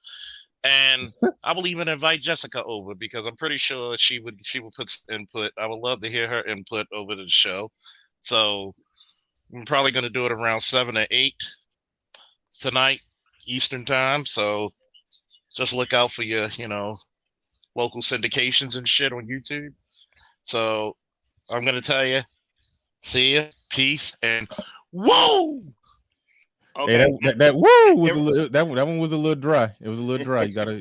So JB, he already told you from police officer that it was legally sound, and your issue is what? They were just too young. It's not legally sound. It's not though. Before you get all that, because I do want to leave. JB, and you just saying to let you know, speaking out if of you both want to sides ask me the legalities of it, come to the show tonight, and I'll explain it in great detail. All right, yeah. Make sure y'all go check out Officer Faulkner tonight, so you can check out. He can do the do some legal breakdown of it. Shout out to Skyfall TV. Says Bernard, keep up the great work. I'll certainly try. Nick Payne in the building. He says what I didn't like is how he said he is similar to R. Kelly when what R. Kelly did was illegal. That's where he messed up. Look. Even if it could be, and I said this before, even if it could be argued that they were 16, every story that he told, they were 16, and you can't find nothing specifically illegal in the stories he told about women he had sex with. He said enough in his whole diatribe to where I know a predator when I hear a predator, so I just put him in that category. What is a predator? What is a predator? Bernard, real quick. What is a predator? I literally said that the man said enough stuff that the girls I deal with, I wouldn't leave around him. Absolutely. No, I said that. But I'm with you. I'm with you. Well, Roger, now JB talking about I'm speaking out of both sides of my neck. You have to. Yeah, exactly. Yes, you were. You have to. Okay, so all right, so let me answer. You asked me a question. Let me answer. If you're saying, because you came up here but basically you started off by telling us how he had this first video and then in the second video he said, you took all that time, right? These are all mental gymnastics to try to say, I don't care about it that much. I don't care for Glendon, but you know what? I kind of believe the second video. Like, if you actually believe what you're saying, I don't care for Glendon. I said I don't watch him. If you actually believe what you're saying, then say it. But more so, let me actually answer what J.I. asked me, because you asked me. No, bro, I'm asking about what I asked you, not what somebody else asked you. What my issue is. What my issue is, okay, I don't care whether it was legal or not. This cat sat behind a camera and he explained how to find vulnerable children. That's what he did. Nobody was illegal. Nobody was holding a gun to his head. Nobody. How did I had a video? I'm gonna get my point out. He had a video where he sat behind a fucking camera and he talked about how the children without the parental involvement are the best, etc. That's a fucking predator. If you cannot open up your mouth to say that, both sides of my mouth. If you cannot say that and you can't say it firmly, all you're doing is mental gymnastics. JB, what did I say, JB? What did I say? What did I say? Did I not say I heard enough that I wouldn't leave the girls I Well, deal with around? Roger, Did I not I say that? already said if you don't say What? that Glendon's a No, predator no, and no, should no. die today, No. you support him. Edward, That's it. hold on, Edward, because I think I'm talking to a pedophile now. That's what I believe. Because if he can't explain what he's saying, see, people like to virtue signal a You lot of can't times, and they just do the call same. him They that. do the Come same on. stuff they're trying Did to y'all? virtue Did you just signal learn that about. word? Did you just learn that word? No, bro. Did you just learn It's a that very word? simple thing. You said I'm talking out of both sides of my mouth. I literally said I heard enough that I would not leave the kids that I'm responsible for around him. How am I talking out of both So then sides of my why mouth? was Is the the all question. the okay? So fine. So then why did you have to do all that extra defending in the first place? I didn't Because guess defend what? nothing. I Because said guess I what? only listen Can to I the guy. Did I bring not up? just tell you what Because this guess what? was, Roger? Can I bring up a point that Here's hasn't the been thing. brought up? Here's the thing. All Here's the right. thing. There's no amount. All There's right, no man. amount. Here's the thing, right? There's no amount of game Glendon could be giving. Okay, that there's no amount of business game or any other. Nigga, he don't even JB, watch him. I So didn't. you I so don't watch what the that to dude. There's no me? amount of game. There's no amount of business game that he could be giving JB, that what makes did it I more say that that defended him? that is a pro against him being a fucking predator. There's no JB, reason. what did I say that defended Can I him? chime in real What quick? did I say that Okay. defended him, JB? I No, he can just Roger, real quick, Roger. I'll answer that. When you said that you believed his story about how when he came back and said, "Hey, I was just bullshitting," and he bumped the ages up to 18 and 19. Like, so I think that's where JB coming from, where he's saying it sounds like you defending him. I keep going back to what I said. He gave the predator manual of deal with them young when they got bad relationships when their parents, if they come from broken homes. When he was breaking all of that down, if you see she got Facebook pictures of her and her parents together, then you know she's from an intact family. Don't mess with like I heard enough bullshit to where I'm just gonna say, yeah, he's on some bullshit and just leave it and just leave. And I can say that, I can see that, and I can just leave it right there. I can just leave it right there. Can I ask the question real quick before we digress? Hold on, I got you, Nate. Hold on. I'm gonna say this last thing, and I'm gonna go. As a a person, okay, Roger getting his last words again. Go ahead, Roger. As a person who actually has girls, I have girls that are under my leadership now, and some of them they're minors. I literally said the man said enough that I would never leave them around him. I started off by saying, well, Roger, that's not enough. So at the end of the day, no, the whole thing is I don't listen to Glendon Cameron. Period. I don't really watch his videos. I only watch to do research to report on the story, and that was it. I do not listen to Glendon Cameron, so I don't know enough about that man to say whether he's a liar or whether it was the truth that he was trying to build clout or whatever the case is. I don't know. It's just that simple. So me saying I don't know does not turn into I'm defending somebody for something when I literally said I'm not going to leave the girls I deal with around him. I don't know everything, and you have to be an idiot to believe I do. That's okay. Fair enough. Can I ask a question? I wanted to jump in and ask this question because I heard him, and this is why it came back up. You don't mind, Bernard, do you? Yeah, go ahead. You got it. Okay. This is the problem that I have with what you're saying. You're saying that you have enough wherewithal. Are you talking to me? Because I'm gonna leave. Oh yeah. Are you talking to me specifically? No. Just make a general point. Just make a general point. Roger's been trying to leave for a while, and people keep calling him out. Go ahead. Okay, this is the problem that I have. You have enough men who are competent to say that I see the problems with that. Therefore, the women under my leadership, I would not allow them to be around that person. That's no different than the shit that happens within the black community already, where you have that one person you can't leave around the kids. You don't want to call it what it is, but you have enough wherewithal to say, I know better than to leave my child alone with this individual. That's the problem that I have. The only thing I'm saying is I heard enough to make my decision on what I'm gonna do, and I also saying that I don't know what that man does. Period. I'm not saying Roger, that you're gonna have to do another video. You have to do a stream because it's always gonna be you on trial. That's the problem, though. That is the problem. You problem have enough wherewithal to say I heard enough to say I'm not going to leave the females in my tutelage. You've heard enough to say I'm not going to leave the women in my tutelage alone with this man. But you don't want to call it what it is because that doesn't make something right or wrong, though. What it is that doesn't make it right or wrong. There are enough red flags. There are enough red flags to say. Okay, let me clarify this for you. This is public. That man's a millionaire. I am not finna claim nothing about that dude who has the ability to come back and sue me because he was not convicted in the court case about it. Period. I legally can't call him something he ain't been convicted of, and I'm smart enough to know that. Bullshit. I'm calling bullshit. I'm sorry. Roger, Right. I've been saying this for 5 minutes. What this was? You keep on explaining something, and I already Hey, told Glenn. you. No, Okay, hold all on. right. Let me Hey, Glenn, Let me I don't know why say you this keep trying to let me say this explain to it. Queen K. Stop. Everybody stop. And Everybody I'd rather stop. I'm not have Little trying to Big Everybody Nate's stop. point in Everybody the stop. chat. understand. I'm about to I'm start not muting trying. people. Hold on, Queen Q. I'm Hold on, sorry. Queen I'm Q. sorry. Queen Q. Hold on. Okay, I think Roger sufficiently said that Glendon is on some bullshit. I think he sufficiently said that. However, he's not leading the pitchfork rally. So I mean, I'm not going to beat up on him for that, and I don't think nobody else should. So if he's not leading, going on, because that's what you got a fair point, Ed. Right now, everybody generally agree that he is wrong and he's on some predatory nonsense. But if somebody isn't I disagree. exciting the witch hunt, if somebody isn't leading the witch hunt like we want, then they're being criticized for that. I think I completely disagree. Can I chime in? Hold on. Let me say this to JB. Let me say this to JB real quick. Hold on a second. Hey, Hold on a second. You done talked for a while. Hold on, Ed. Regardless of everybody's feelings, Hold on a second. Roger Let is me say not this going to to put JB. himself in a place where he has to deal with legal ramifications for making a statement against that dude that I don't even watch.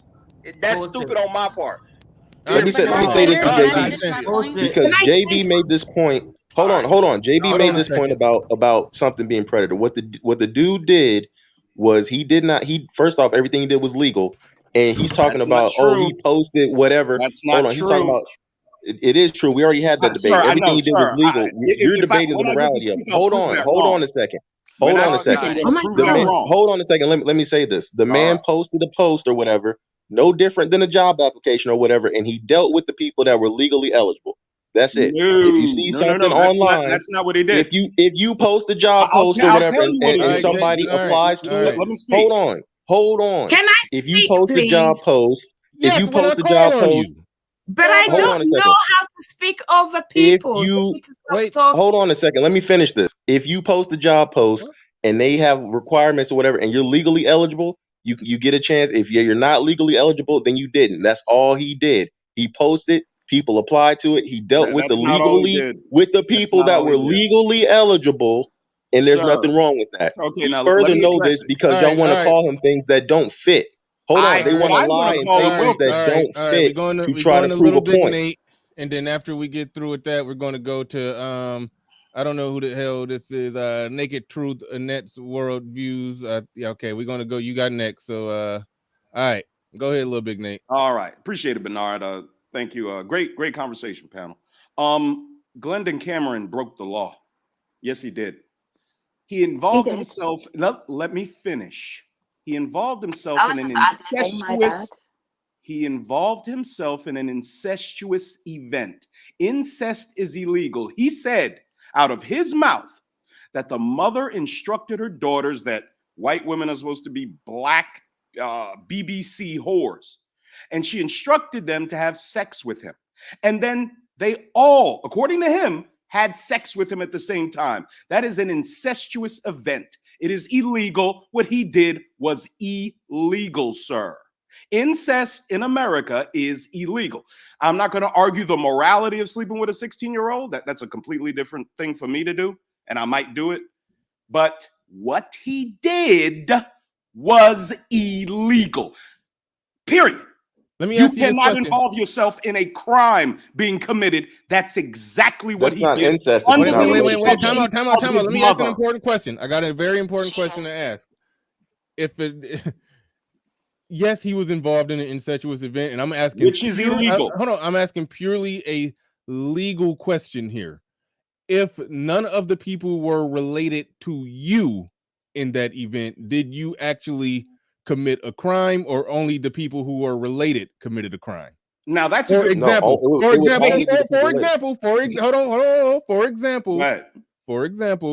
I know of some situations where somebody claimed to have allegedly had sex with two twins at the same time. Okay. the only people committing incest is the two twins who was licking each other's nipples, and just by my logic, I don't know what legal, so I don't know if legally he did anything wrong If right you there. are technically engaged in a sexual event with two people engaged in an illegal sexual event, yes, it's illegal. I didn't No, know. that's not illegal. We have to pull up the law. That's not illegal. Go look at the law of incest. Incest Can I are say, two blood-related people engaging in And he sexual wasn't blood activity. related to any of them. He's not He blood doesn't related have to to any of them. be. He's participating in the event with the two people that are. All right, It's not incest, and they weren't having sex with each other. Wait, time out. I think Jessica has pulled up the law. Do you know what the actual law is? not the incest, but if you pull up the law and the age of consent, you are not allowed to engage in a sexual act. And he did, because a threesome, what Lil Big Nate is right. In his own words, he said, we all had sex together. The age of consent says that you are not allowed to engage. The age of consent. What's the law? Wait a minute. Hold on. Time out. I'm telling you. May I chime in also? Wait a minute. Wait a minute. I thought it was established that in the state that he lived in, the age of consent was 16. It is established. That's why she's lying. However, look at the stipulations on the law. It says that you are not allowed to engage in that act with a person who is in a position of trust or leadership, because it can lead to coercion. The mother. Put it in the back chat. Put it in the back chat.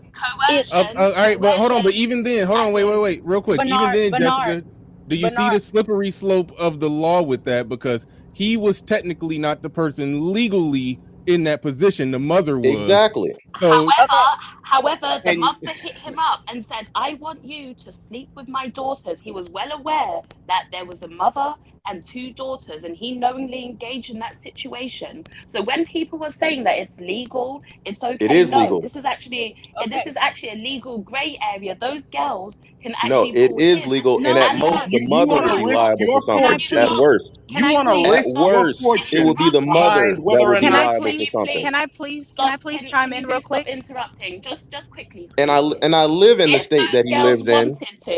Hold on, and I live in the state that he lives in. Can you please stop interrupting, because I haven't interrupted you. I'm trying to understand how you know more about the law about the state that I live in as the person that it happened than me who lives in the state and has looked into it. Hey, JI, I live in Georgia too. What's your point? And if anyone wants to, they can go up. My point is exactly what I said. They can look at my point is exactly what I said. Now, if you go and you hang on, because it's like, do I have to pull out a strap on for you to be quiet, JI? What the fuck? Jeez. Yeah. Okay, hold on. Well, ask Jay. What are you talking about, you stupid bitch? You're not even from here. Bernard, if I may. Bernard, you just gonna let that slide? You just gonna let that bitch do that? Real quick. Why are we gonna let that stupid bitch do that? Pivot. Jessica, don't say no shit like that on my channel again. Okay. Okay, come on. This stupid bitch isn't even from this country. I'm sorry, but Bernard, if I may chime in real quick. I believe that the lead attorney, when he covered this, he said that the age of consent in Georgia is 16 with a 15-month age gap. So you can go up 15 months or you can go down 15 months. This is when I watched the interaction between the lead attorney, Glendon Cameron, and Anton, and he brought that up, which is why I put in the chat earlier that, hey, when it comes to the age of consent, you have to read the bylaws also, because even though your age of consent in Georgia can be 16, like, for example, here in Alabama, the age of consent is 16 with a 2-year up and down age gap. That's what the law says. So that's why I said, that's why I asked the question I did earlier. That's not the case here. That's not the case here. What does the law say about? What does the law say? Wait a minute. But the lead attorney did a show and they broke down the law, I believe, and that's what I'm saying. I wish I could get off and go get the timestamp of when he brought it up. Fair enough. If that is the case, that legal age, the age of consent 16, but within a 15-month age gap, that means he would have had to be in 17 in order for it to be legal. If he was 18 or so, then he would have been illegal. Then he would have been. What does the law say about corresponding with and receiving nude pics from a 15-year-old? Right there. If that's what finds him legally guilty, okay. So we got him. He was legally guilty. Even Can before I No, chime in? that's incorrect. Can I? That's Can I? incorrect. Can Well, I? no, he was Statistically, corresponding with and received nude photos Real from a quick. 15-year-old. What's legal about it that? was Whoa, no. whoa, whoa! That, Can I? I want to chime in real quick. go ahead, little big What Nate. Glendon Cameron is in the crime of the incest, he's an accessory after the fact. Okay. That is technically perfect. What he did was illegal. There was an illegality taking place. He came in and involved himself after the fact. He is technically an accessory after the fact, sir. That's what he is. Thank you. And what's legal about corresponding with and receiving nude photos from 15-year-olds? I've been asking this in the chat for the last hour. You're like, he didn't do anything illegal. He didn't do anything illegal. Yes, the fuck he did. Yes, he has. All right. He said he deleted. He said he deleted. He corresponded once he with knew, and once he received found them. out I her think age, Gabe whatever, he posted a deleted super that, chat who said, as a He only said that. cybersecurity He only said professional, that in his he busts email. him if he found it on his computer. Listen, What's he said legal once, about this? he said any underage photos, whatever he had, once he was aware they were underage, whatever, he deleted them and blocked those people. That's what he said. He said that in his All right, but email. Hold on. Okay, That's listen, that's what he said. That now I listen, if understand you what he post said, but when you something corroborate, and hold on. somebody sends you something inappropriately, then you're not This is where I'm liable at just with it. because they sent it to Dude, you. that's If where you we delete it. start Hold on, skirting real the quick. line of legality, bro. You can't sit up here and say, "Oh, well, you know, No, listen, I was I'm explaining it corresponding to with you. this I'm person, and then explaining they it to sent you. me a You asked the picture." question. No, you already knew that they were young. No, Would I'm you already admit knew that what explaining he it did to was you. illegal? Listen, The listen, accessory after the fact. Would you admit now that he did something illegal? What he said was that This is once all he bad, found out dude. whatever somebody was There's out a here, whole whatever, bunch of he deleted illegalities it here, bro. That's and all I wanted blocked to come them. up here That's and it. say. That's all that you can Dude, do. you're like, If your you're saying whole that you're position on saying this something shit that he didn't say now. You're arguing absolves something that he any didn't sort say of now. He legal said he positioning, right, deleted based them in and got reality. rid of them once he found out that they were underage. That's all you can do. Okay, J.I. What do you mean that's J.I. all you could do? No, dude, it's called soliciting. It's called soliciting sex from a minor. No, Dude, look, if listen. you got he could delete it, but if his computer came to me, right, and I had to do a hard drive recovery, and I found that shit, just like what Gabe A said, dude, cops are gonna become knocking, dude. Y'all are bringing You think in you deleted it? J.I. other It's as stuff simple as this, outside J.I. of what's going on. J.I. Craigslist has a record of it too. So does Gmail. J.I. All right. Listen, man. You don't have to lead the witch hunt. And I respect brothers who I respect your position if you're not trying to be a part of the witch hunt. I get that. However, if you take the mere fact that he was receiving nude pictures from 15-year-olds, if you corroborate that with everything else that he said, including writing the Predator manual, I mean, like, we can just simply say he is what he is. I mean, like you notice how he every time. Listen, hold on. I'm not trying to attack J.I., but I'm like, look, we can just say that the dude is what he is, and I got no defense for it. But look, if you don't want to lead the witch hunt, don't lead the witch hunt. Don't be a part of the witch hunt. I'm technically not a part of the witch hunt because I didn't do content on it. I gave it some room to breathe, and then I said, okay, I'm about to just do a show on what the age of consent should be, and then he eventually did get brought up, so we talking about it. But at the end of the day, look, we heard enough predatory lingo to where we could say, yeah, this dude is a predator. But you notice, Bernard, you notice how Bernard, and that's why I brought up. Go ahead, JB. I'm sorry. Go ahead, JB. I'm sorry. You notice how J.I. every single time he skirts right. He tells you everything that Glendon said, but he skirts right past the part where he talked about looking up parents on Facebook and doing all this. Like, he skirts right past that, right? So let's ignore all of that. Well, let me deal with it directly for you, JB. Let me deal with it for you directly, JB. Do you want? I will deal with it directly, JB. None of that looking up somebody, whatever. None of that is illegal. We're not talking about illegal here, bro. Like, don't act stupid. That's all I'm talking about. Because this is a moral. Listen, I'm never going to be able to convince you otherwise. I'm talking about what he did was legal. Bro, your opinion on it, I can't help your opinion. Bro, I cannot change your opinion of it. If you think it was wrong, I cannot change anybody's moral views. Bro, do you not understand what is predatory? Do you not understand what is predatory? If a man is sitting there telling you how to find children that are the most vulnerable, that is a predator. That's literally what the definition is. That's the definition, bro. Definition of a child is somebody under the legal age of majority. The legal age of majority in the US is 18 years old. 16 years old is technically you're not legally a that's a child. legally, You're not a child, A and y'all 16-year-old is using this still a like y'all minor. saying this thing There's to a try difference to between a paint it. minor. You're There's a trying to difference paint between it a in a minor, light. bro. And There's Bernard, a difference between a Bernard, this is minor why and an it's innocent consent. disingenuous. Because when it's There's a somebody difference. that's There's a drunk and difference driving or something, between. that's killing There's a somebody, difference, you know, bro. There's Bernard, that a they do not difference say that between a this was a minor. child that did something. There's They a do not difference refer to between a people as a minor. child. That's an There's emotional a word. difference. It's an emotional trigger that they're Bro, using there's on a difference purpose. between a You know that minor. that's a All right, linguistic game that they're playing. There's a difference between a They're minor. playing a language game on There's a purpose. difference between a minor. They're There's playing a a language difference game between on a purpose. minor and the age of All consent. right, no, even language game aside, if they switch the language to okay, he preys on minors. He's predatory when it Comfortable with comes to that? minors. Like I don't see I don't see how none of this makes there's no way out of it. Okay, it's like There's no way out of it. yeah. No way out of what? Bernard, If you know Bernard, you're may a I? predator, that's The fine. child, All right, it's listen, still a minor. listen. Bernard, may I, if I may? This comes back to the conversation I was saying when we say this is a snapshot of the bigger problem that a lot of the Black community has. We see the red flags, we identify the red flags, but we don't want to call a fish a fish. We want to find all these fancy wordings and say, oh, the legality of stuff. But if it swims in the water and it has gills, it's a damn fish. Come on now. And what do you say about a man that goes to a woman's house to sleep with the adult woman and then brings her 16, 17-year-old daughter instead of saying, nah, I'm not doing that, ma'am. And, you know, if he wants to call the authorities, great. If he doesn't, that's his business too.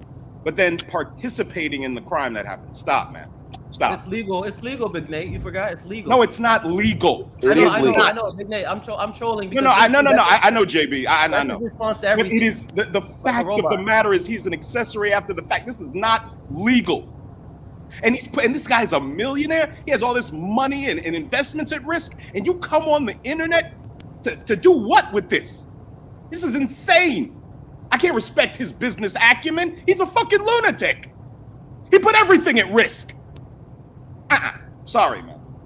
I agree with Big Nate. And I just wanted to bring that up. Like, I get it. We don't want to. I get what you guys are saying. We don't have to lead a witch hunt. But this goes back to the bigger problem, as I said before, when we all know that auntie or that uncle or that person you just don't leave your kids around, but we'd rather not call them what they are. We rather try to find these it's always this weird legal versus morality BS. You know what the hell they are. And if you and I have to say this, if you yourself can sit here and admit that you wouldn't keep your own children or women around this person, that's a red flag. That is a huge red flag. I wouldn't have my children around him, but it's not a red flag. Listen, the fact that I wouldn't have my children around him is not a red flag that what he did was illegal. Slavery was legal. Is anybody defending slavery up here? Listen. Okay. You can have different opinions of how people should govern themselves. I definitely do. I preach financial abortion. A lot of people don't agree with that because a lot of people don't agree with equality under the law. I get that. That's why that's something that I push.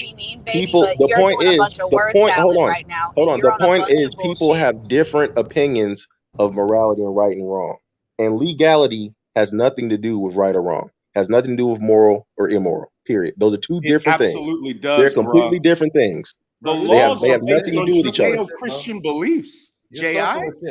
Listen, murder is wrong. Anybody's murder is law. illegal. Hold on. There's a separation between church and state. Anybody's law, from a cultural, societal, evolutional standpoint, most people's laws have origins in whatever morality and religion. Hold on, morality is subjective because even amongst religions, quote unquote, there's different interpretations of the Bible. And there's different interpretations of how people see things, even under the religious umbrella. There is no uniformity. There is no universal. Period. I never said there was a universal. I never said that there are basic tenets that a successful civilization must adhere to. Basic tenets. Now, what was but what those tenets are can differ drastically. There are some fundamentals that most people aren't going to disagree on. We can agree that there should be a certain age at which we should allow sexual relations to happen. But whether that age is 16 or 21, everything in between is subjective. So there are argument, certain and tenets. I know I'm kind of going off on a tangent, but there are certain tenets. I agree with you, little Big Nate, but what those tenets are is subjective. I just want to show you something. And I know I've brought up slavery. People think I'm crazy, but my point is slavery was legal. and there was a moral and Judeo-Christian argument made against it by the abolitionists, and it was immoral and then ended up wrong. So it was a moral argument made for the it. legal illegal game when no black people should be ever complaining about slavery again because it was legal. It was legal. That's not what I'm saying. That's not what I'm saying.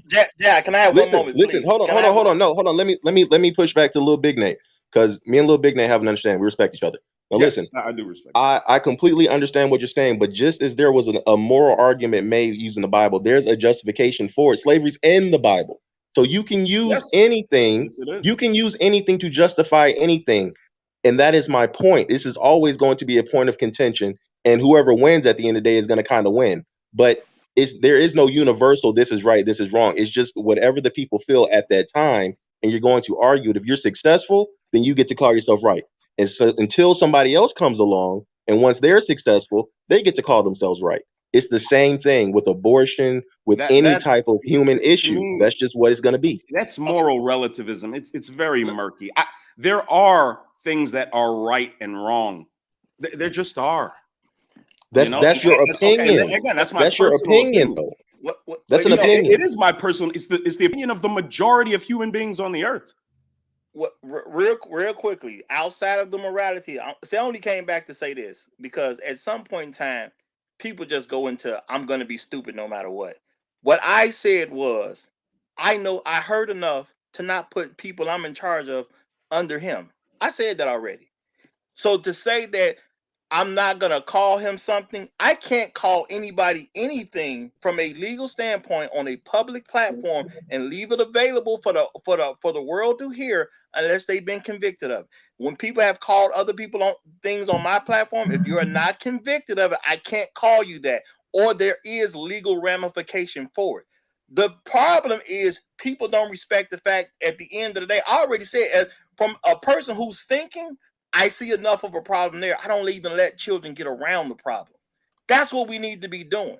Period. Now, if you in your house and can't nobody hear what y'all saying, you talking amongst your friends and your family, you can call them anything all day if you want to. But ain't nowhere in the world I'm going to be calling people something they haven't been convicted of on a public platform and leave it up. I'm calling a predator because he admitted to it. He said it himself. What if the alleged victim was somebody related to you? The predator told you himself. The predator told you himself. He recorded a video of himself telling you what he did. He's a fucking predator. I'm not saying you can't have whatever your opinion is. All I'm saying is I ain't gonna legally call nobody nothing. There's no legal aspect. That's bullshit. Hold on. Okay, so wait a minute. I can prove that incorrect. Because honestly, you make me think bullshit, you're a bro. That's bullshit. Around you. All right, yeah. Everybody stop for a second. All right, it was my position. That's even bullshit. before people broke down the legality and showed how it was illegal, I still had a problem with what was said, and I just defined it as simply as that. He said some predatory stuff. I put him in category of a predator, and that just is what it is. I didn't even care about the legal breakdown.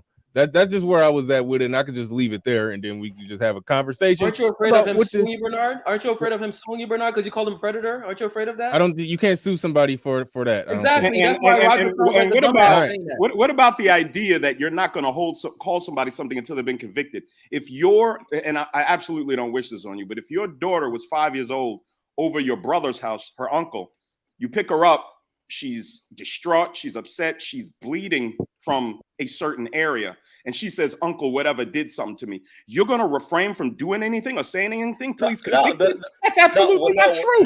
But that's not what I'm saying. And you. That is exactly what you said. That's not what I'm saying at all. And that's that. Come on, little Big Nate. Bro, come on, man. You can't just. I'm not saying that. I'm not. No, I am not saying that. See, that's the problem when you talk to people who refuse to just be smart. I know you smarter than this, Big Nate. I know you are. What bro, if something you happened you to wouldn't my hold child? Anybody accountable until they're convicted. Bro, I didn't say nothing about that. I said I'm not gonna call people stuff that they have not been convicted of. That's the only thing I've said. So you would refrain from saying that about the guy. Little Big Nate, the statement I made has zero to do with what actions will be taken. My statement has nothing to do with an action being taken. Period. Okay. It has nothing to do with that. There's no way you can make that about Roger an report. action. Roger report. So you wouldn't say he's a P word, but you would kill him. That's what you just said. No, you wouldn't say he's a P word, but you would take action to terminate him. I didn't say anything about action. What I said was me saying I'm not going to call him something from a legal standpoint, period, so there can be repercussions on me, has zero to do with action. What I would do there's enough ain't got evidence, nothing to do with that statement. If we're intelligent, if there's enough evidence available, you can make a judgment before the court. Dude literally recorded himself. Little Big Nate, did I not make a judgment? He recorded himself, bro. He recorded himself saying that he looked for vulnerable children. Little Big Nate, Big Nate. Did I not make a judgment when I said I wouldn't leave the people I'm responsible for or the people I deal with around him? Is that not me making a judgment? Yes or no?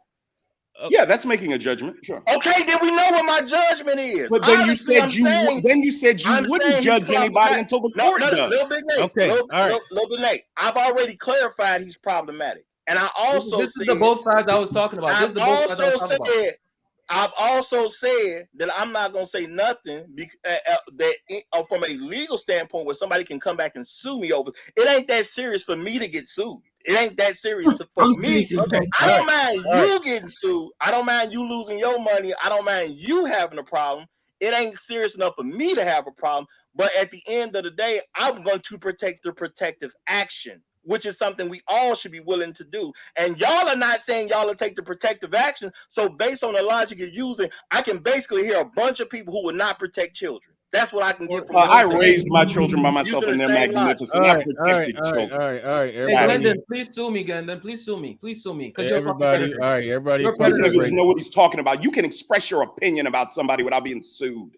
Yeah, no, but please sue me, Glendon. You're a predator.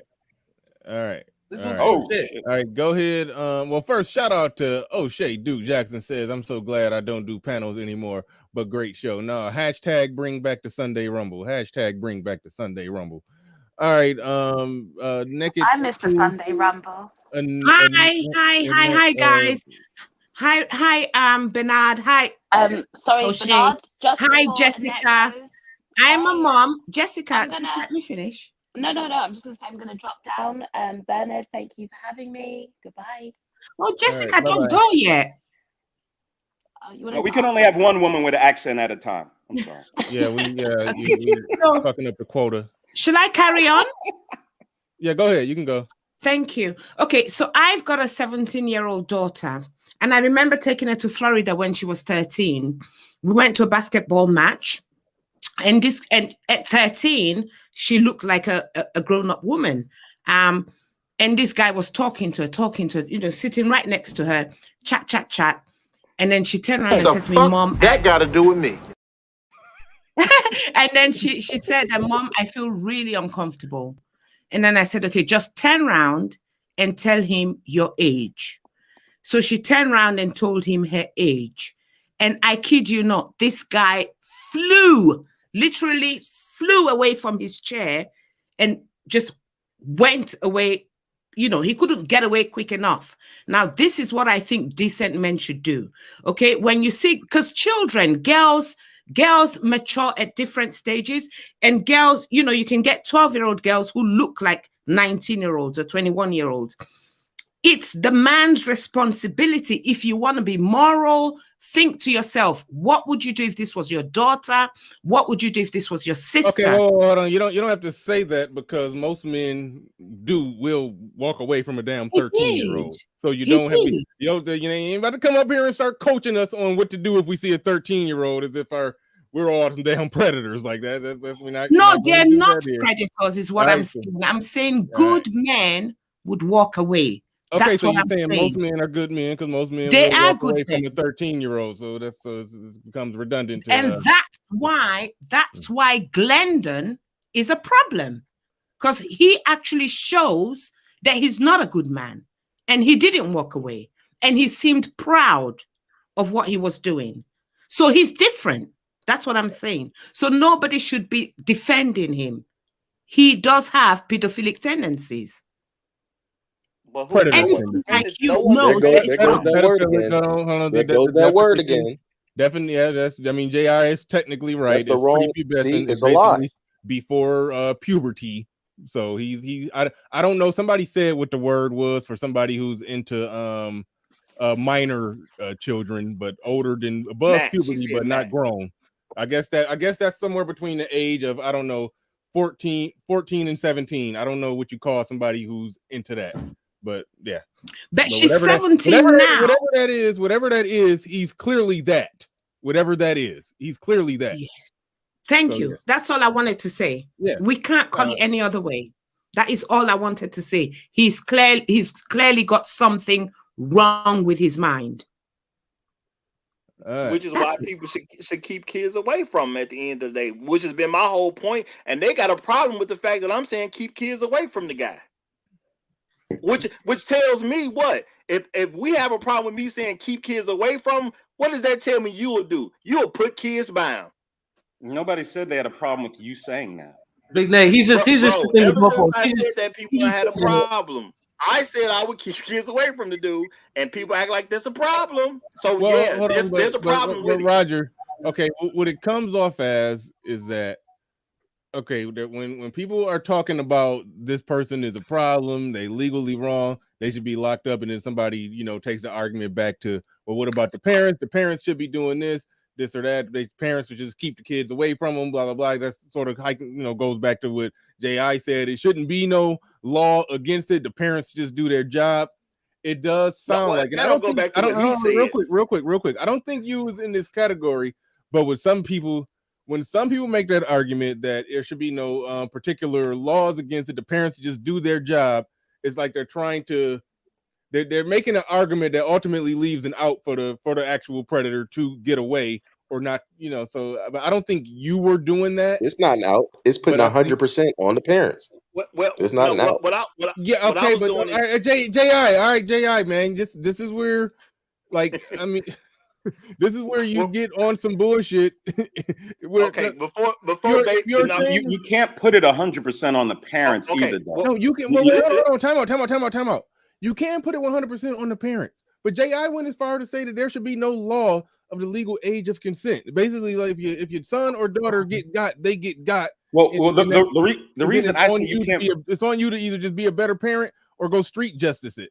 Like the reason I say you can't, which I said, I can compromise on that. I can compromise on that. We can set a law, but my ultimate point is that the more government interference that there is, the less incentive there is for people to be parents. It undermines the family because people sit back and, like Roger said, they don't want to take full responsibility. There shouldn't have even been any pushback against what Roger said. Why aren't men? Parents don't want to 100% be parents, and that's why we have these issues because the family has been undermined by the government.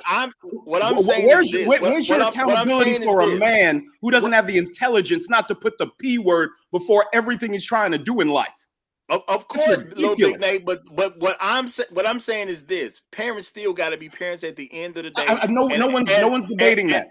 No one's debating all that. I'm saying is, at the end of the day, there's always going to be somebody who wants to do something bad. Period. So that's why we want to protect. Hold on, little Big Nate, just let me say it, brother. At the end of the day, we cannot depend on the morality of criminals when it comes to the protection of children.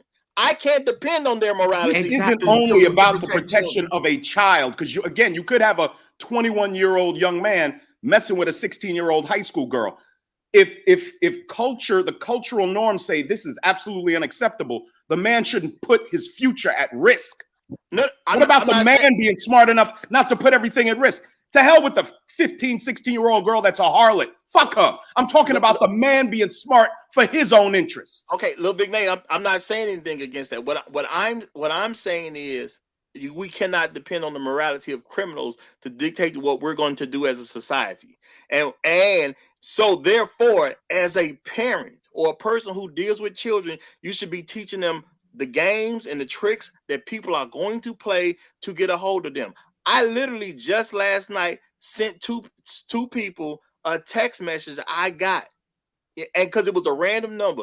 That random number is for somebody to give them the information so they can scam them. It's my job to tell them how these pitfalls are going to come in if I'm going to take responsibility or talk to kids in this way. That's what I'm saying. We cannot depend on what the morality of these, because there are going to be some criminals out there, period.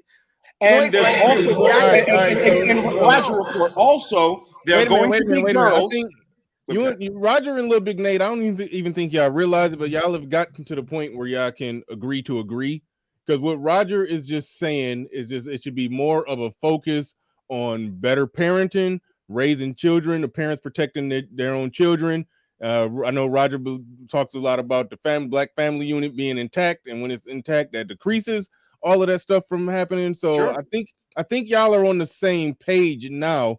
It's just Little Big Nate. This is my thing. Little Big Nate just got out his sword of justice for the violators, and Roger just I'm not sword of justice for the violators. I want men to be smart. Nothing wrong. I want men to be smart. That's all. I just want men to be smart. And my contention with Mr. Report is that you could raise a 16-year-old girl to do everything right. Once she gets out there, if she wants to follow the trends and get that older guy with a nicer car, she's gonna do it. You have no goddamn say at the end of the day when she's 16, 17, and she's spending more time away from you. She desires to spend time away from you. All you can hope as a parent is that what you've instilled in her sticks. But it all depends on the influences around her also. I'm not arguing against that, though. Well, only thing I'm saying is we do have to actually make it an issue that from the adults in the world that we got to be like, well, we just don't even believe kids should be having sex. I said that the age of consent should be 18, period. I'm fine with that. Absolutely. You see what I'm saying? I'm fine with 18 years old. But the reason I say it is because that's us saying as the adults, not the children, but the adults are saying we don't want sex happening unless you are in an adult situation, because sex comes with adult consequences sometimes. Sometimes that happens, there was a but time, it comes with adult consequences. There was a time, well, understood. There was a time when women actually were more mature than men. This is several decades ago. A 16-year-old could get married. She understood what her family obligations are. There was no social media. There was, there were juke joints and stuff, but, only certain types of women went to those. Now, these behaviors have become norm across the board. Socioeconomically, morally, all girls are participating in this sick shit. I think we also have to change how we approach the subject, because women are no longer that mature. They're just not. I think as adults, I agree. I think as adults, it's our role to actually stop children from becoming old before their time. Okay. When I was about 15, I remember I had a male teacher in school, and I thought he was really cute. And I told him, I'm like, oh my God, you're so cute. I was a kid. I'm like, oh my God, you're so cute. And he told me, shut up. You're too young for me. Don't even go there. He just stopped the whole thing immediately. Okay. Now, as a child, I thought I was old. I thought, I wanted to do old people things, but he had to put me in his place. He saved my life. I think I agree that men and adults, and I know this is girls, but this happens to boys too. Okay, they're very young boys who are coerced into having sex with men and women before they should be having sex. So as adults, it's our role to actually stop this from happening, because children get infatuated. They want, you remember when you're like 10, you want to wear your mom's high heels. You want to be an adult. It's for us to actually control, their innocence. It's for us to protect their innocence. So I think more of the duty is on the parent, but also on any adult that a child shows that kind of attention, to say, stop. You're just too young. Now, after 18, which is the legal age, and which we can tell from science that their mind is slightly more mature, then it's okay. Let's talk about child marriage. Yes, there are countries that still do child marriage, but it's a known fact. That's to the guy who said that people married at 16. It's a known scientific fact that if 16-year-olds are engaging in sex and having children, it has a really bad negative influence on their life and on their health, and they get fistulas and things like that. So why would you want that? Why would anybody want that for children? That's the end of my Which goes to my point. Men need to be smarter. Protect yourself, men. This goddamn 16-year-old or 15-year-old ain't no telling what she's gonna do. She'll lie to you about her age, all sorts of crazy shit. Men, protect yourselves. Period. Yes. It ain't worth it. That's a different argument. That's true. That's it's the same argument. No, the argument of what the legal age of consent should be. The topic of the show, what the legal age of consent should be, and it's always going to be subjective. Even in the states that we have now, it's different in every state, and even by countries, it's different in countries. This whole thing, there's no ultimate right or wrong to it, and like it's already been shown, a lot of people don't want to actually have to step up to be parents full time. I can concede some ground on mine that people think, okay, I'm too extreme, whatever. That's fine, whatever. Even though the world used to be like that, and it was like that for most of the existence of the world, fine. We're in a new age, whatever, can't work like that, whatever, fine. But if we don't find a way to remove government intervention from undermining the family unit, we're going to continue to have these problems, because the subjectivity of this is completely subjective. But the best way to protect children is to have a strong family unit. Yeah, and see the thing is, I do deal with some girls. There's one right now that's 17 years old. She's a virgin. Why is she a virgin? Because of what I taught her. If you ask her why she's a virgin, she's going to literally tell you the reason I'm a virgin is because if I hold my virginity until I get married, I can probably scale up what kind of guy I can actually be with and have for a husband. It's gonna scale me in the right direction. Period. Well, see, she has that understanding. So her being around people that's even trying to be predatory is not as much of a concern, because I already instilled in her there's certain things you shouldn't be doing just because your friends are doing it. If your friends is hoes, that's I understand that's the world she live in, but just because they hoes don't mean you got to be a hoe too. Back in my day, there was a saying that said, if all your friends jumped off the cliff, does that mean you're gonna do it too? That was told to me a lot. And I teach kids, let them jump. If they jump and they die, that's on them. You ain't got to die with them. And the whole thing is, when it comes to this type of subject, I understand, because I'm the adult. I got to teach the kids to be away from it at the end of the day. Period. You know what I'm saying? Period. Sure? Hey, Roger, are you sure? Are you sure she's a virgin? Yeah, I'm sure. I bet my life on she a virgin right now. JB, why you ask that question? He brought her up. He made that's fair game. That's a fair question, because I want to hear why JB asked that question. That was a peculiar question. Here's why it's a fair question, because at the end of the day, there's a lot of parents telling their kids the same exact thing, and they have no idea. In their minds, they think their daughter is a virgin too, just like you think yours is. They think their daughter's a virgin too. What the thing is, she's not my daughter. She's a kid. She's a child that happens to be under my leadership, and I talk to them about everything. They'll tell me just about anything. How do you know? No, bro, I'm not arguing that kids do stuff they won't tell their parents, but I'm telling you right now, if I had to bet my life on it, I can say yes. Let me tell you how I know. So you're not sure, but you bet your life on it. I'm sure enough to bet my life on it. How sure you want me to be? Look, I can't argue with the man if he says that. If that's what he believes, that's what he believes. And I have a similar situation. My daughter is 20, and she went to go live with her mother when she was 17. I'm pretty positive she hadn't done anything by the time she was 17. And according to her mother, she does her fashion stuff and she goes to work. And it's for a couple of reasons. All right, that my daughter's virtue is still intact. And if any of y'all seen my daughter, my daughter gets hit on every day. Every week I'll ask her, I was like, what are them knuckleheads up to? And then she'll give me all the stories of all the dudes that have approached her. That's how attractive she is. So it's all in the relationship you develop with them, and ultimately, whether it's true or not, it all depends on the relationship you have with them. I can talk with my daughter about anything.